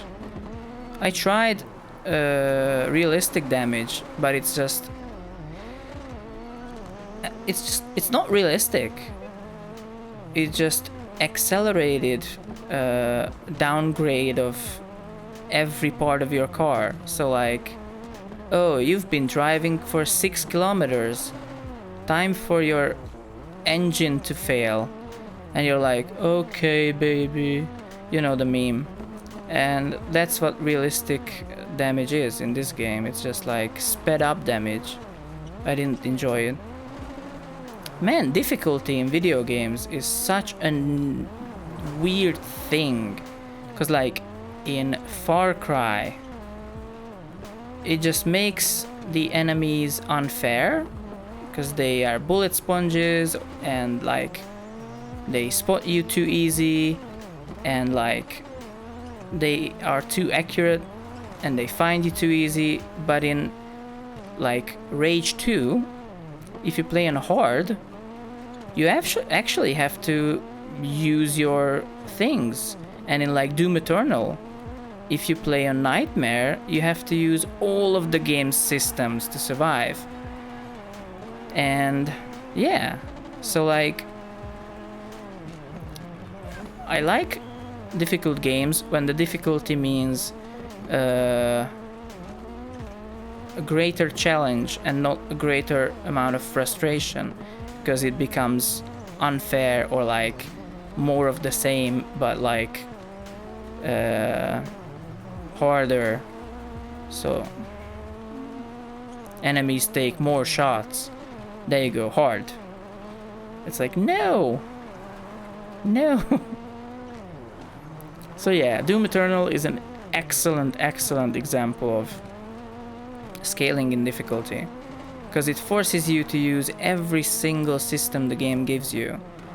You have to use the chainsaw to replenish ammo, you have to use the blood punch, you have to use everything, the flame belch for armor, and yeah.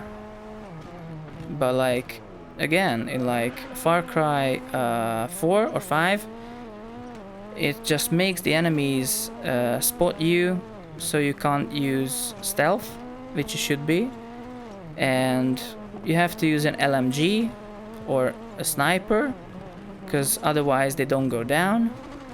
And you have to craft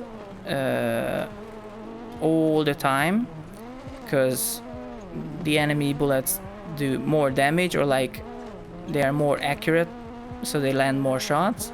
It's just so weird. I don't know. Also, hot take: Far Cry 5 is not very good, and Far Cry 4 is better than 3. Hot take. Controversy, maybe. But yeah, like everyone agrees that Primal is dog shit, and like New Dawn is a cash grab. But like Far Cry 5, I hated it, and 4 was so good. And if you go back and play 3, the dialogue is pretty cringy, like "I'm gonna save you, Jessica, no," or something, or Amanda, or whatever. And it's like Vas Montenegro is like, "Yeah, okay, yeah," has a couple good lines, that's it. Then even he's a puppet for the gangster guy, who's like the shittiest villain ever. And then it's like, I don't know, 3 wasn't that good.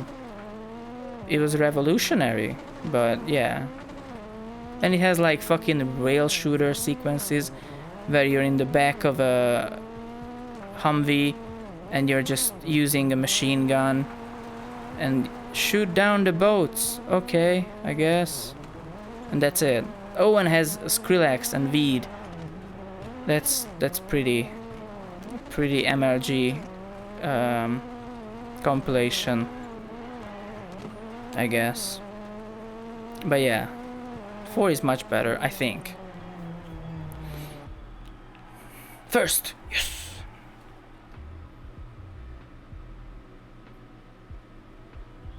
Everything is more fun with friends though. So like, hey, by T. Ayo. Ti amo, BB. Ti amo, you too.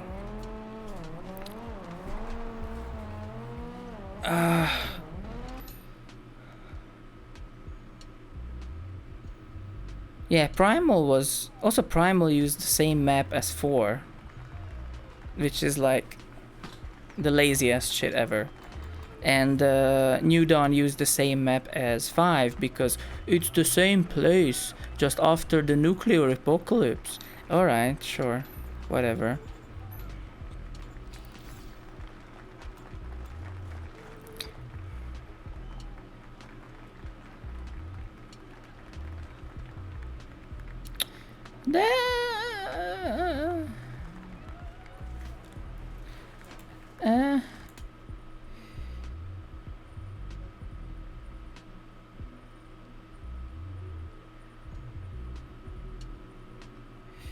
Are you a bot?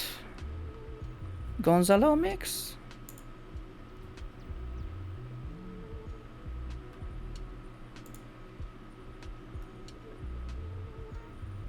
Or just very vibing and very drunk? Because you're not even following me, I think.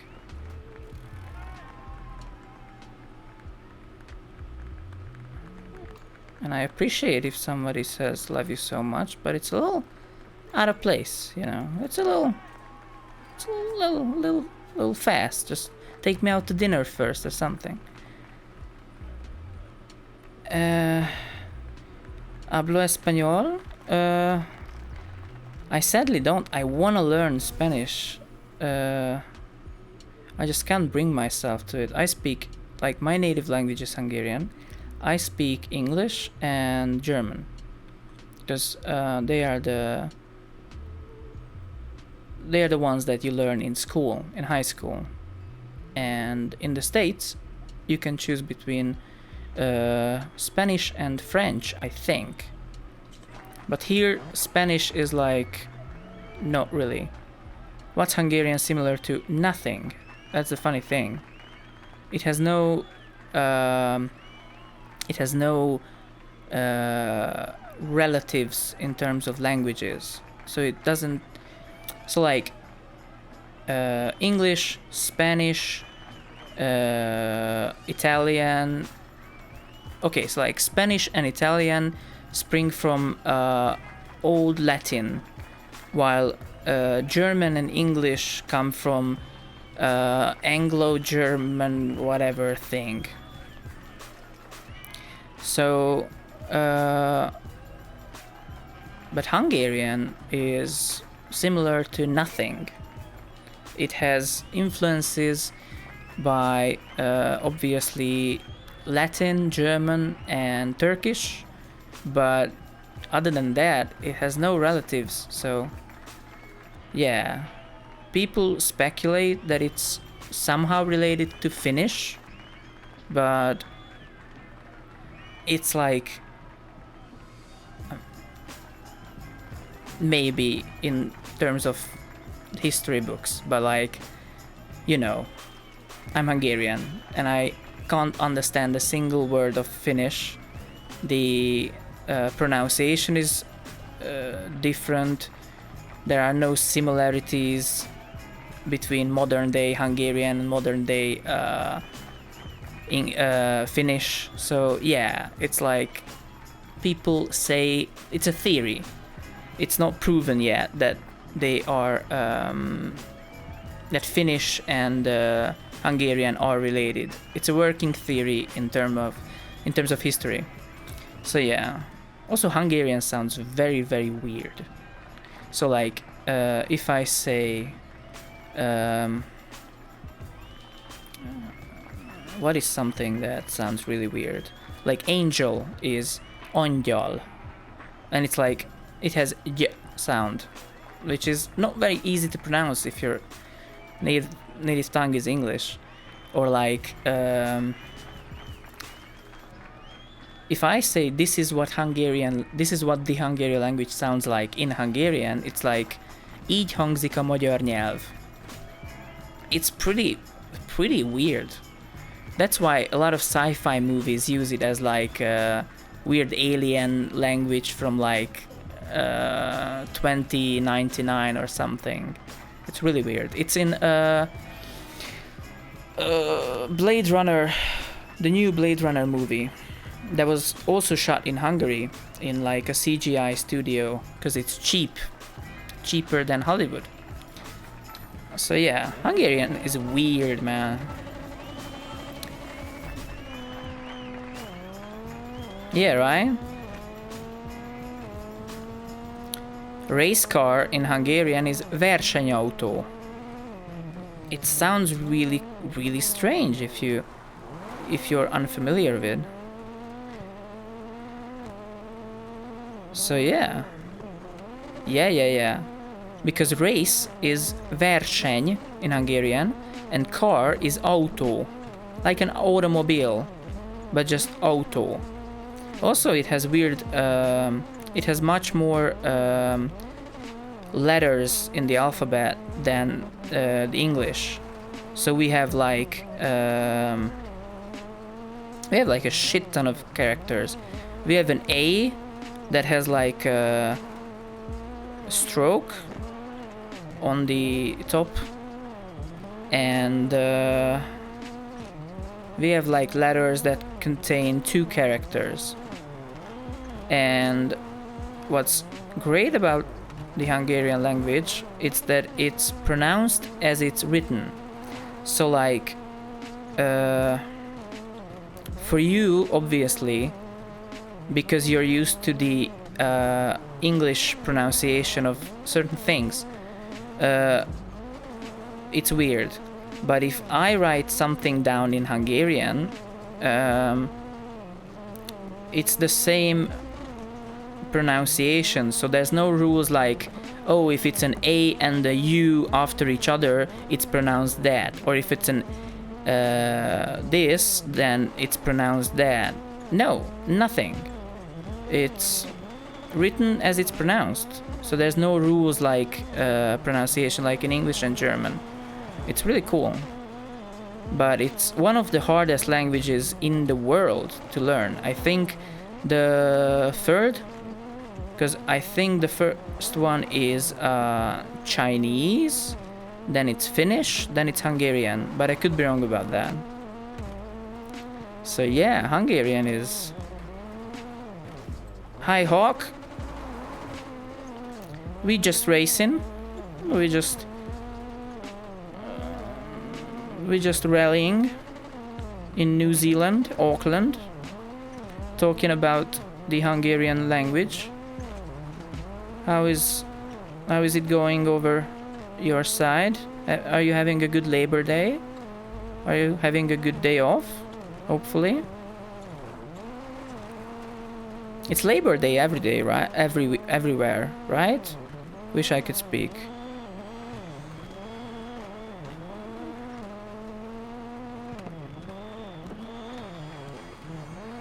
Isn't? Oh, I'm on PC. Sadly, it's an Epic Game Store exclusive WRC9, but I think in September the next game WRC10 is coming out, and it's gonna be on Steam too. So, but it's on both consoles. I just don't know if it has 60 FPS mode on the new consoles. I think it does. It's not 60 FPS on the Nintendo Switch though, which is a shame, but again, a Switch is like a glorified mobile experience. But yeah. Every Switch game, okay, most Switch games that don't have the Nintendo magic are just like glorified mobile games that run better on an Android tablet or an iPad Pro, but I have a Switch, so I'm speaking out of oh, it's so slippery though, and my brakes are damaged. I'm gonna read your text in a bit. Just don't wanna crash too much.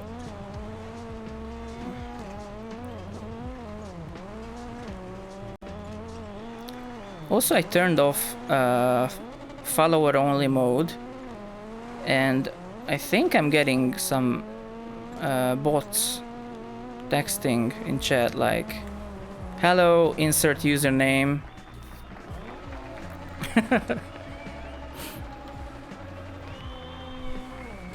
You finished Dirt 5? I played Dirt 5 this Tuesday, and it has a bunch of... have you played the DLCs too? And not that it's a long game, or it's a very good game, but if you're not familiar with...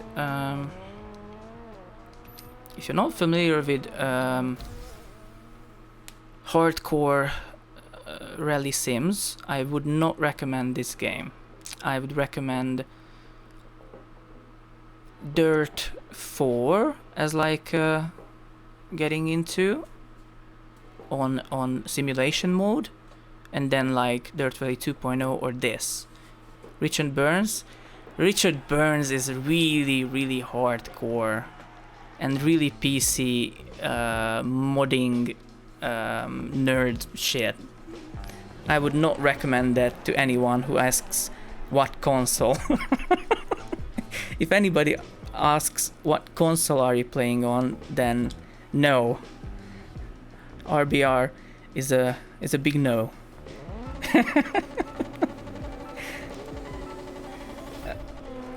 But yeah, I can recommend you racing games.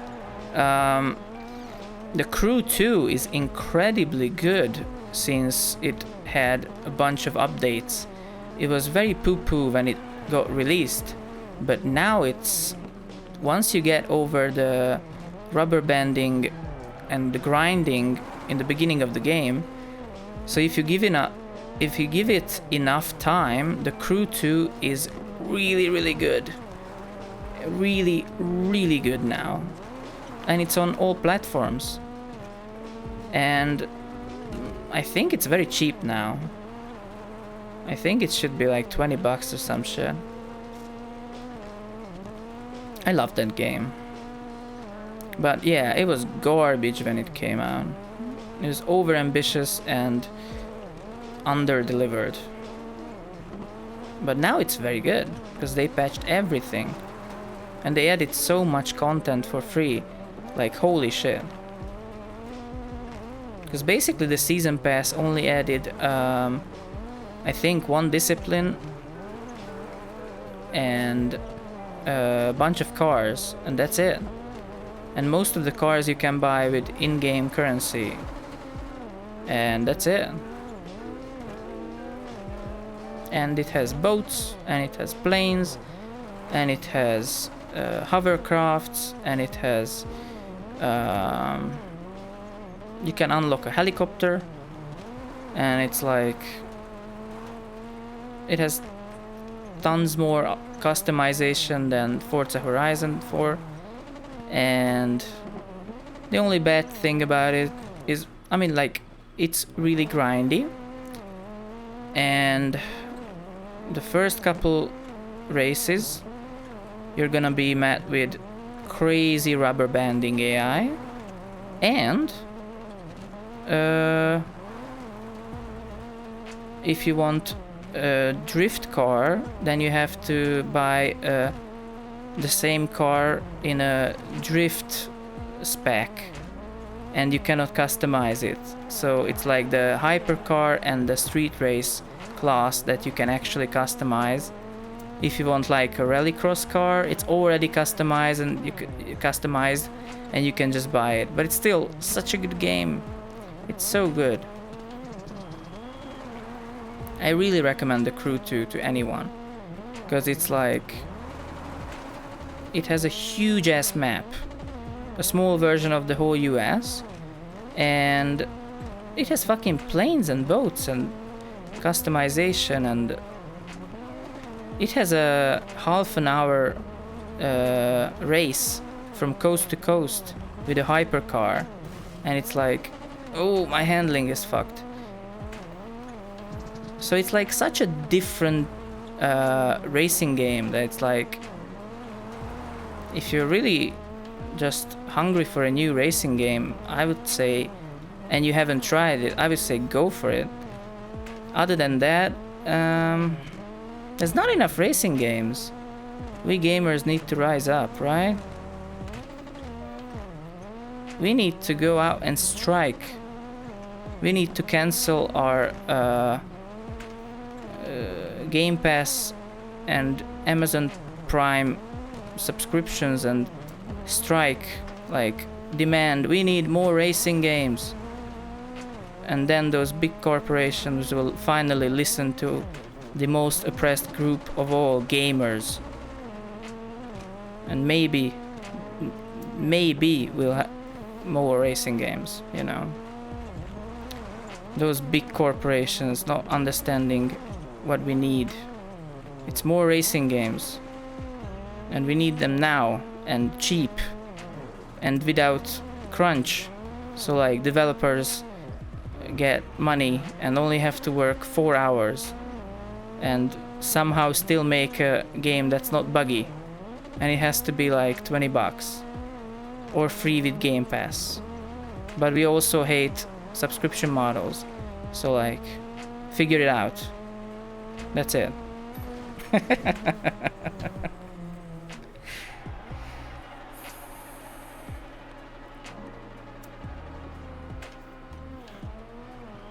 Man, I couldn't play GT Sport because I don't have a PlayStation. But yeah, people tell me it's good. BeamNG, yeah, BeamNG is like, you have to be like a modding nerd to like that game. I mean, if you're playing Richard Burns Rally in 2021, then you are. But yeah, it's hard to recommend. Dirt Free, though. Holy shit. If you haven't played Dirt Free, play Dirt Free right now. Dirt Free is one of the best racing games ever made. Play Dirt Free, everyone, now. I mean, finish the stream. And follow me on here and subscribe to my YouTube channel, and then go and play Dirt Free. iRacing, I don't know. You can just play Assetto Corsa Competizione and it has a pretty okay online experience. Like, I'm not gonna do Turkey now. It's 1 a.m. here, so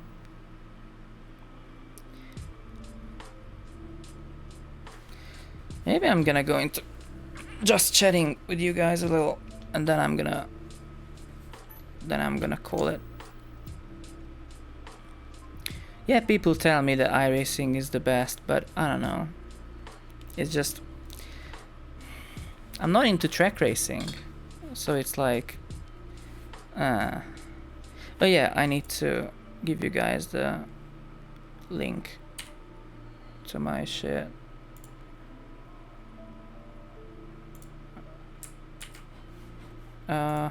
There you go. My link.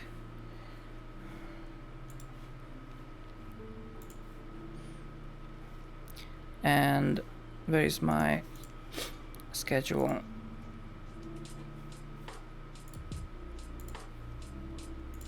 There is my schedule.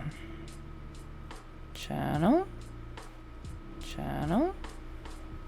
Oh, that's not good. That's not good. And how do I go to the schedule?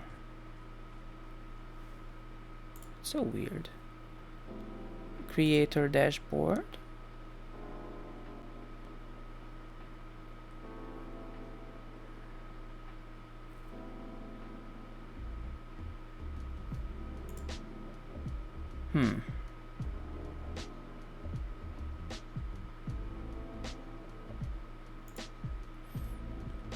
I mean, you should be able to find it somewhere. But it's weird that I don't see it anywhere. Maybe because I'm live. Yeah, exactly. Like the daily, weekly, and monthly challenges in Dirt Rally 2.0 are just chef's kiss, top notch. And it has like 1, sometimes 2 in WRC9, which is like pathetic. I don't like that. Yeah. They nailed it so good with Dirt Rally. Like, it keeps your game alive. Like, coming back to the daily challenges and weekly challenges and just doing them, and like, yes. I usually am in the top 1000 / top 500 in the daily and weekly challenges, which is pretty poggers. I never tried that co-driver mode because I don't have friends. I have friends, they just don't like racing.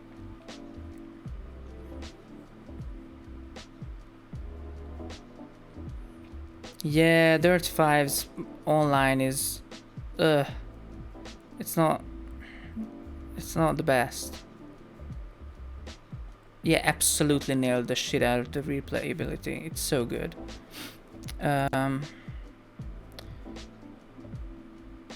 Let me see if I can show you guys some stuff.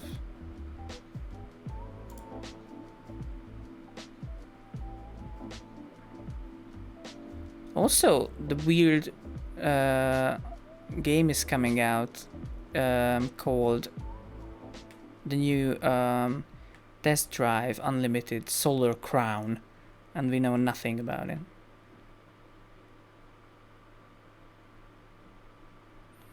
Dirt 5? Yeah, Dirt 5 is it's meh. I only recommend it to people who are like really just crazy thirsty for a new racing game, and they like the closed circuit rallycross of Dirt 3 and 2.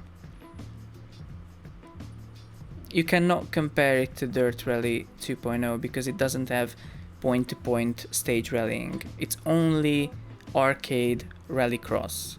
So like the one that you had in Dirt 2 and Dirt 3, it's only that.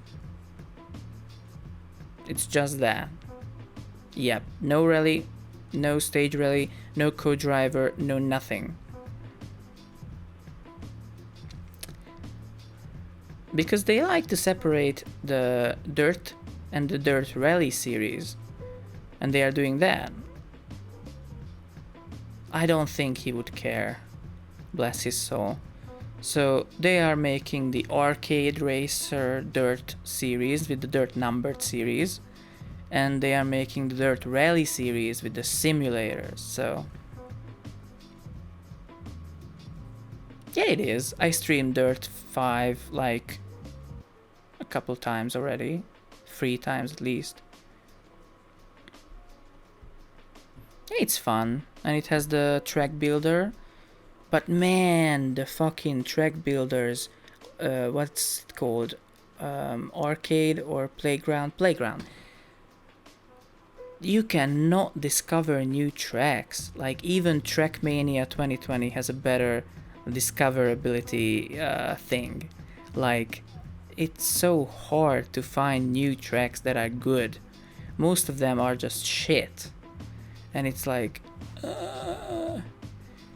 And I wanna, like, that's the best thing. If you have a track editor in your game, that's like infinite content, and it keeps your game alive for years and years if it's good.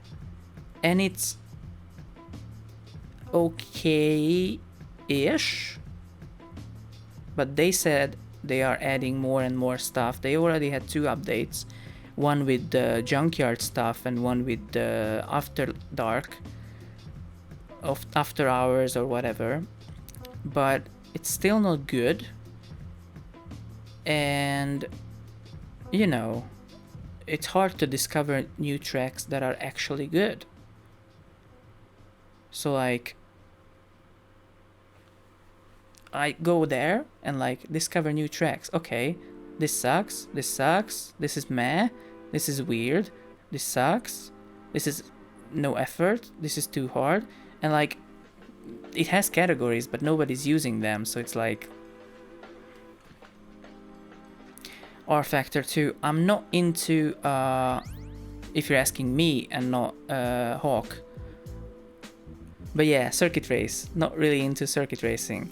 But I can read you my Steam catalog if you want.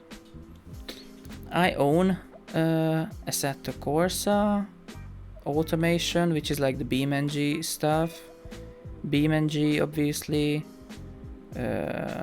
What else? Classic Racers, Colin McRae 1, Crash Day Redline Edition, Dakar 18, Dirt 3, Dirt 4, Dirt 5, Dirt Rally 2, Dirt Showdown, Euro Truck Simulator 2, F1 2019,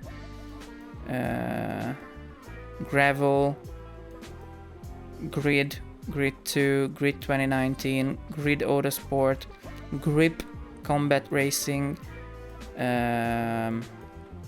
Horizon Chase Turbo,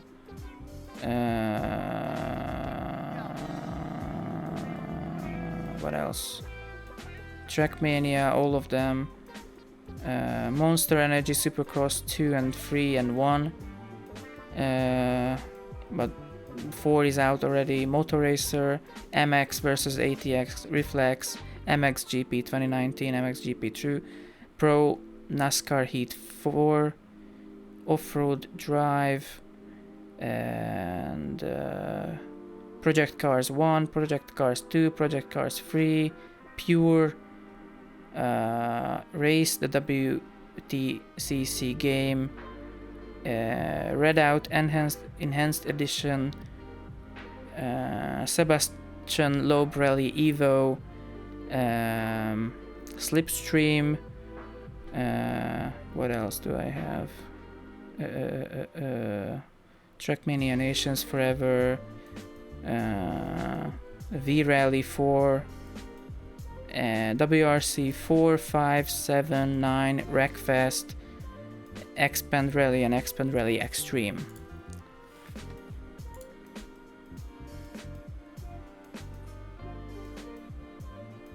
Yeah, I seen it. It just top down, and I'm like, It's cute and it's pixelated, but it's like the car is this big, and it's like So yeah, I haven't bought it yet. And that was my Steam library. But I do really recommend Dirt 3 if you haven't played it, and The Crew 2. Those are two games that I really, really, absolutely recommend. And I think I'm gonna call it right here, because here it's 1:30 a.m. So it's well after midnight, and yeah, I still need to like eat something and organize some stuff. But hey, hopefully, see you, yes you, Tuesday, 8 p.m. Central Eastern Time, and you can use the Twitch schedule thing to see it in your own time zones. So thank you again for watching. Thank you very much for hanging out and being cool people, and for the good, nice words. And yeah, have a good one you too, and stay safe.